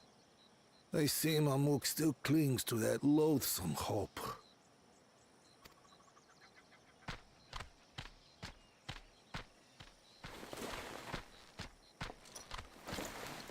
Talk to us, Third Promise. You're not dying, are you? It'll take more than that to kill me. So, are we having this festival or not?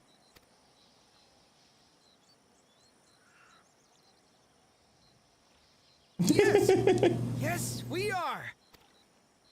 It smells both creepy and also incredibly goofy.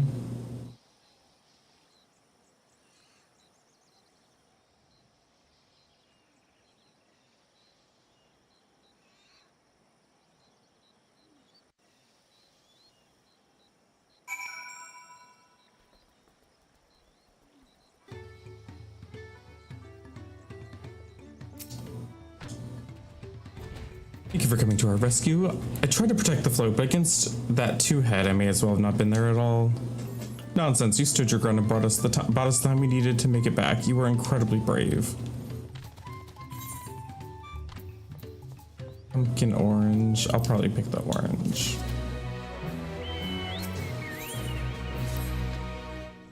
With that exciting interlude over, you'd be pleased to know that my repairs are finished as well. Before we commence the festival, however, it would be a courtesy to inform the villagers that Ii Hana will be held after all. Go forth, but do not forget your greetings at this stage. I should hope the reminder is unnecessary.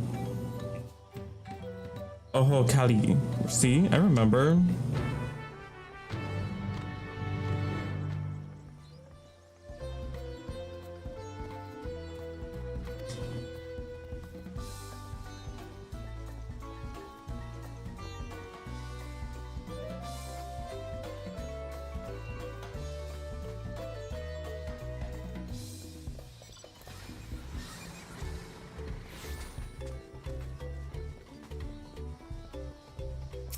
Here does the merchant sell?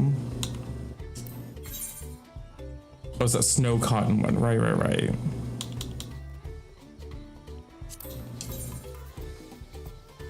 Are all the pieces the same set? Yeah, they are. They're all the Alamegan set. It was a good set.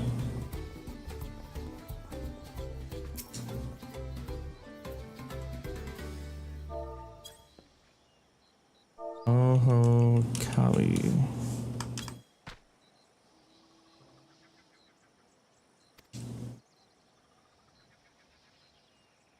Thank you for letting me know. I would very much like to attend the festival, but the repairs should be finished as soon as possible. What to do? What to do? Just do the festival.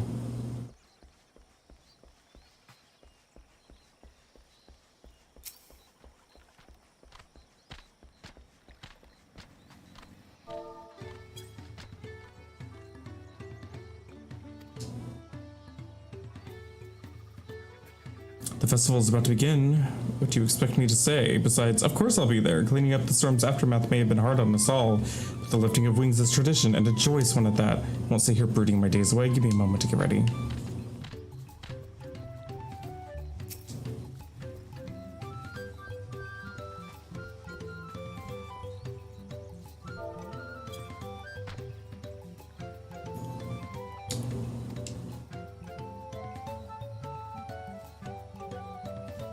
But the float is fixed. Our fallen friends would be glad to know that I'ihana would soon be underway. They would have wanted us to honor them with celebration, not let their loss deter us from it. I must go and enjoy the festivals for those who no longer can.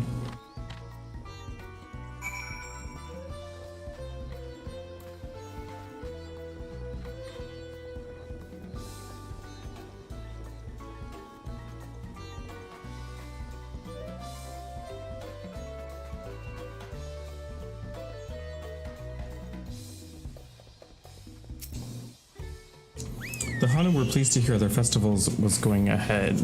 I imagine? Yes. As well, once your friends return, the lifting of wings can begin at last.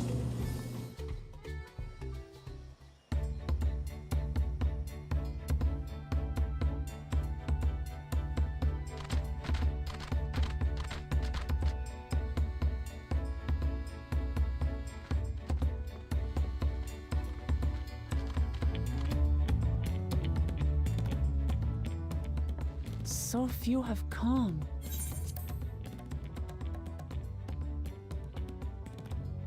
Patience. Once I'ihana gets underway, no Hanu will be able to resist joining in. Just so. Ukewu knows well the heart of the Hanu. Have faith, Third Promise, and climb aboard the float. It is time for the lifting of wings. Right. Off we go.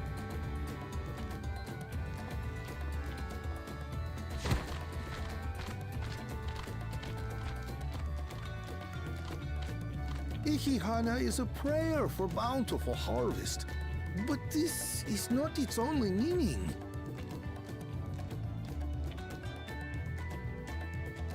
It is also an exchange of pledges between rider and bearers, a commitment to a long and fruitful friendship. Listen well, friends!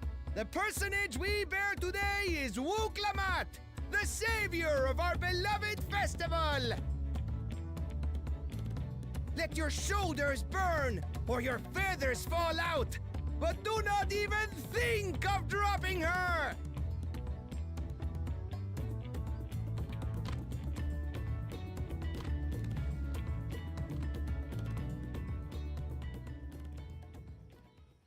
Ready and...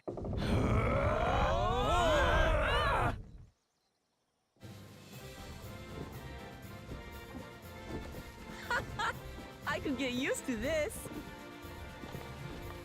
If they make that amount, that'd be hilarious.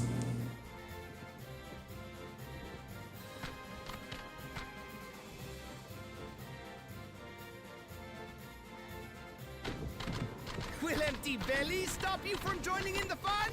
Come and help us carry the float!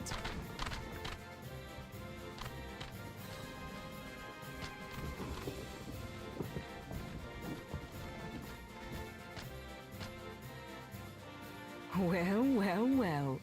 To see the day that Dawn's promise would ride our boat again. We've not had the honor since you were here, Gulul Jaja.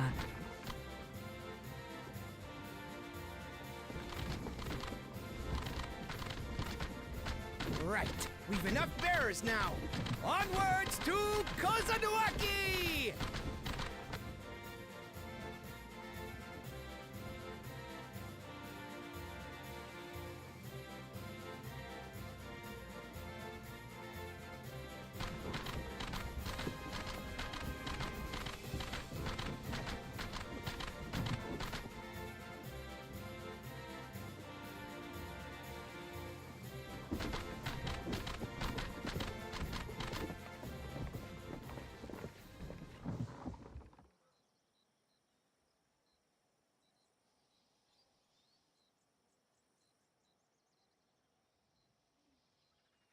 Watch well, for you are about to bear witness to the true glory of Ihihana.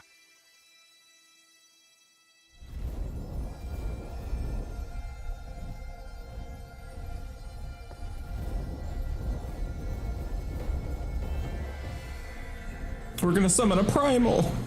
Could you imagine? The float draws upon our life force, concentrating and amplifying the energy.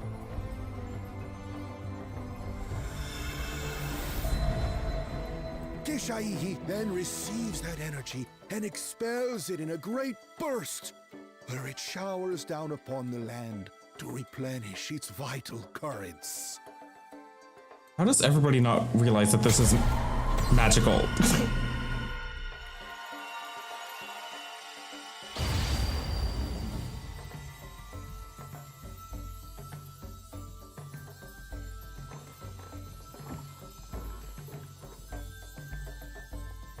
Pretty.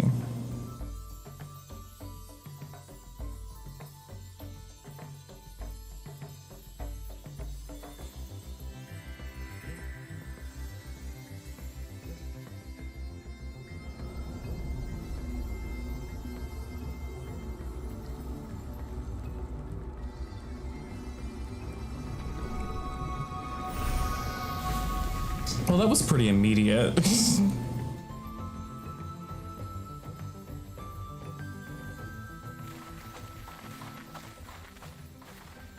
It worked.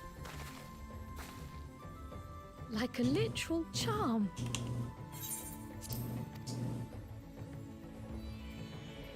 The float really was helping the reeds. That was amazing! To think that such a thing was even possible!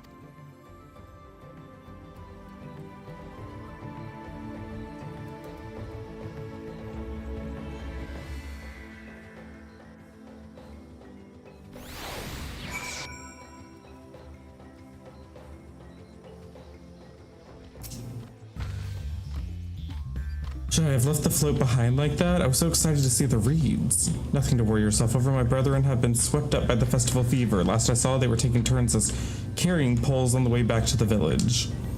Please feel free to look over the fields and enjoy the sight of what you accomplished. And what did everybody else do that helped?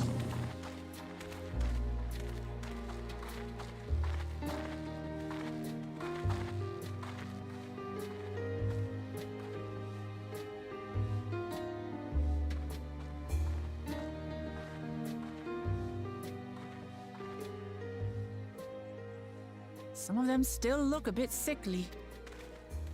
I imagine even the harvest magic has its limits. If the Hanu continue their festival tradition year after year, though, the entire field should eventually recover. Where does that leave us with the feet, then? You've got nothing to fear on that account. Our situation could never have resolved itself. The revival of even a single reed would have served to demonstrate your commitment to the task. That you recognize the nature of the float and found a near-perfect solution in Ihihana proves your dedication. What's more, I don't think I've seen the festival produce such impressive results since I was a mere chirper. A chirper, that's so cute. We have been lax in maintaining the float, diluting its magic and reducing Ihihana to hollow theater.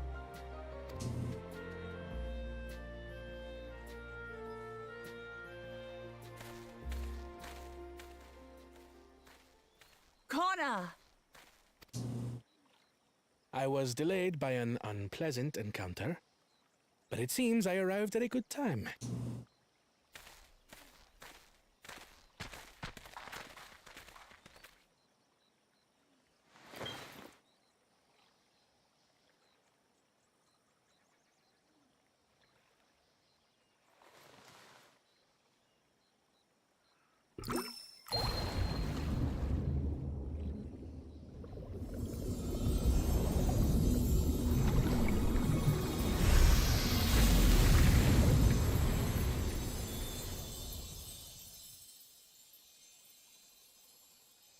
Oh, isn't that wonderful?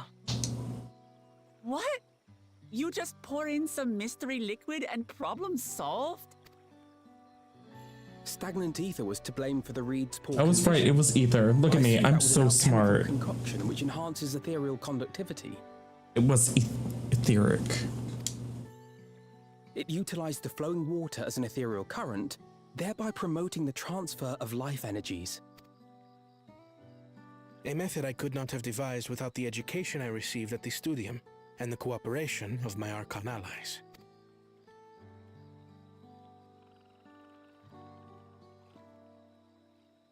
Archon allies? You see, Lamachi, this is why we need to embrace foreign knowledge and technology.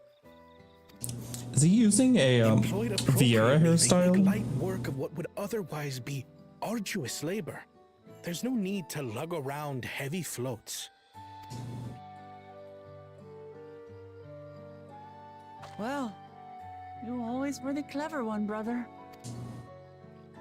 Your approach was no less effective, Wuklamart. It achieved the same result. Indeed it did. And you enjoyed the festival, yes? I did. It was so much fun. Having visited your village before, I thought I knew everything about it.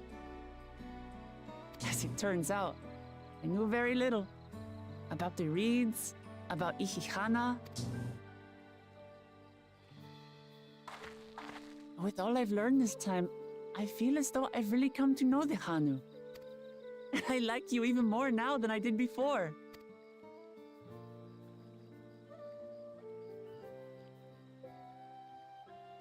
The feeling is mutual. And it's not just you who had a lot to learn either. I'll never look at our float the same way again. The two of you have exceeded expectations. Come forth and claim your stones.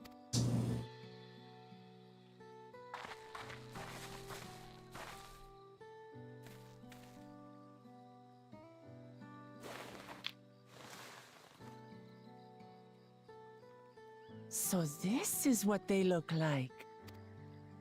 Go on, set it in the tablet.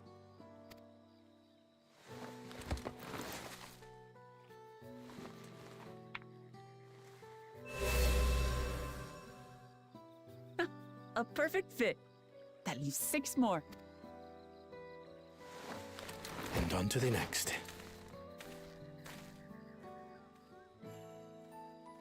Not even a moment of celebration. That's Kona for you. The third promise? You must join us for Ihihana next season. As Dawn Servant, of course.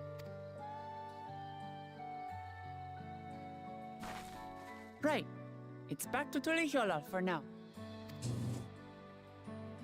Thank you for having us.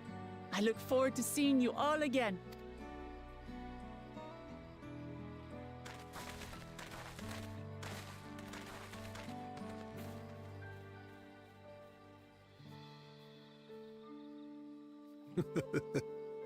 These are interesting times indeed.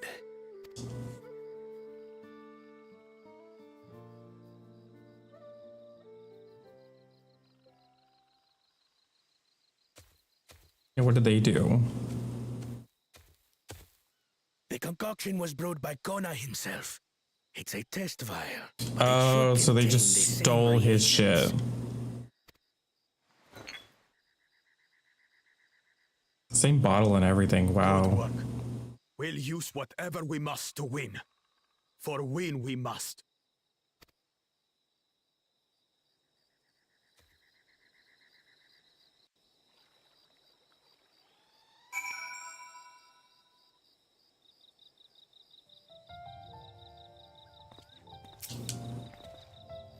My journey has just started, and already I've met so many wonderful people. Wook Evu, for one, he's a bit eccentric. No one could stand to be respectful of other cultures as he. In Liuhanu, it warmed my heart to see him honor his departed friend through Ihihana, and to help others do the same. I can't help but feel excited thinking about what else I might meet over the course of the contest. Come on, let's head back to Shabalya Yav. Yeah.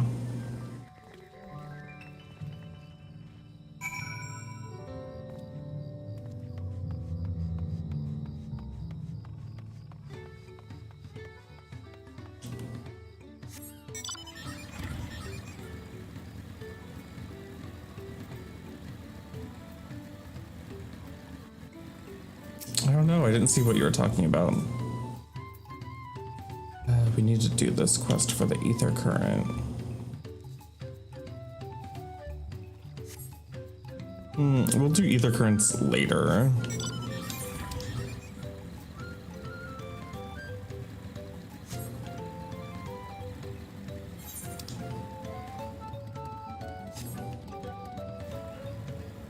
I want to ride the alpaca back. I want to ride the alpaca.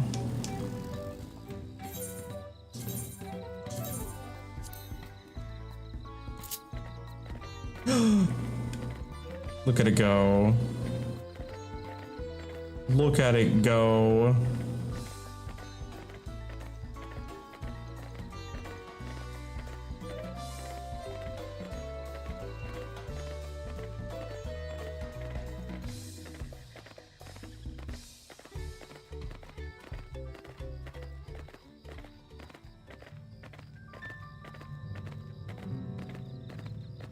Please don't tell me I have to get all jobs to level 100 to get the alpaca mount. Don't make it like the Amaro, please.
And just like that, we found an elector and won our first keystone. I know it was right to trust your instincts. Come on, let's keep things moving and march upwards to Urkopacha.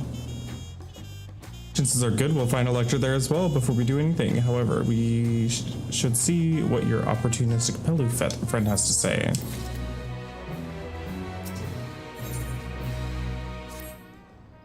I've been waiting for what feels like days, eating enough of Barukavu's tacos to feed an army.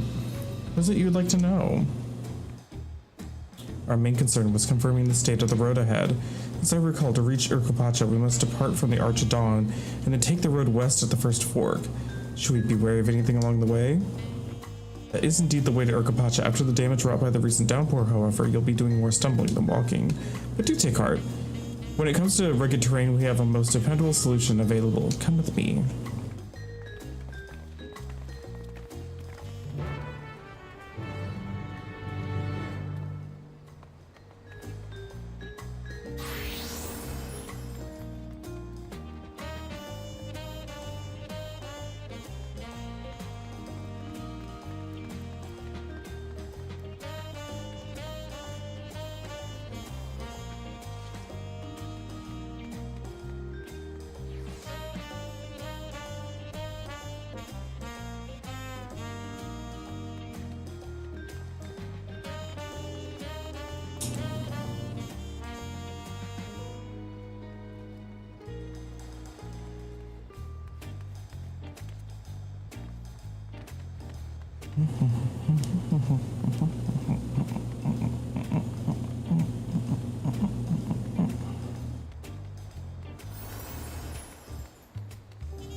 What's it gonna do?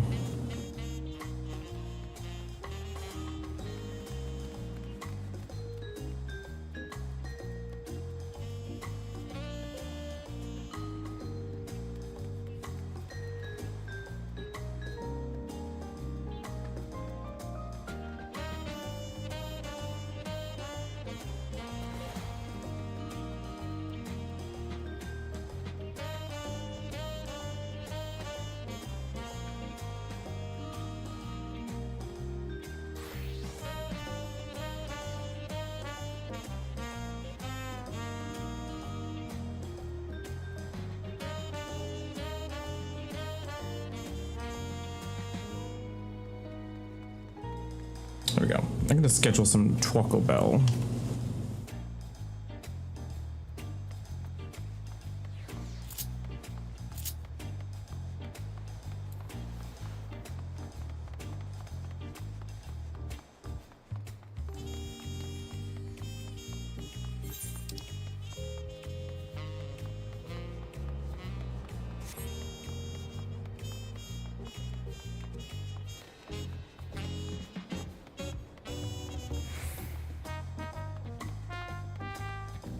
kind of dislike how they have so much before you get to the first dungeon.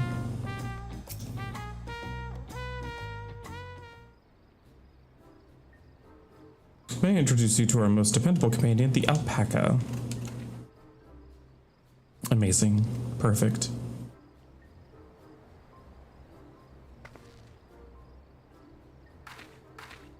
These animals can traverse Urquepacha's steep mountain trails as if they were gentle fields, and all while carrying heavy loads. Our merchants would be lost without them.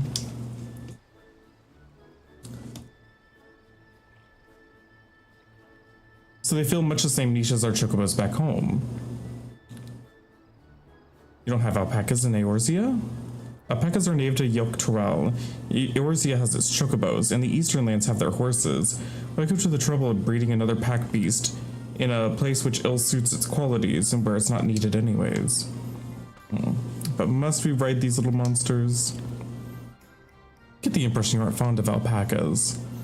When I was small and being a bit naughty, I went around pulling on their wool. One of them spat on me, and it was the foulest stench you can imagine. Or do they like to ride? Alpacas bred as mounts are inquisitive and docile. Even those without experience find them easy to handle. We're really doing this then. So, was my information useful to you?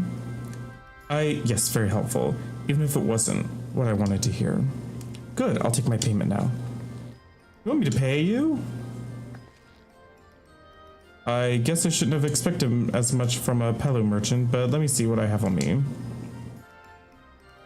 The Pelu value the act of spreading joy through trade, as you should know. They take pride in making deals that benefit both parties.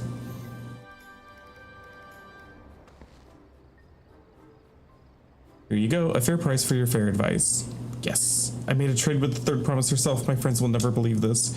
I shall be on my way now. I wish you safe travels. Off you go then, and thank you.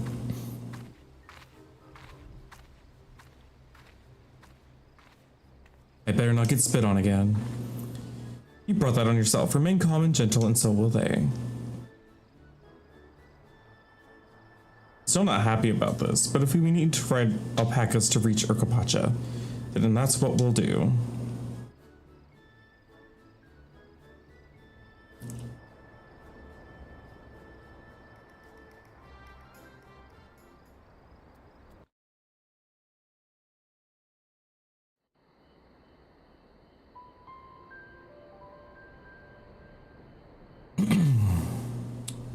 Turali poets of yore sang of a mountain that would stand tall, even should all other lands sink beneath the sea.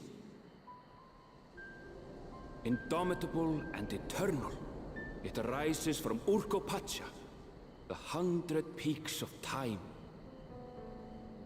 Of all the beasts which crawl and fly, only the legendary Valigarmanda could hope to disturb the summit's serene majesty. Yet, with that flying calamity imprisoned by the Dawn Serpent, what great feat remains for those who would claim the throne?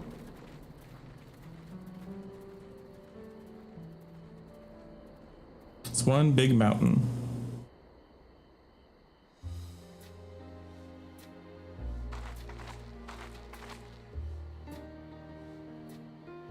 So this is Urquepacha. I've never actually been here before. The air is so crisp and clear. Mountains everywhere you look. That one massive peak in particular has quite the presence. It puts me in mind of Som Al. That is Workor Sormor, the tallest mountain in Yogg-Toral. Its sheer height makes it an imposing climb. But there are other reasons the ambitious keep their distance. Oh? Do tell. Where to begin? Excuse me, but you're Wuk Lamat, are you not? I hadn't thought to encounter one of the Dawn's promise here, of all places.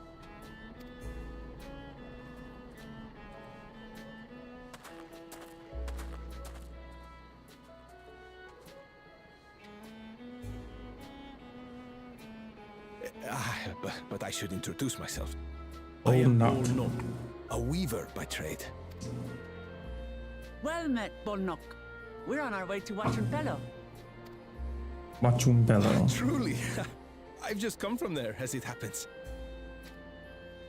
I'd asked the Pelu Pelu who sell me their wool to give me a tour of their alpaca ranch. The head rancher and I shared a bottle of mezcal while he explained the finer points of wool production. Mezcal, is that a local beverage? It's an Urgopacha specialty. A spirit made from distilled agave heart juice. Yes, and it must have done wonders for my mood, for I tripled my usual order of alpaca wool. They did offer me a discount, though, so it wasn't a bad deal in the end. But listen to me, boring you with my tedious stories. I will leave you before you are lulled to sleep. Goodbye, and safe travels.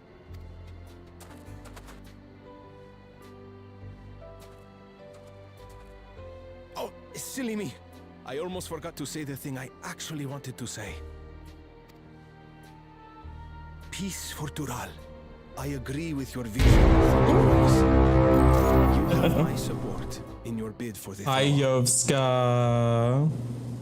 Hi, everybody. Welcome in. How was the stream? Did y'all have a good time? I'm Prince Harming. I'm a drag king. We're playing some Final Fantasy XIV because Dawn Trail, the new expansion, just dropped earlier today.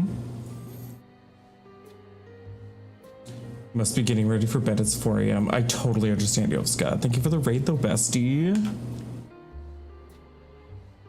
I won't spoil it for anyone, though. I'm not gonna hit any buttons on my controller. So anyone who wants to say hi, but not stick around because of spoilers, I understand. But I appreciate the raid.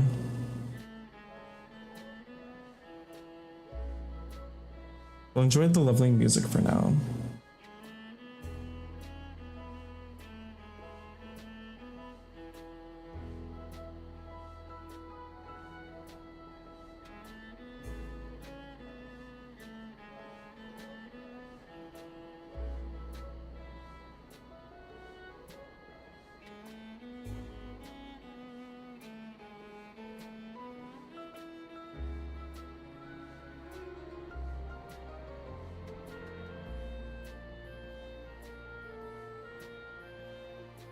All right. Fair warning for spoilers is over in 5, 4, 3, 2, 1. Okay, I'm continuing. I've really been enjoying it, though. This has been a great expansion so far. Though I haven't gotten to the first dungeon yet, so it's just been a bunch of story and stuff, which is nice. It would be foolish to underestimate Pelu Pelu merchants. Yes, they do more than run the markets in Tuliyollal. Pelu Pelu peddlers can be found everywhere in Tural, traveling from place to place on their sturdy alpacas. They are effusive and engaging speakers, and many's the customer who's been talked into spending more than they bargained for. They won't find this customer so easily charmed.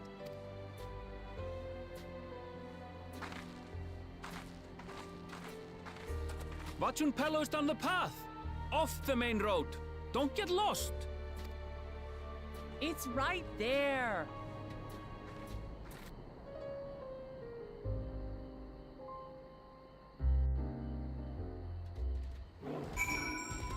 I thought that was a mob. I thought they were gonna attack me. Sorry.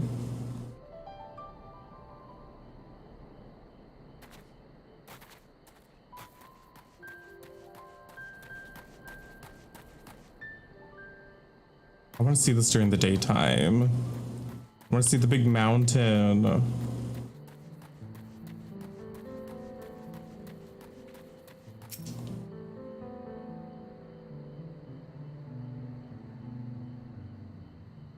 This is Wachunpelo, home of the Pelu Pelu. Uklamat should have arrived before us.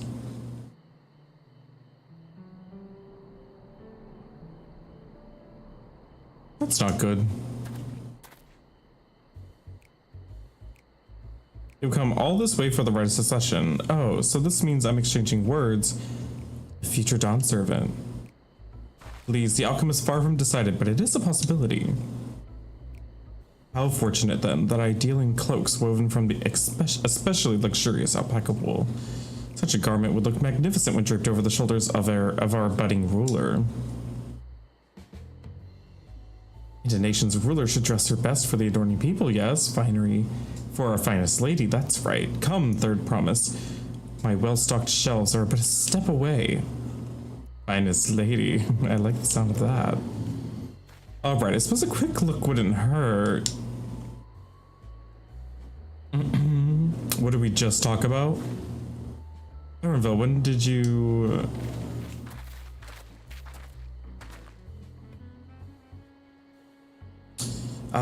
a Shatona from the far-off Shaktaral.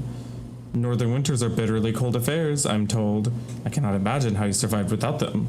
Without a lovely warm cloak of quality alpaca wool.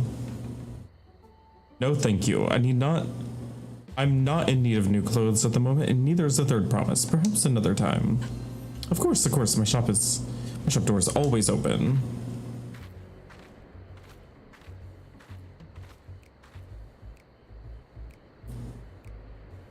Are they actually like the armor merchant here? You were saying something about not being easily charmed. I was just... As I mentioned previously, the Pelu live for bringing happiness through trade. They won't cheat you or sell you defective goods. They will, however, disarm you with their deft turns of phrase, and unwitting customers like Wuklamat fall prey to this affable approach time and time again. Your only recourse is clear and firm refusal. They won't pursue the matter should you make your disinterest plain. A valuable insight into the minds of the Pelu. Let us all take Erenville's words of caution to heart.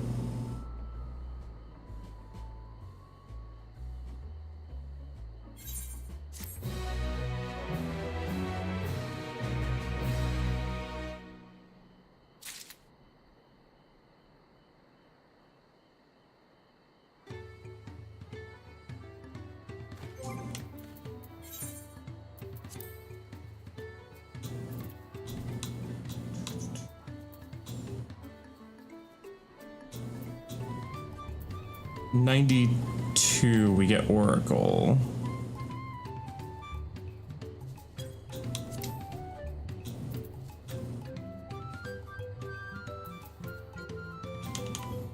And we also get Enhanced Swiftcast at 94.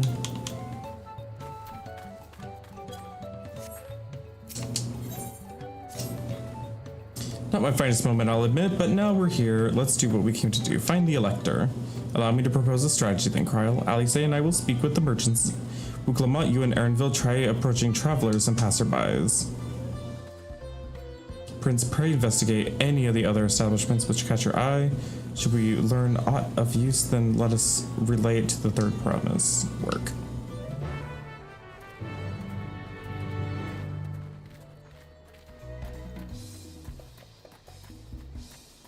First things first. Attune to the Aetheryte.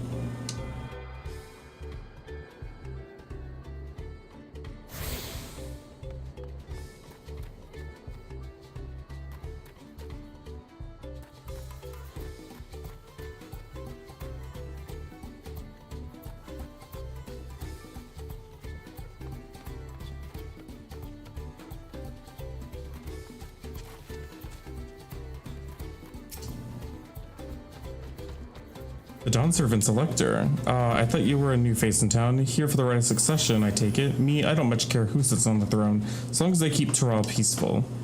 People tend to not be in the mood to relax and sip our excellent mezcal once arrows and spears start flying, if you know what I mean. Speaking of which, would you like a cup? A joy shared is a joy double, I'd say. Oh, right, yes, you were talking about that Elector business. Being freshly returned to my trading route, I've heard that there's a contest afoot, but not much else. Our head ledger, Tobli, could probably tell you more about it. Oh, pray tell. Oh, look at this little bar. So cute. The alpaca person. Alpaca keep.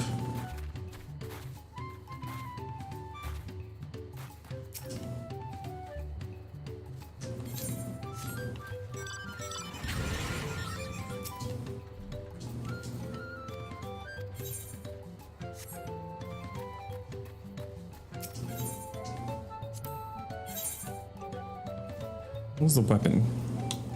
Click for this level.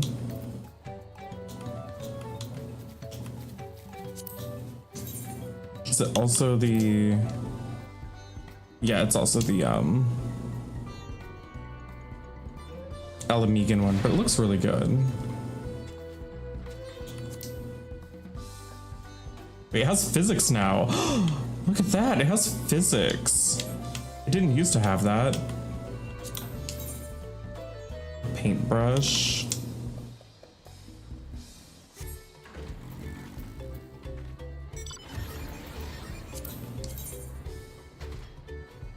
I am excited to play more Viper at some point.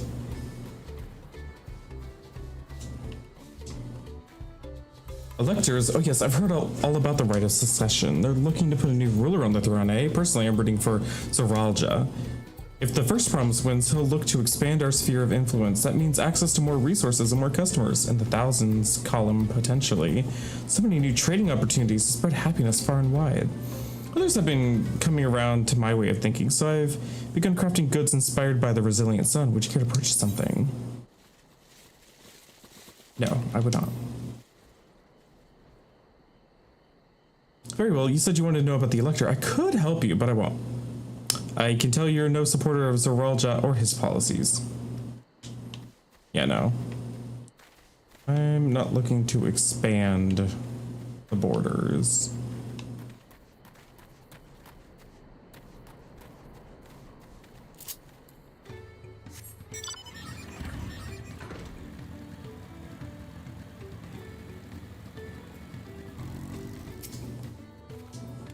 We're in hot pink. Hello there. I'm Mablu. Did you have a question for me?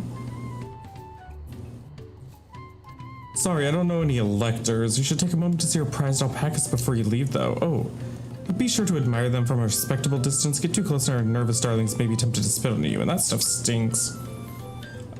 It happened to a visiting buyer not too long ago, Tobli. That's the head rancher, was so mad at me for not giving a proper warning. No one makes a mistake without Tobli noticing. He knows everything that happens on this ranch. Work.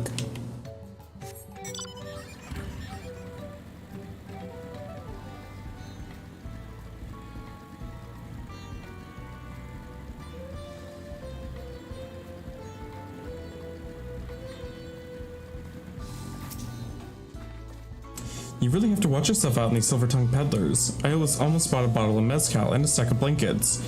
Then there was this enchanting ornament. Anyways, I did manage to learn that Tobli is the man to talk about a contest. No, they'd only share with this hard ledger of theirs is to be found. Really? He's also the head rancher. Well, the alpaca ranch is not far from here. I say we pay a visit before the others return.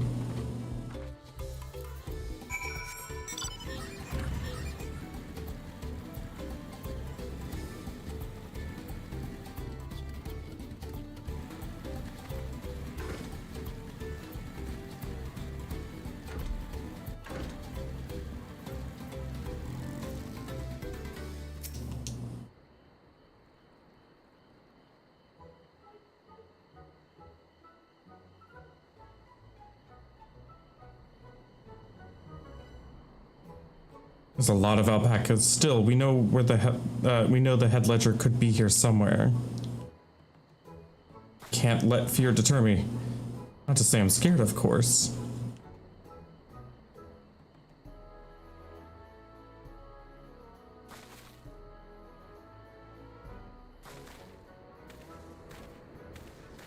Excuse me, is one of these workers Tobli? Tobli, oh yes, he likes to mingle with the ranch hands and keep an eye on things. I can't tell you which one he is, though. You can't? Is this part of the contest? All I can say is that Tobli often mentions his favorite pungent subject. He also can't resist a profitable trade, though who among us could? Am I right? Still, if you bring him a very good deal, he might let his identity slip. So it's like a game. Easy enough. All I have to do is offer Tobli a deal he can't ignore. No problem at all. Well, maybe one problem. I don't think my purse is deep enough to pay everyone we think might be Tobli. Let's ask some questions first to narrow down the field. Great, we can meet back here and share our impressions.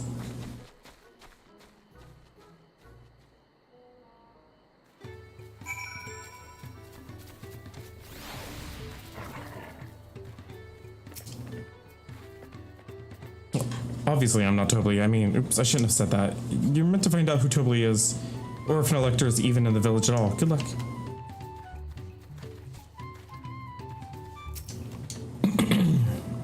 A visitor from across the salt, if I'm not mistaken. Be warned. The alpacas will spit on you if you startle them. I suggest you keep your movements slow and deliberate.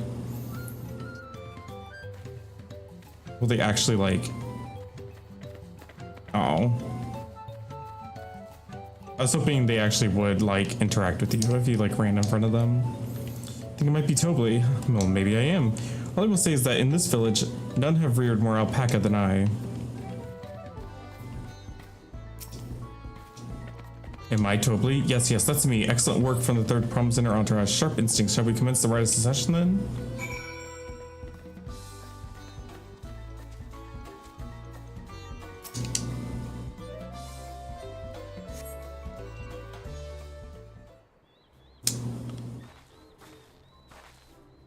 See, we've both done our interrogations, so who do you think it is? I have my suspicions, but let's hear your pick.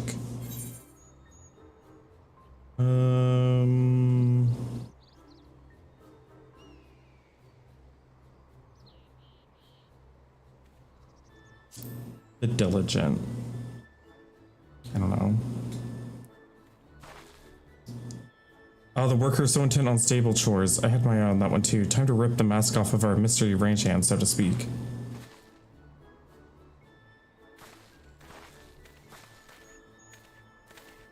We know it's you, Tobli, and to prove it, I propose a deal. A generous sum of coin for confirmation of your true identity.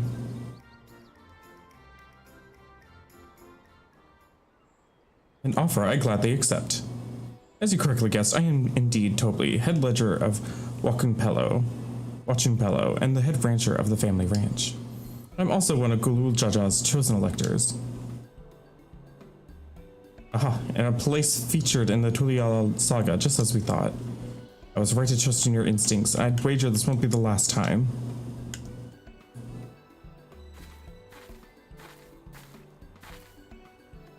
She found you out fair and square, Tobli. I'm glad she did. Would have been a pity had her bid ended here.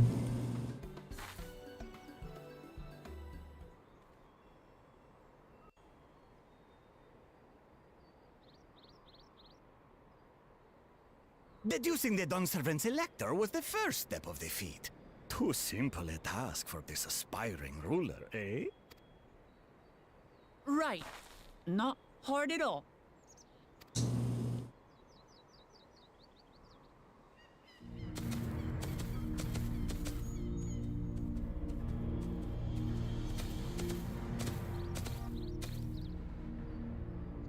Zorolja.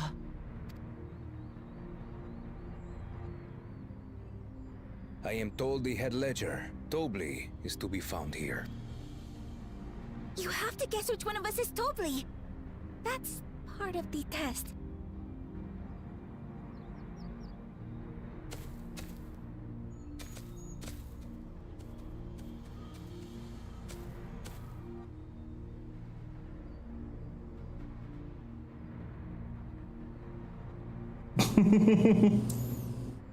Just staring them down.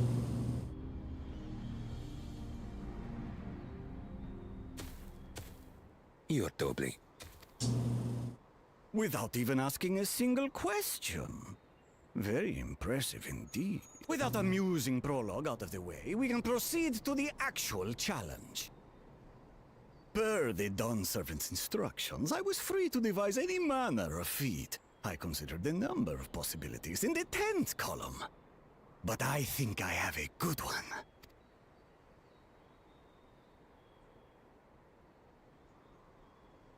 You must go forth and capture for me an alpaca.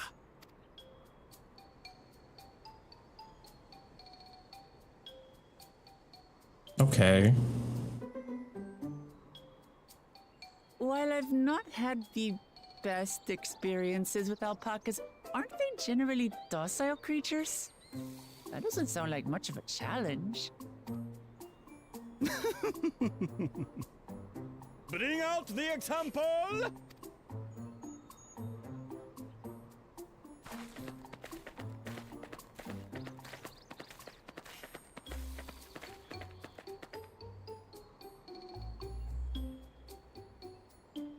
This is a special kind of alpaca. Would you please approach the animal, Third Promise? Who? Me? Well, it should stay calm if I stay calm, right? That's what Erenville said.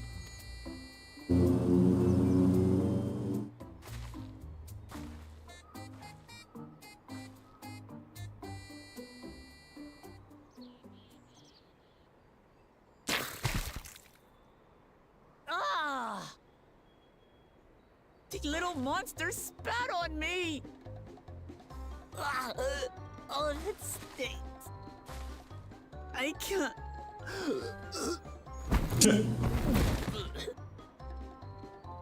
She's dead. Alpacas are paradoxical creatures, being both extremely curious and extremely cowardly. Press your luck when they're frightened, and you'll get a face full of spit. As you've all just witnessed. Has an awful stench, their expectoration. The globs contain half-digested food, you see, making it an effective deterrent against perceived threats. Wild valley breed like this one are especially timid and can therefore be quick to lash out. They're also especially hardy. Indeed.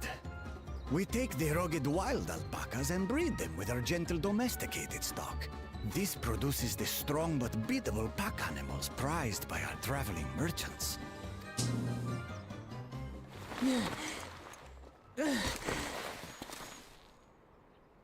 That's all well and good, but did I need to bathe an alpaca spit for you to make your point?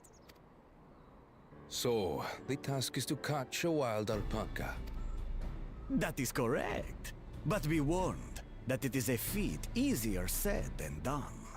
I suggest you prepare well before you enter the valley where the creatures dwell. And by you, I mean the claimants only.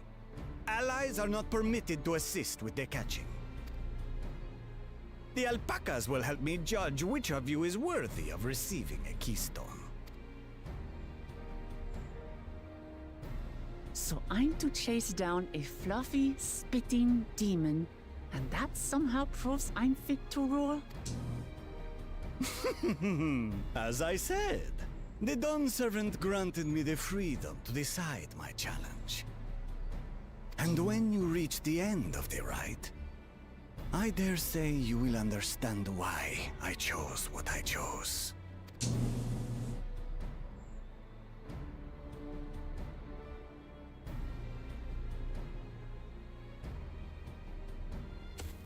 Very well. This won't take long. Wait! Didn't I warn you this was easier said than done? There are preparations to be made, factors to consider. A beast is a beast. All yield to strength.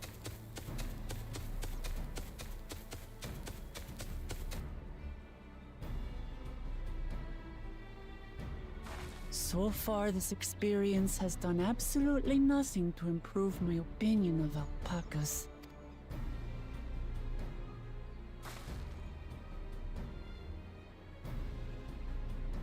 But that doesn't mean I can't do this. Revolting spit aside, they're just another animal. Mm-hmm.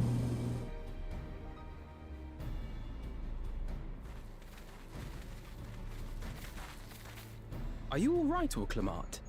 We thought we heard you scream. The third promise does not scream. It was more of a Startled yelp. Scream, in other words.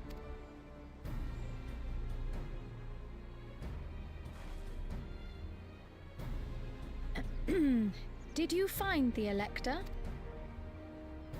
Oh, we certainly did.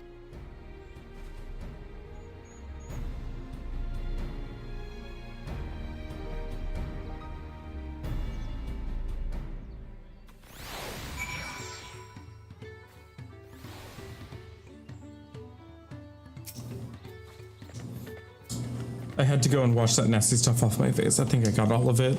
But would you mind taking a sniff from me just to make sure? Hey, I saw that look.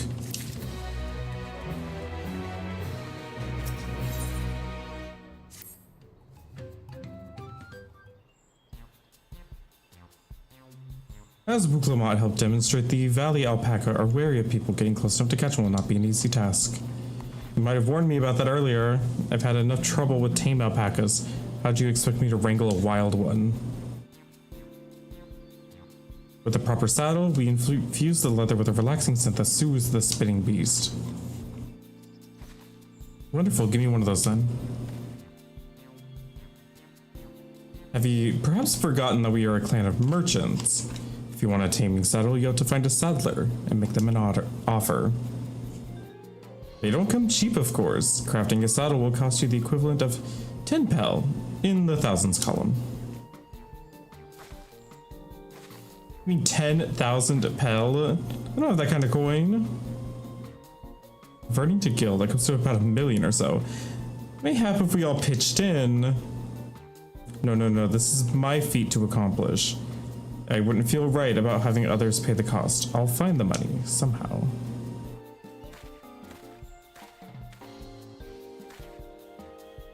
In that case,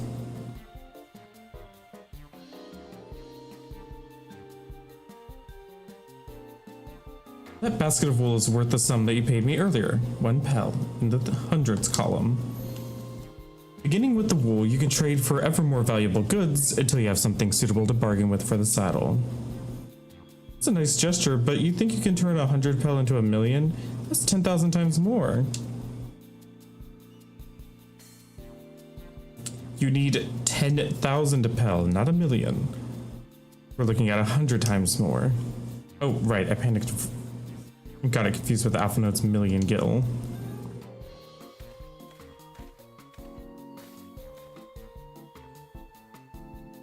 I'm not so sure about this trading idea. You were almost talked into buying a cloak you didn't need a mere moments after you arrived. But I just, God, I hate it when you're right. Now let me help you with your deal making. Oh, hello again, Mablu. I work here as a ranch hand, but also had learned a lot about the peddler profession. Alright if I aid them now, yes. I guided the claimants towards the first step of the feat like you asked. As long as Wuk-Lamat goes alone to capture her alpaca, she is free to accept assistance from whoever she likes. Great! Now let's see about getting you that saddle then. Third promise. I don't know why you made your offer, but I could use an ally to beak for bargains. Welcome aboard, Mablu. For the rest of us, stay behind perhaps? It might be easier to haggle over prices without so many voices chiming in. Yes, stay here and pitch in with all the ranch work, but with Mablu gone, I need extra hands to tend to the alpacas. Gladly. Although, Prince, I think you should go with Wuk-Lamat. You've seen markets and bazaars all over the world, and surely have sage advice to share. Oh, I know about playing a market. In that case, you should also hold on to the alpaca wool. If it's misplaced or soiled in some way, you'll have nothing to bargain with. If I do such a thing, but I'll leave the wool with Prince anyways, the better to keep my hands free.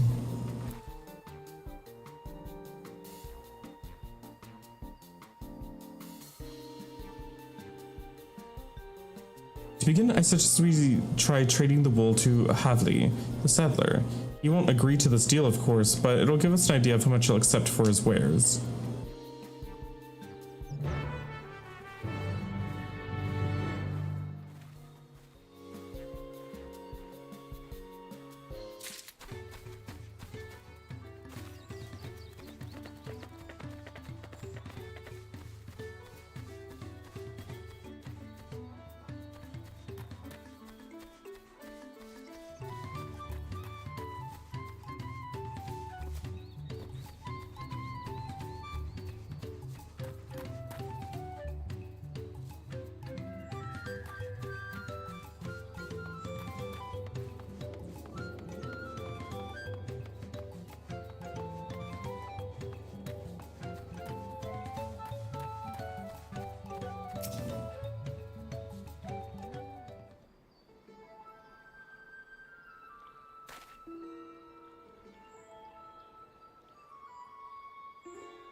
Something I can do for you? You've come to bargain. I need one of your special taming saddles to catch a wild alpaca. A saddle, is it? And how will you be paying for it? With this basket of fine alpaca wool.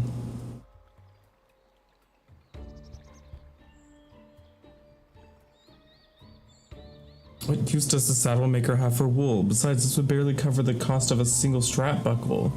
Offer me something I'd actually want.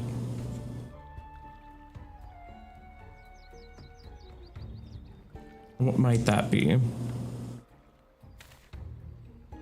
Mezcal.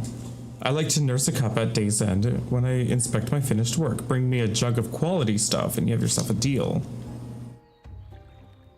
This bodes well for us, third promise. Such mezcal could be had for only 5 pel in the thousands column.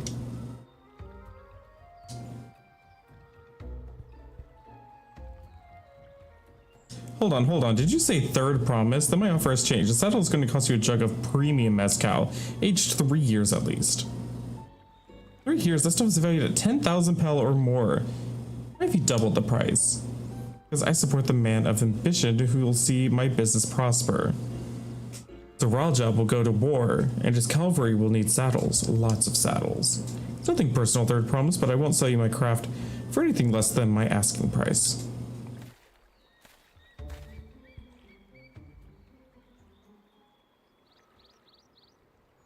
Well...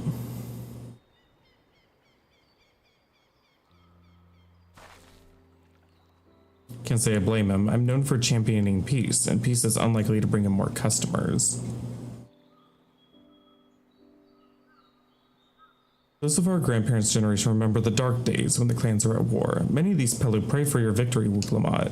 The younger ones, though, to them strife and bloodshed are children's stories. They think themselves safe from these horrors and take peace we now enjoy for granted.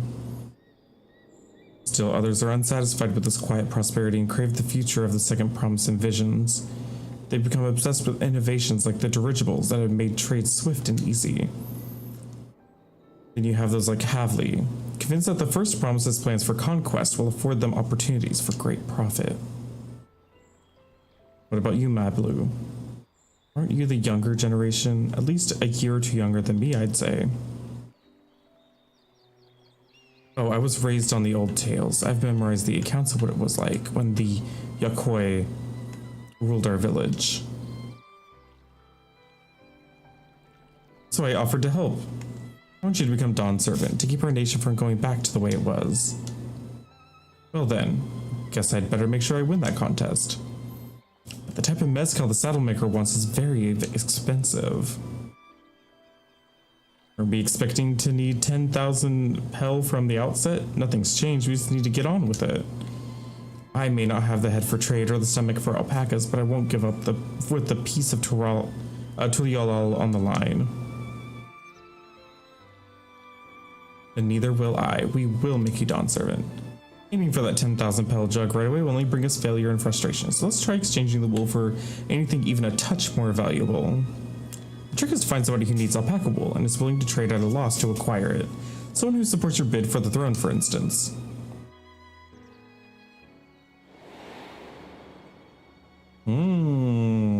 He did buy alpaca wool.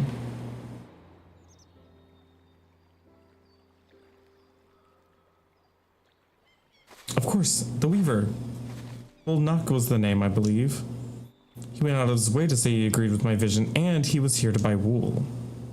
I think I remember the direction he was going, but for now, let's head back to the road where we first met him.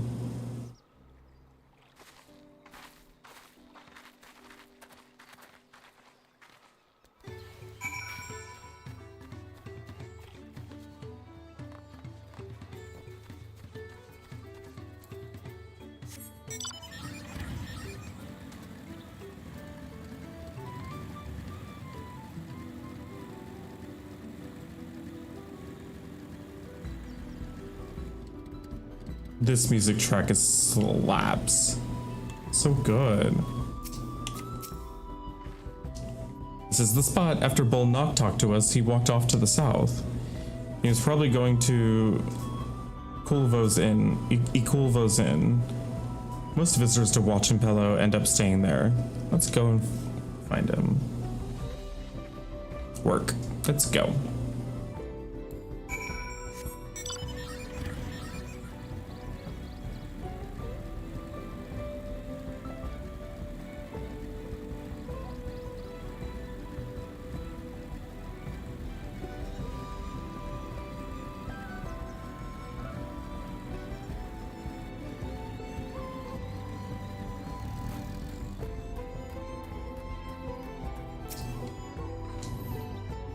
Can I have that basket, Prince? Here you go. Thanks. Now let's see if we can turn a profit. Old Knock, I'm glad we found you. Are you interested in making a trade? Third Promise, you wish to do business with me? Might I ask what this is all about?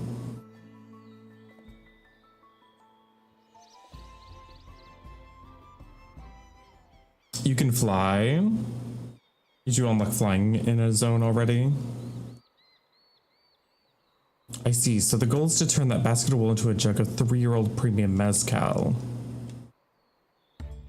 It allowed me to invest in your efforts. Slaydil. Peace in Tural is what allows me to cross freely into the lands of my suppliers. Naturally, I would prefer that one pledge to the preserve that peace to win the throne. Thus do I humbly offer you this wool poncho, a small token that I pray contributes to your victory. Oh, that's fine craftsmanship. A garment like that would easily fetch 5 pel in the hundreds column. It's very generous, Boldnock. Thank you. I promise I won't let you down. I have every faith in you, Third Promise. May fortune bless your future dealings. Their clothes look so good. I can't believe you quintupled your investment with your first deal. We're off to a spectacular start. Only because Prince remembered our weaver friend, all he did was hand over the wool.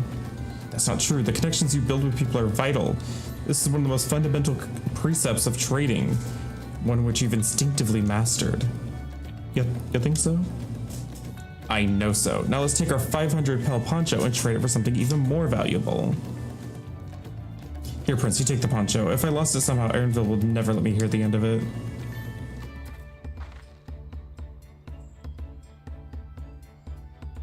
All set. Our next deal is waiting to be found.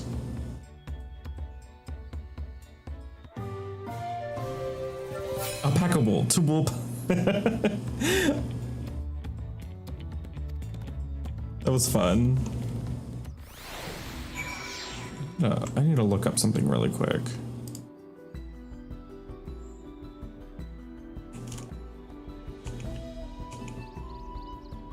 Wait, this is a thing? Nobody told me about this.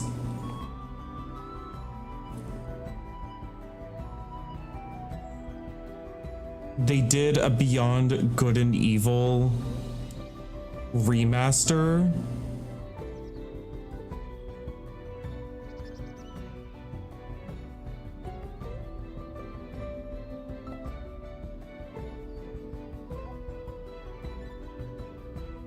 Nobody told me that they did a Beyond Good and Evil remaster.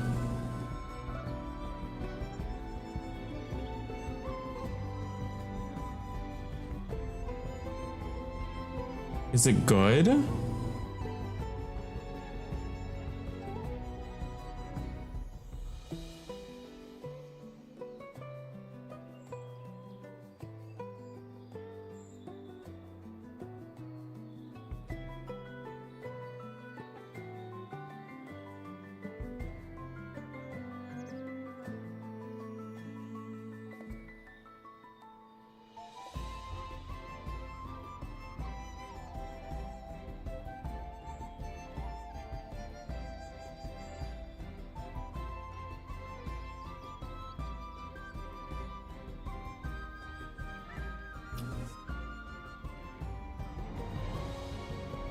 Oh. They took the original off Steam. And apparently you have to use Ubisoft Play.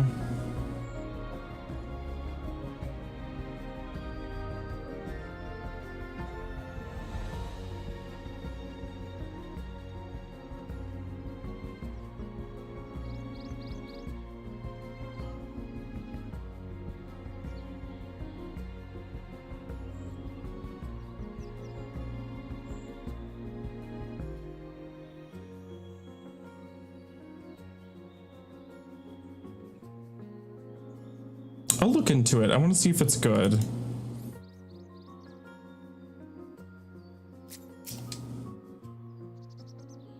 I need to see if it's a good remaster or not. Leveraging connections is a sound strategy, but we also need to consider supply and demand. An individual in an urgent need of a good poncho will offer more than a merchant simply looking to stock his shelves. Makes sense, but how do we know if somebody needs a poncho? They aren't wearing one?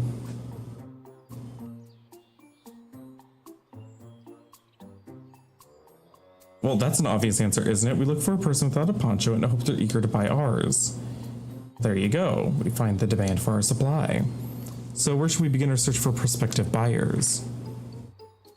There are any number of places, but we could do worse than starting right here at the inn. There might be interested travelers. Yeah, people unprepared for the cold. Who here needs a poncho? A lot of Mamulja hardly wear anything to begin with. There are probably Landsguard or sellswords. Mamulja who soldier for a living prefer not to wear much above the waist. It hampers their movements. So even if they have bared shoulders, Mamulja carrying arms can be struck off the list. Okay.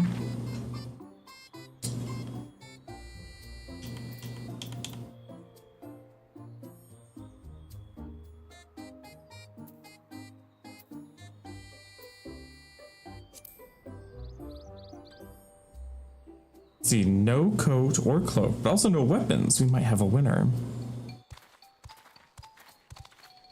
Oh, there, friend. You're not a mercenary by trade, right? I was curious about your bold choice of dress, or lack thereof. It was no choice of mine, believe me. I was attacked by beasts on the way here and barely escaped with my scales intact. My coat was not so lucky. I'm actually a tool maker from Tuliolal, and I was dressed quite smartly. All the better to show the Pelu. I'm a man who takes pride in his appearance, and therefore his work as well. But now look at me. Well, sir, this is your lucky day.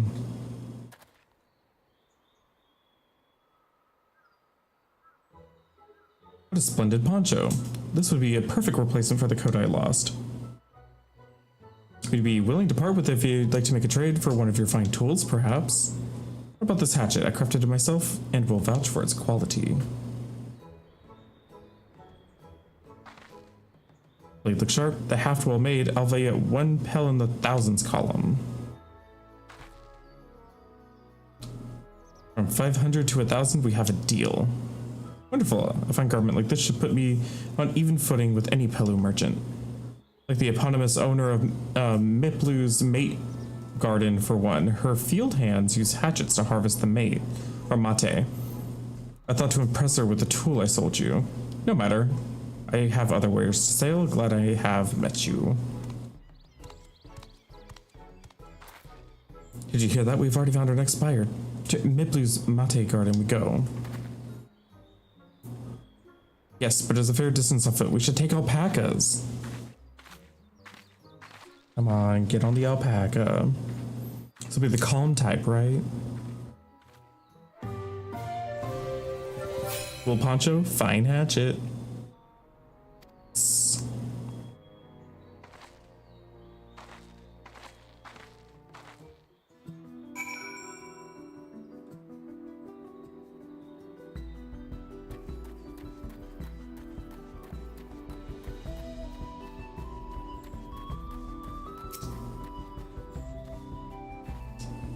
Well done recognizing that toolmaker as a potential customer. If you have a mind to change professions, you'd make an excellent merchant. Oh, wait a second. Hold that thought. I see an aether current.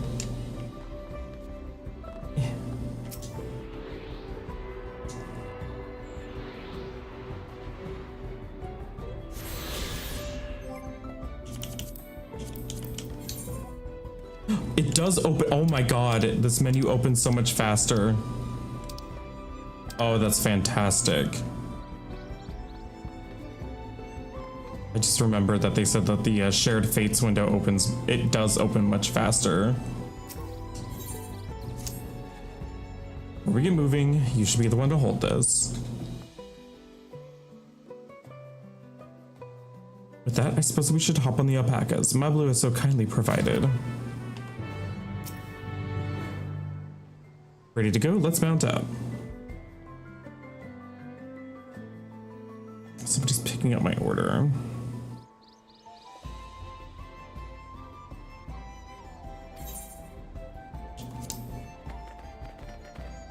Whee! Yippee! Yippee!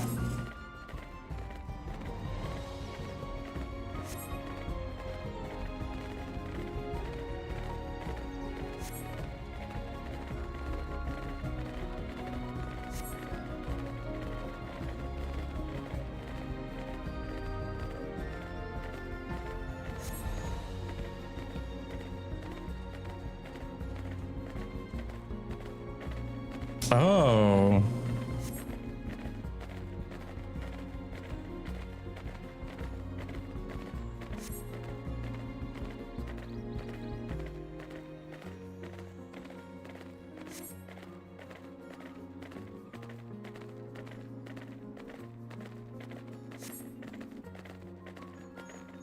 I need to kill that from my hunt mark.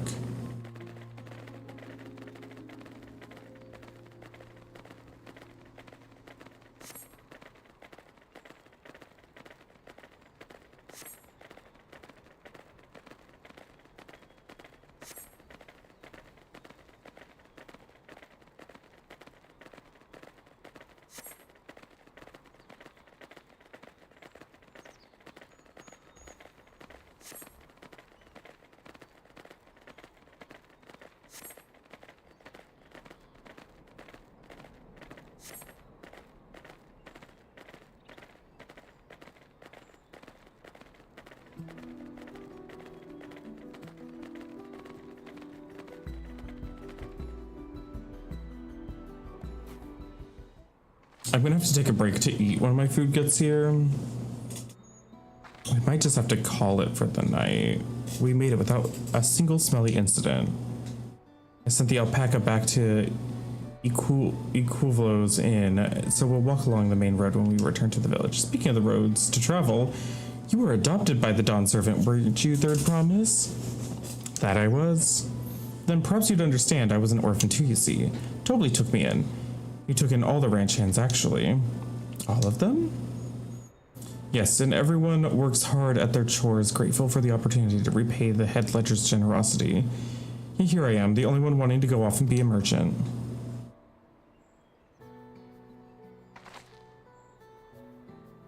I'm sorry, I don't know why I'm telling you this. We need to keep trading things for your saddle if you're to prepare for the Feat of Gold. As it's mate harvesting season, they can't have too many quality hatchets, and to that Wiklamat's way with people, we should have no trouble making a favorable deal.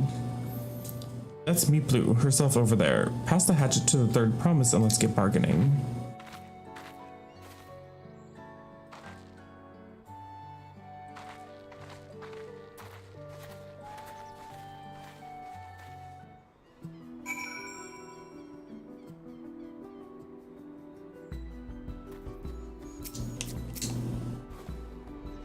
You have that little axe for me? There you go. Thanks. I want to see what we can get for it.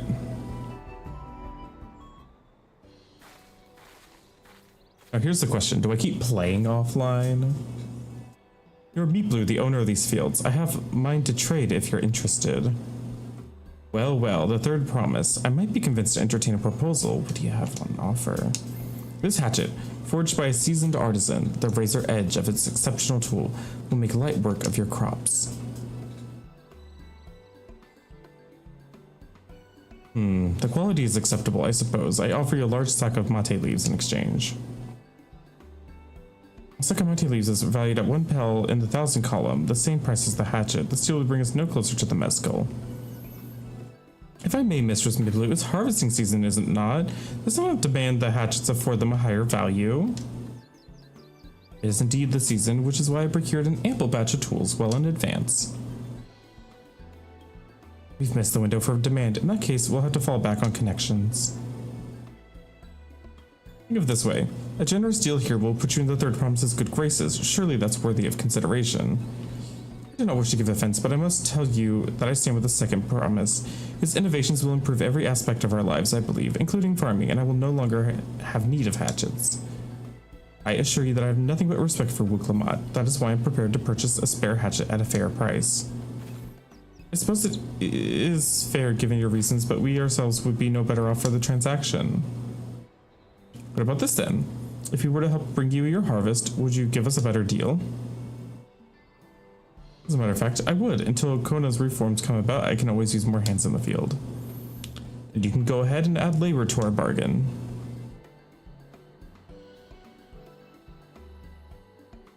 Added value to tip the scales? How could I have forgotten one of the most basic rules of trading? Good night, Axel. I'm probably going to be wrapping up here anyways. You can rest here if you like, Mablu. Prince and I have mate to gather. Oh no, I'm helping too.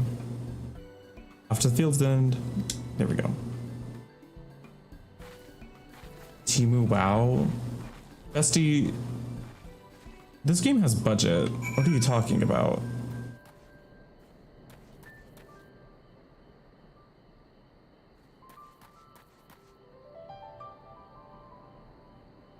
You're talking about like Black Desert Online.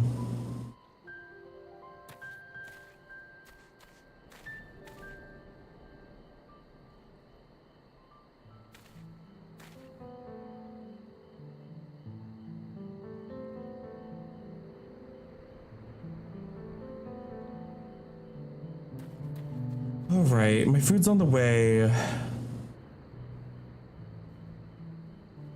We might have to call it here.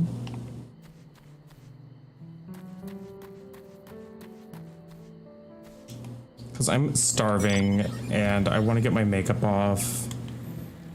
I might play a little bit offline. So sorry. I'm not going to play literally everything on stream, unfortunately. I'm going to play for a little bit longer. I might just play some like Viper or Pictomancer. I'm having a ton of fun too. So like I don't want to, the thing is I could just take a break to eat and then come back. But I'm also like, I want to get my makeup off. And if I'm going to be taking off my makeup and eating food, it's going to be like, it's going to be like an hour. So I'll probably just, yeah, I'll probably just wrap it up. I may or may not be in the same place tomorrow on stream. But then again, time waits for no one. So we'll see. I'm gonna try not to stay up too late. But we'll be streaming more Dawntrail tomorrow. Let's find someone to raid.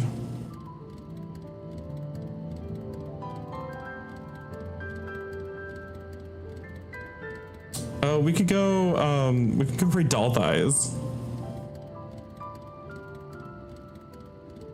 Or we could go raid Lurch. Lurch is playing Dawntrail. Let's go raid Lurch, because Lurch is playing Dawntrail and he just started.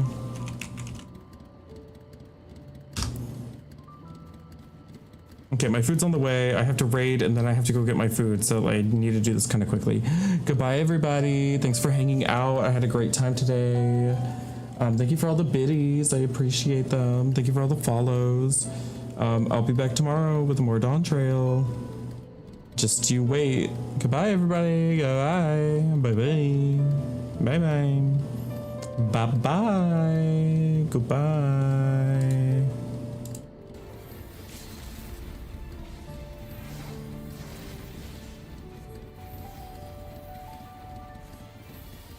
Yeah. Harming. Hi. Harming, thank you so much for the raid. How are you?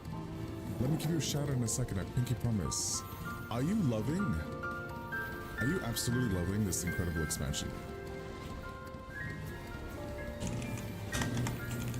Hello. Hello, fellow Dawn Trailer.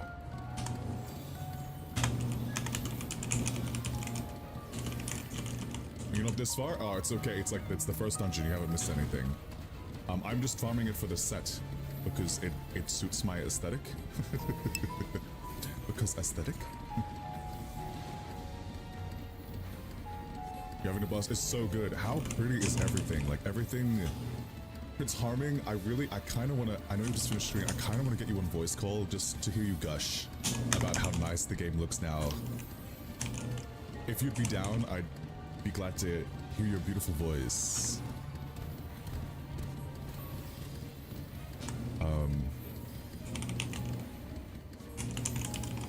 Feel free to gush with you. Okay, I'll call you as soon as I finish this dungeon.